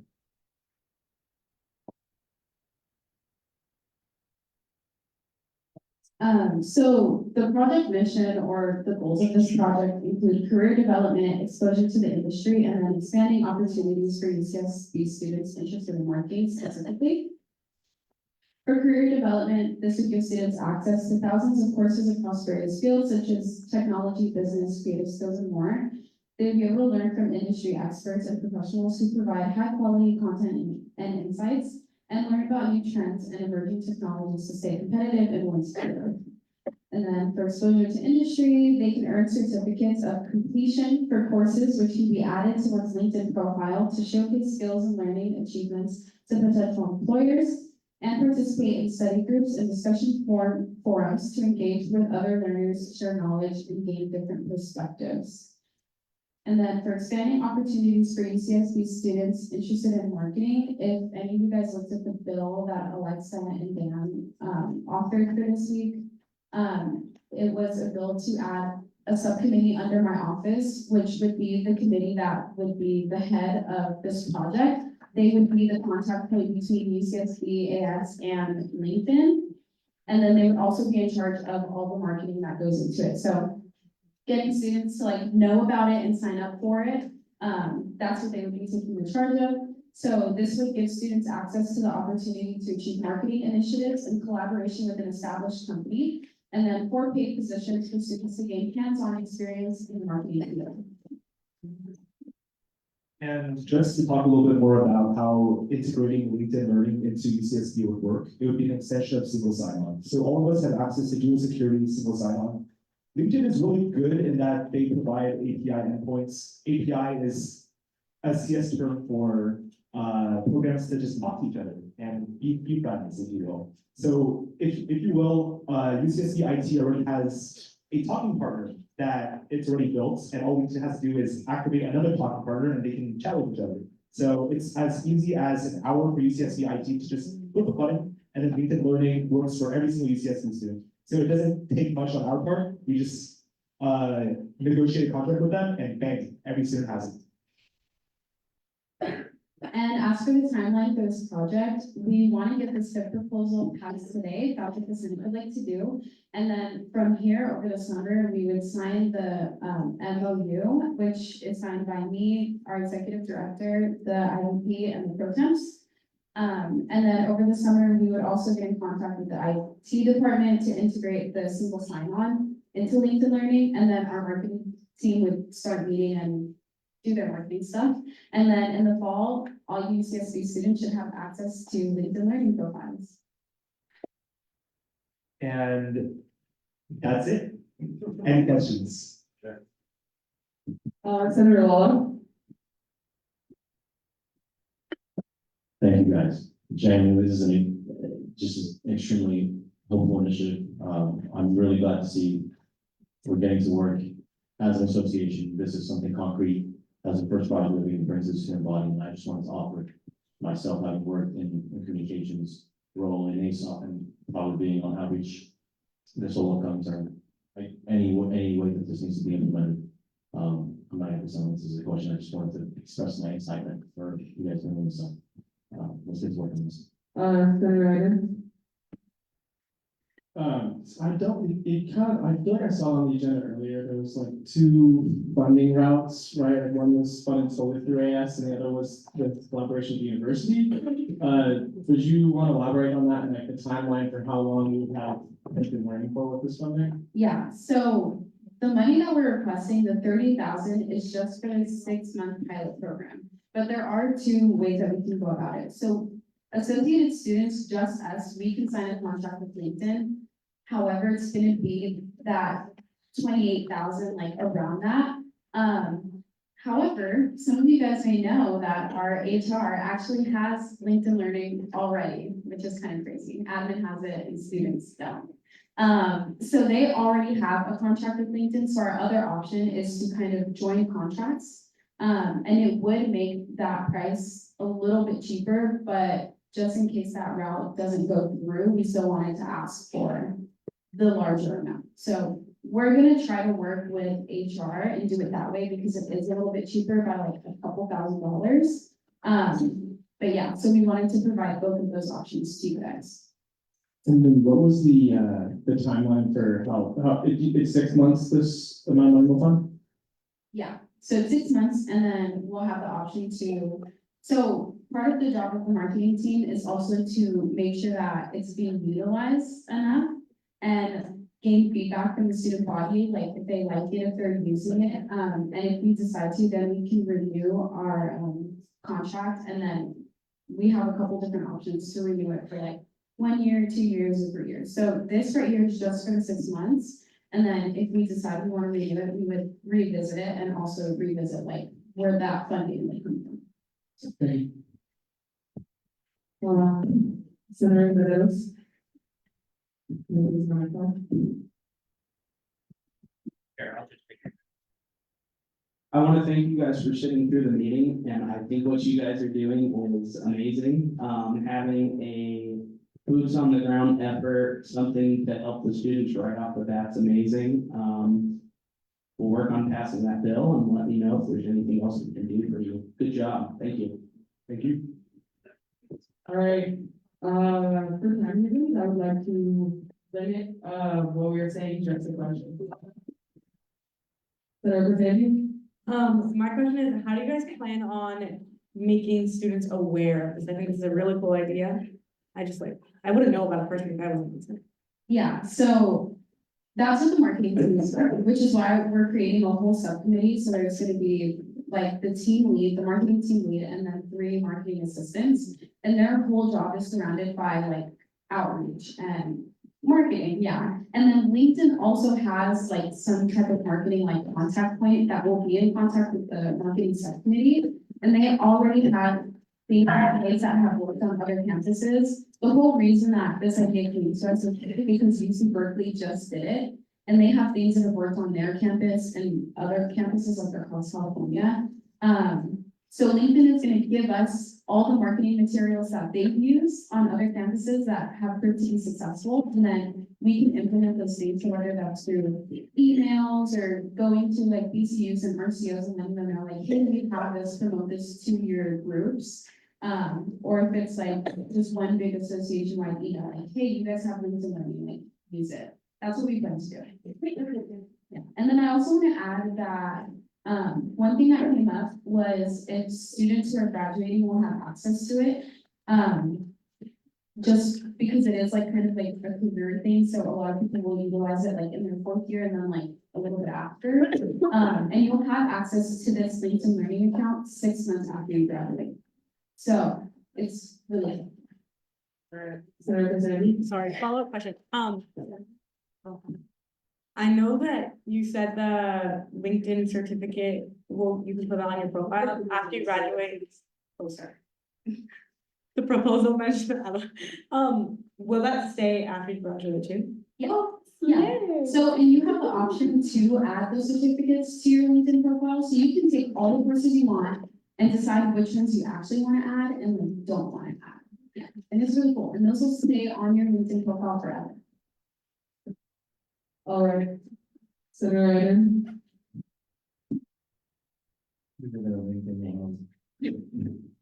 Motion to vote on approval for the, bid proposal, LinkedIn Learning by hand vote. Point of information, Yes, Senator Meadows? are we at a forum right now? Yes, quorum is 13. Yes, Senator Law.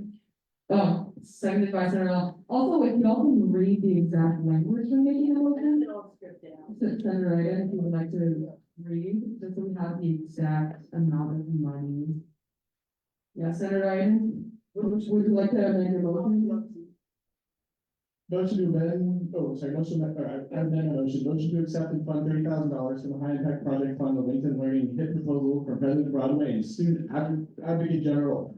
Weighing with a check-in required by the project manager and administrator at said meeting during the 3rd week of fall quarter. Senator Lala, seconded by Senator Lala to accept and fund $30,000 from the HIP project proposed by the SAG and president. We are now in discussion. Senator Leos? I call the question. Call a question has been made. Are there any objections?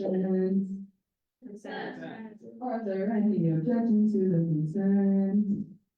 Seeing as there are no questions, after the case, all right.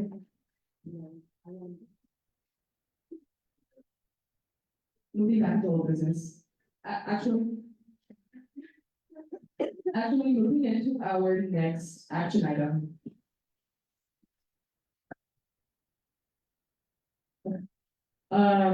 Our next action item is the reallocation of $400 from line item outdoor restroom rental to lighting rentals for the JC sponsorship of the Mecca Shabbat Senator Corzani. I motion to reallocate $400 from line item outdoor restroom rental to lighting rentals for Jewish Commission's sponsorship of the mission. Are there any seconds? Senator Lala, seconded by Senator Lala. We are now discussion. Are there any objections? Senator Lee? Call the question, no by Senator Lee. Are there any objections? Are there any objections to consent? Seeing as there are none, motion is now. All right, motion passes. Yeah. All right,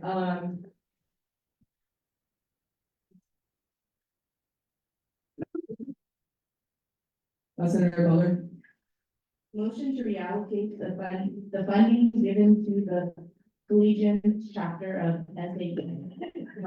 International to be as follows. Flights, $12,000. B, trucks, $2,000. C, trailers, $1,000.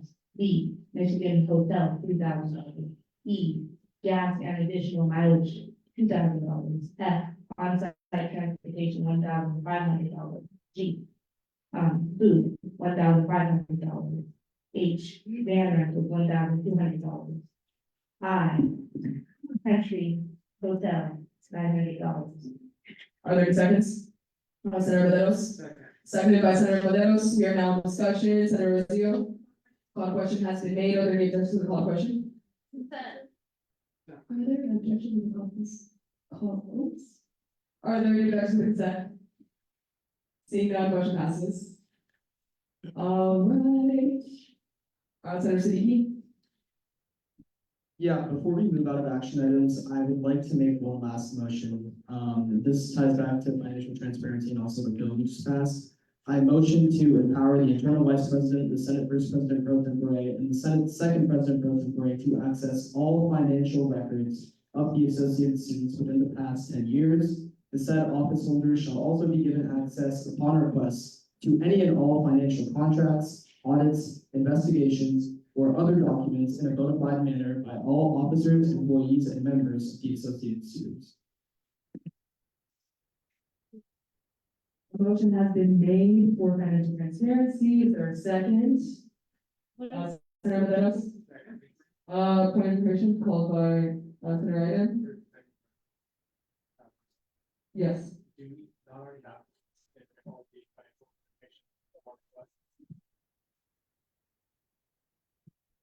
Senator Siddiqui, would you? Oh, this goes to our executive director. Do we have that financial transparency set in place?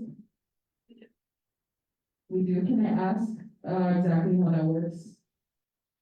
Sure. You want me to get my? Yes, if you can please come to the stage.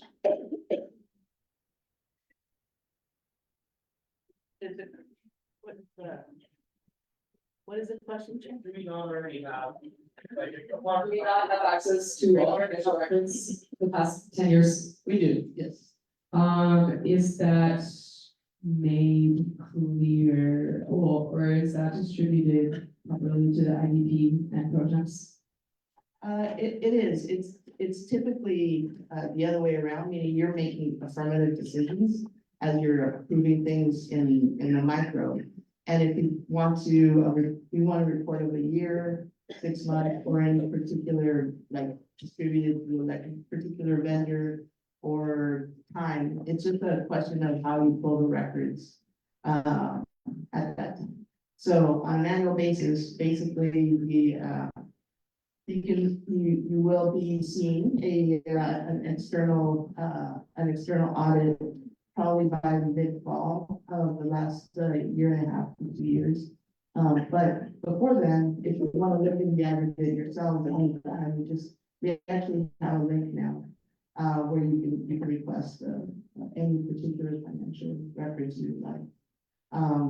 And we're also in the process of bringing that up into a more of a modern state than it is. Like, we have a very a standalone fund accounting system that is a legacy system that is being updated, but those data exist.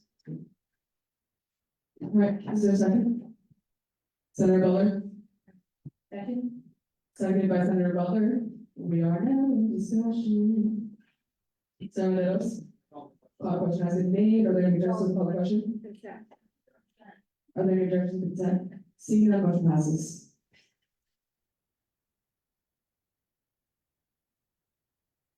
We are now moving back to old business.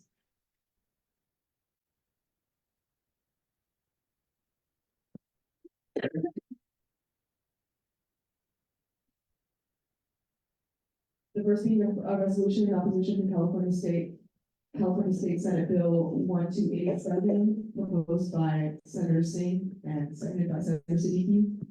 Senator Singh. Yeah, thank you, Chair. This bill is in opposition to California State Senate Bill 1287, which is the prohibition of violence, intimidation, and harassment on campus. I would like to invite the lobby co-chair for local affairs, Council Neal, to speak on, if that's okay with the chair. And what's that? Allison. Yes, Senator Iden. We are good until 11:15 exactly. I'm looking at the time, thank you.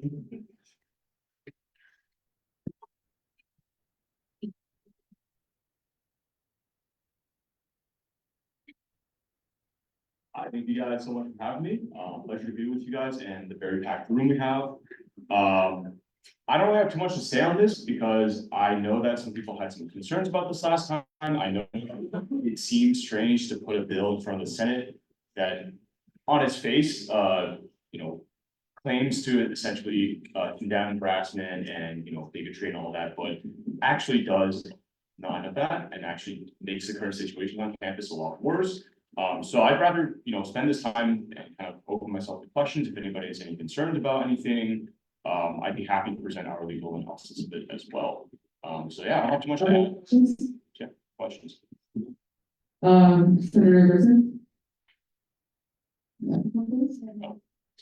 Sorry.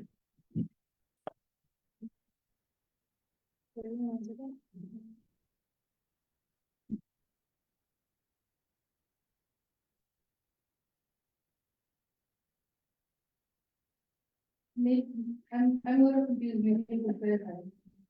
You're opposing a bill that ensures there's no harassment or intimidation? It is a resolution. Can you talk a little bit more? Yeah, I about can clarify that. Yeah, sorry. Maybe that wasn't made too clear. This is first off a resolution in order to oppose a state bill. So this is not a bill at the AS level. This is a state bill in the California legislature.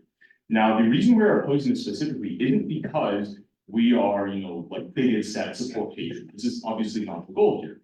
The reason we're against this bill, and actually UCSA, the UC Student Association, has come out against this bill as well. ACLU has come out against it. And the primary reason for that is because it attempts to quote unquote address hatred by imposing draconian measures on student speech that we feel like are far beyond the pale when it comes to actually allowing for discourse on campus, right? We feel that penalizing speech and leaving it to campus administrators to essentially decide what they think is palatable speech and what isn't, is a very dangerous avenue to open. We feel that, if we want to address hatred, we can do so, right?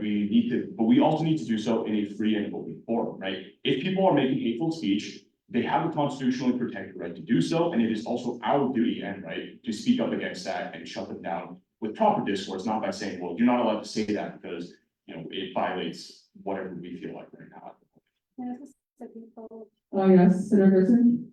And if I understand correctly, you want to leave the power of deciding what speech is allowed on campus to the students and not the administration? This is not what I'm advocating for, neither is that what the purpose of this bill is. All I'm currently asking for right now is that the legislature does not take the extraordinary measure of writing a blank check essentially to administrators to do whatever they currently, if somebody has an issue, for example, a student has a problem with the way an administrator deals or hands out a punishment for speech, they can take it either to a grievance process directly to the school, or they can do something like go to the ombuds, right? Go to the ombuds office and bring up the concern there. And this way, right now, the university has, like the state hasn't made a statement on this, so universities kind of don't feel empowered to just do whatever the hell they want, language. Having the legislature essentially pass a bill telling administrators, hey, we're just gonna let you guys do whatever you want. We don't really care, just do what you feel like doing. is a pretty dangerous step to take. So essentially what I'm trying to say here is that we don't want the state endorsing administrators doing whatever they want. Right now, there is a very strict process for making sure that they don't trample on student speech. We want to make sure that the state doesn't go ahead and say, well, actually trample on speech. All right, Senator Ramin. Okay, I just want to make sure I'm understanding correctly. Sure. We can talk back and forth, you can also interrupt me if you want to. So to my understanding, right now, if somebody says something that in any way encompasses hate speech, that goes to administration, and administration is able to handle it. Yes, They can also get in trouble for it, they get in trouble, sure, like suspended or re-employed. sure.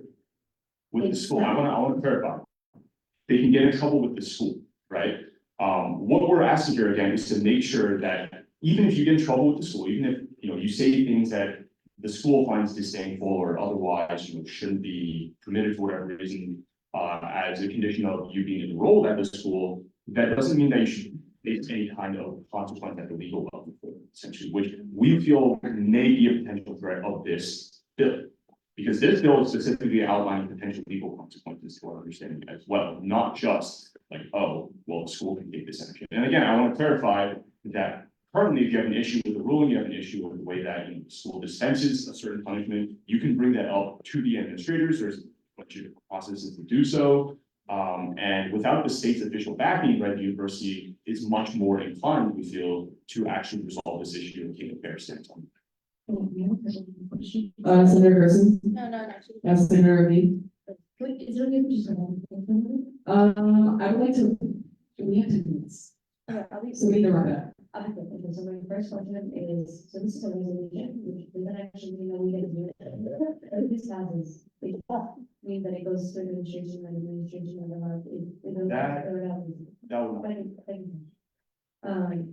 but although I'm happy for you to recommend, I don't know. I'll go on that. Also, if this is the state, if this is the law of the state, and we are UCSD. How, you know what I'm saying? You got what I'm saying, how would this even be different? How would we get to say, sorry, that sucks? We're not gonna abide by state law, we're gonna make. No, it is, just to clarify your question, it is taking a stance as an association, that is what all resolutions do. Yeah. Okay, so you're trying, okay, that makes sense. Can I have All right. Yes, everybody else? Would it be in order to call questions? No, we're not in session yet. Well, actually, yeah, we are technically in a session, a call question can't be made. So everybody else? Call question has been made, are there any objections? Wait, point of order, I'm currently asking questions. I know the call question has been made. But can I call the question made while another senator has the floor? Okay. No, that's true. You may continue the question. When students make speech that is seen as violent or harassment intimidation or how they refer to in the bill, like, how's the kind of clarity, harassment, whatever. When a student does make that sort of language, if not legal consequences, what sort of rules or consequences are you envisioning to replace these in order to keep a campus climate and environment that is free of those things?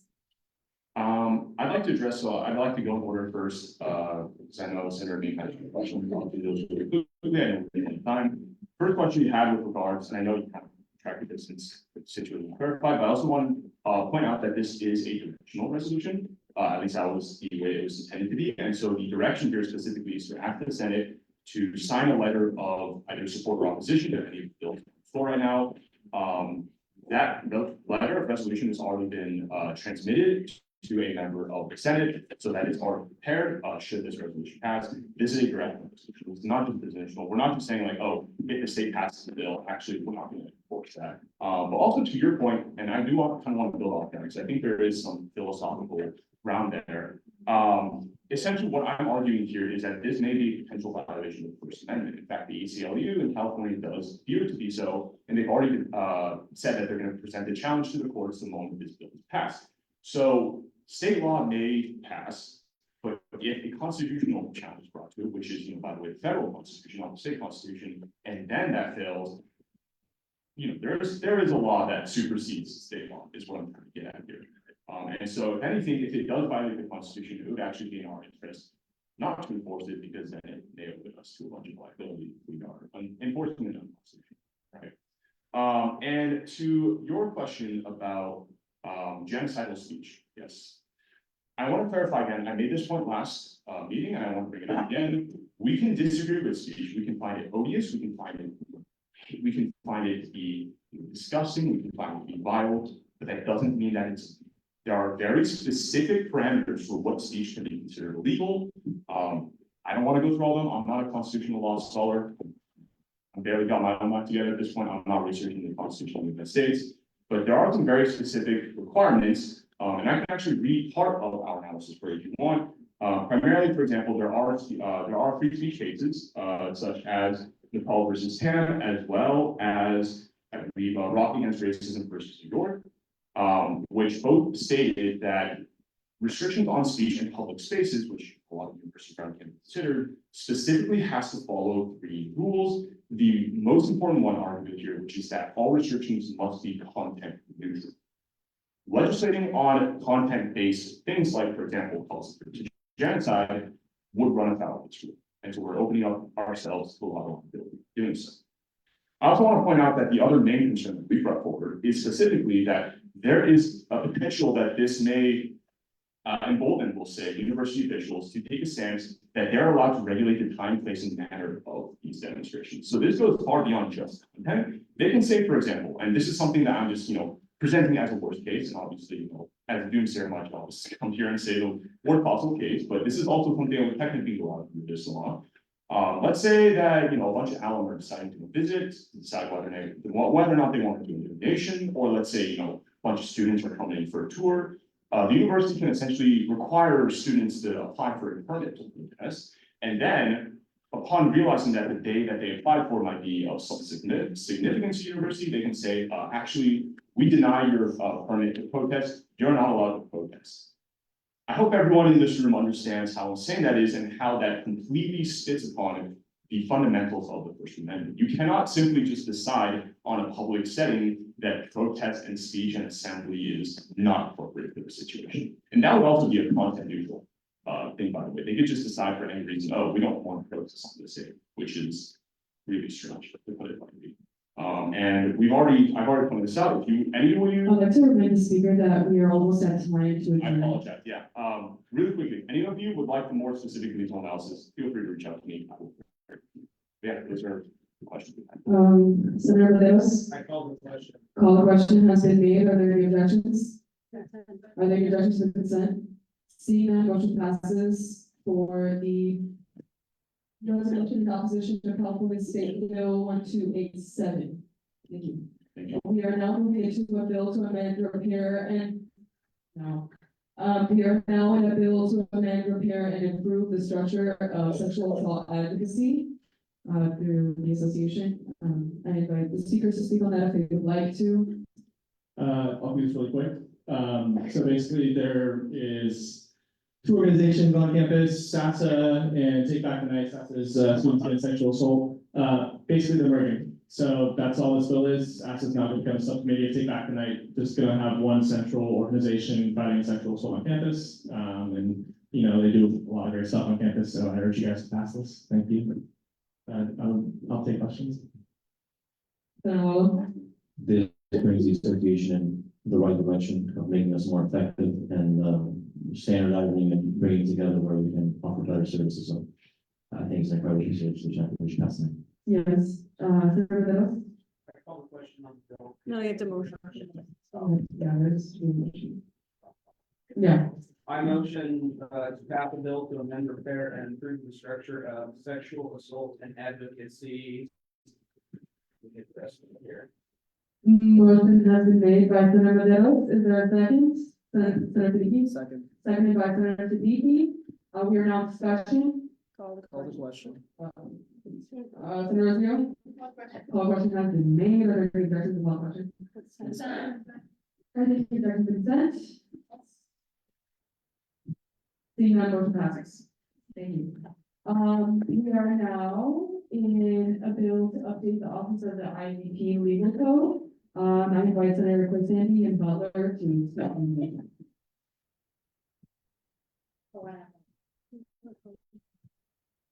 Also to keep this brief, this bill is to just.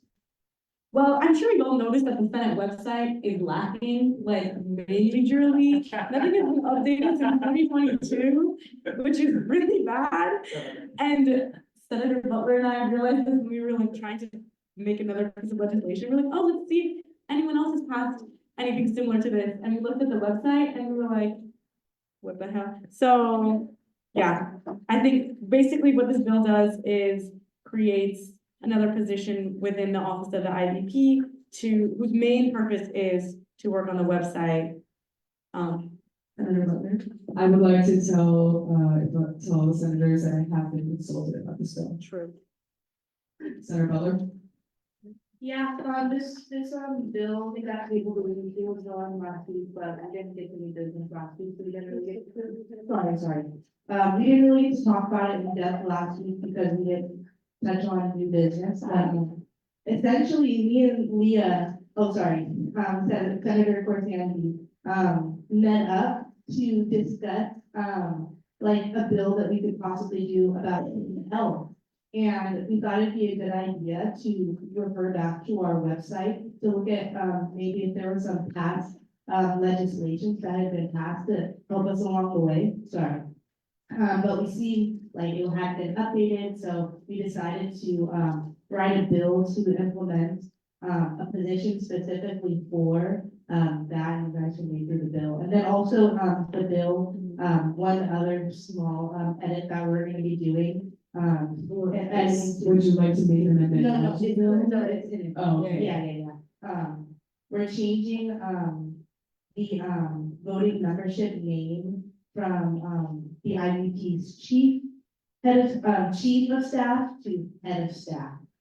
This is just to modernize the name of the position, so I wanted to have that too. All right, the floor is open, Senator Rios. A motion to pass bill to update the office of the interim vice president.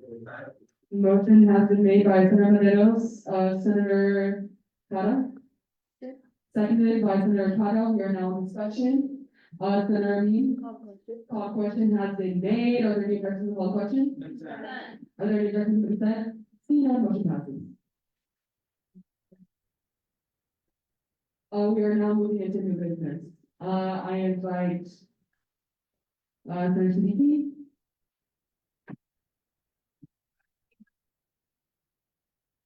Yeah, I definitely do want to get to new business, but I want a motion for us to go back into unit reports, because I know the BCs have been here for a long time. Guys, I'm so sorry, thanks for staying this long, but if someone is willing to be second, I'd like to give them the chance to speak so they can go home. I recommend that someone make a motion to table this into next session. The unit reports? No, the bill, I mean, the bill of new business. Oh. Senator Rios. I motion to table a bill to establish the office of the. I think only the authors can make that, right? Oh, everyone can make that motion. Yeah, go ahead. I move to table a bill to establish the office of the president marketing subcommittee to our next setting. All right, there's a motion, Senator Lala. This is necessary for the project that they were just proposing a few minutes ago. We should go through this really effectively, really quickly, because they can't get it up and running without. Parliamentary job. Oh, you rescind your motion? Motion rescinded, parliamentary job. Since it is a bill, it's mandatory to be tabled at least 1 week, so there's no chance we can pass it this week. Point of information. That is true. Senator, Medeiros. Is there a workaround with a 2/3 vote to get it into, no? No, it must be tabled. Wait, So technically, the student suspends the balance, but since suspends is auto amendment, the application itself has to be taken off of it, so. No way to do it, I'm sorry. Senator Law. Oh, sorry, Senator Singh, Can we not move this into consent calendar? would you like to motion that? Point of order called by parliamentary John. Even if you move it to, even if the signature move it to consent calendar, there's still legal code requirements that it has to be taken off of one way. It's unlawful to move it to consent calendar, the only lawful is to either table it to next week or table it indefinitely, there's no other option. Senator Siddiqui. Motion to table a bill to establish the Office of the President Marketing Subcommittee to the next Senate meeting. All right, is there a second, Senator Cotta? Second. Seconded by Senator Cotta. We are now in discussion. Senator Mead, call question has been made by Senator Mead. Are there any objections? Are there any objections to consent? All right. That is now moved into our next session. Senator Butler. Motion to add a resolution to direct the executive director to research the existing university contracts with LinkedIn to do business. And I just sent to all. All right, is there a second on the motion to?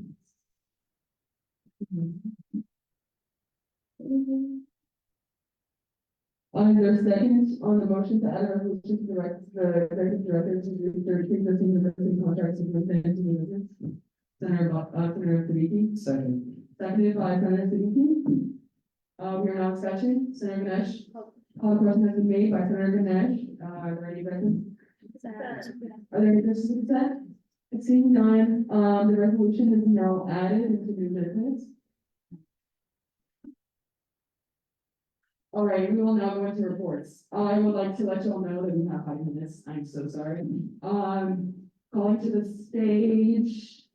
Are y'all, can you please clarify your word? Okay, yeah, I'm inviting Take Back the Night, Watson Floor, there's one.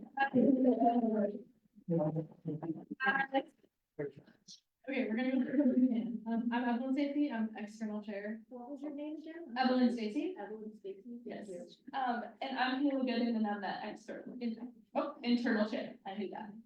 So for those of you who don't know, Take Back the Night is an organization aimed at reducing sexual assault on campus in the community. It's our first year back on campus, our first year off campus due to the pandemic.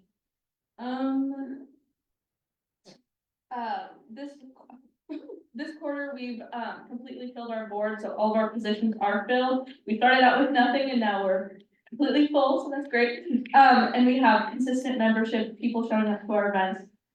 We hosted a denim thrift fair, Denim Day Thrift Fair on April 19th in collaboration with Public Safety Commission and SASSA, and have worked with SASSA a lot this whole year. Part of that is that bill that merging the two organizations and to continuing to Take Back the Night.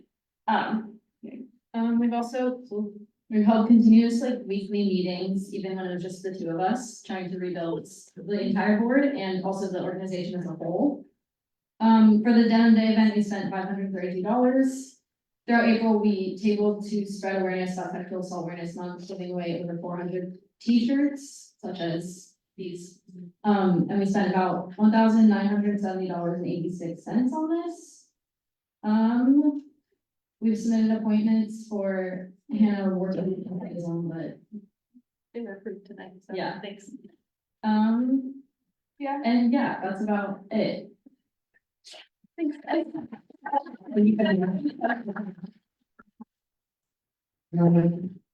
Yeah, thank you guys so much for your work. I'm really excited to see what will be coming out next year. Yeah, thank you so much.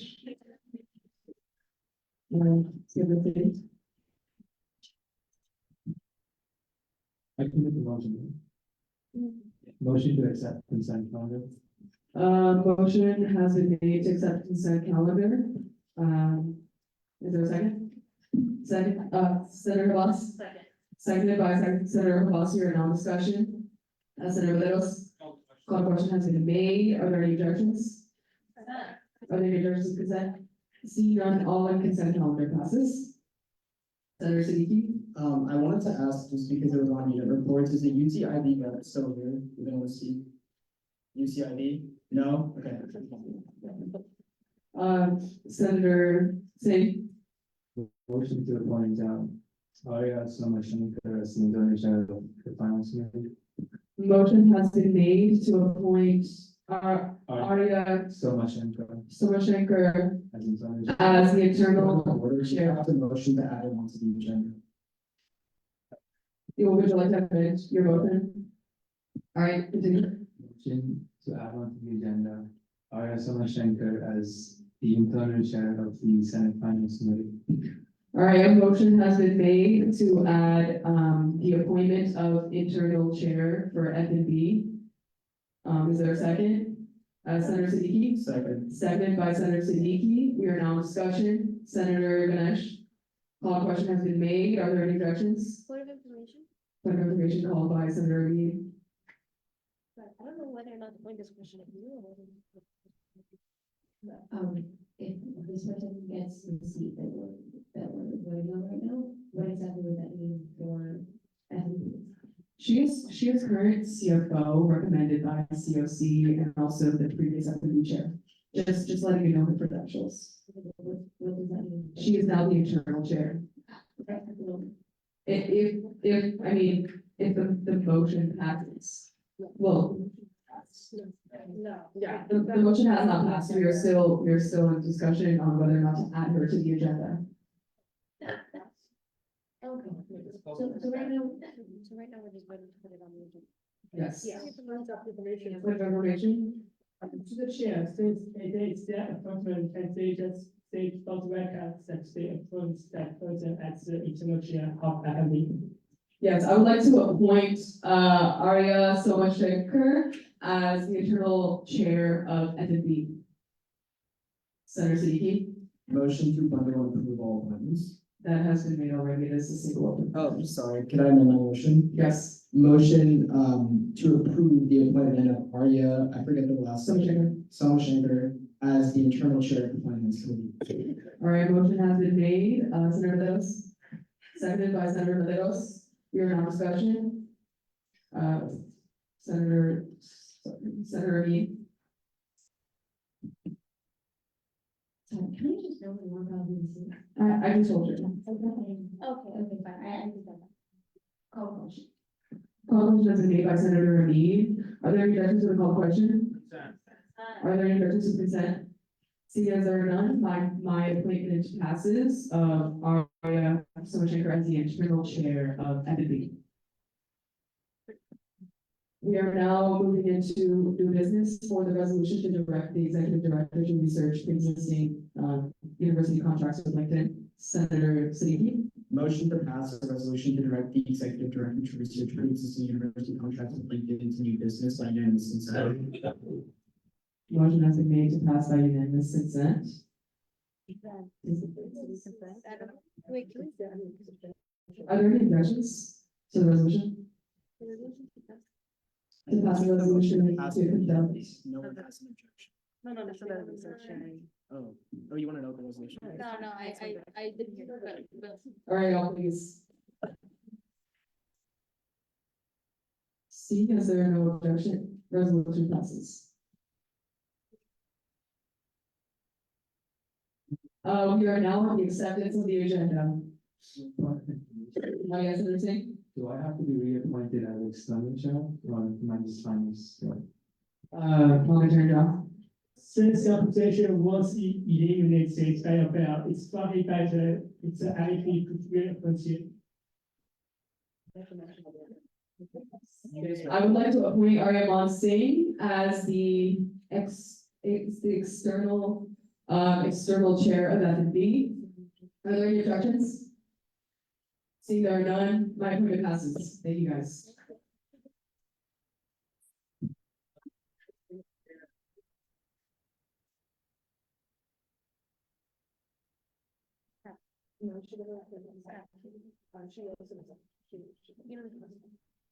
All right, we are now moving into the acceptance of the agenda.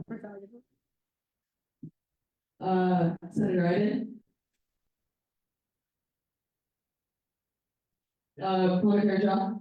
That the single amendment should set the agenda with additions, so since we have a lot of additions. Would you like to amend your motion? Can somebody please pass him a mic? Motion to accept the agenda with amendments. A motion Additions of the definition. has been made to accept the agenda with additions. Is there a second? Senator Kada? Second. Seconded by Senator Kada. We are now discussion. Senator Siddiqui? Call the question. Call question has been made. Are there any corrections? Are there any corrections of consent? The agenda has been accepted. Now we'll get to my favorite part. Yeah, go ahead. I motion to adjourn. Senator Corsandy? Oh, I motion to adjourn at 11:19 PM. A motion has been made to adjourn at 11:19. All right, for a second. Seconded by Senator Siddiqui. We're now in discussion. Senator McGee. Call the question. Call the question has been made. Are there any objections? Are there any objections? No. We are now adjourned.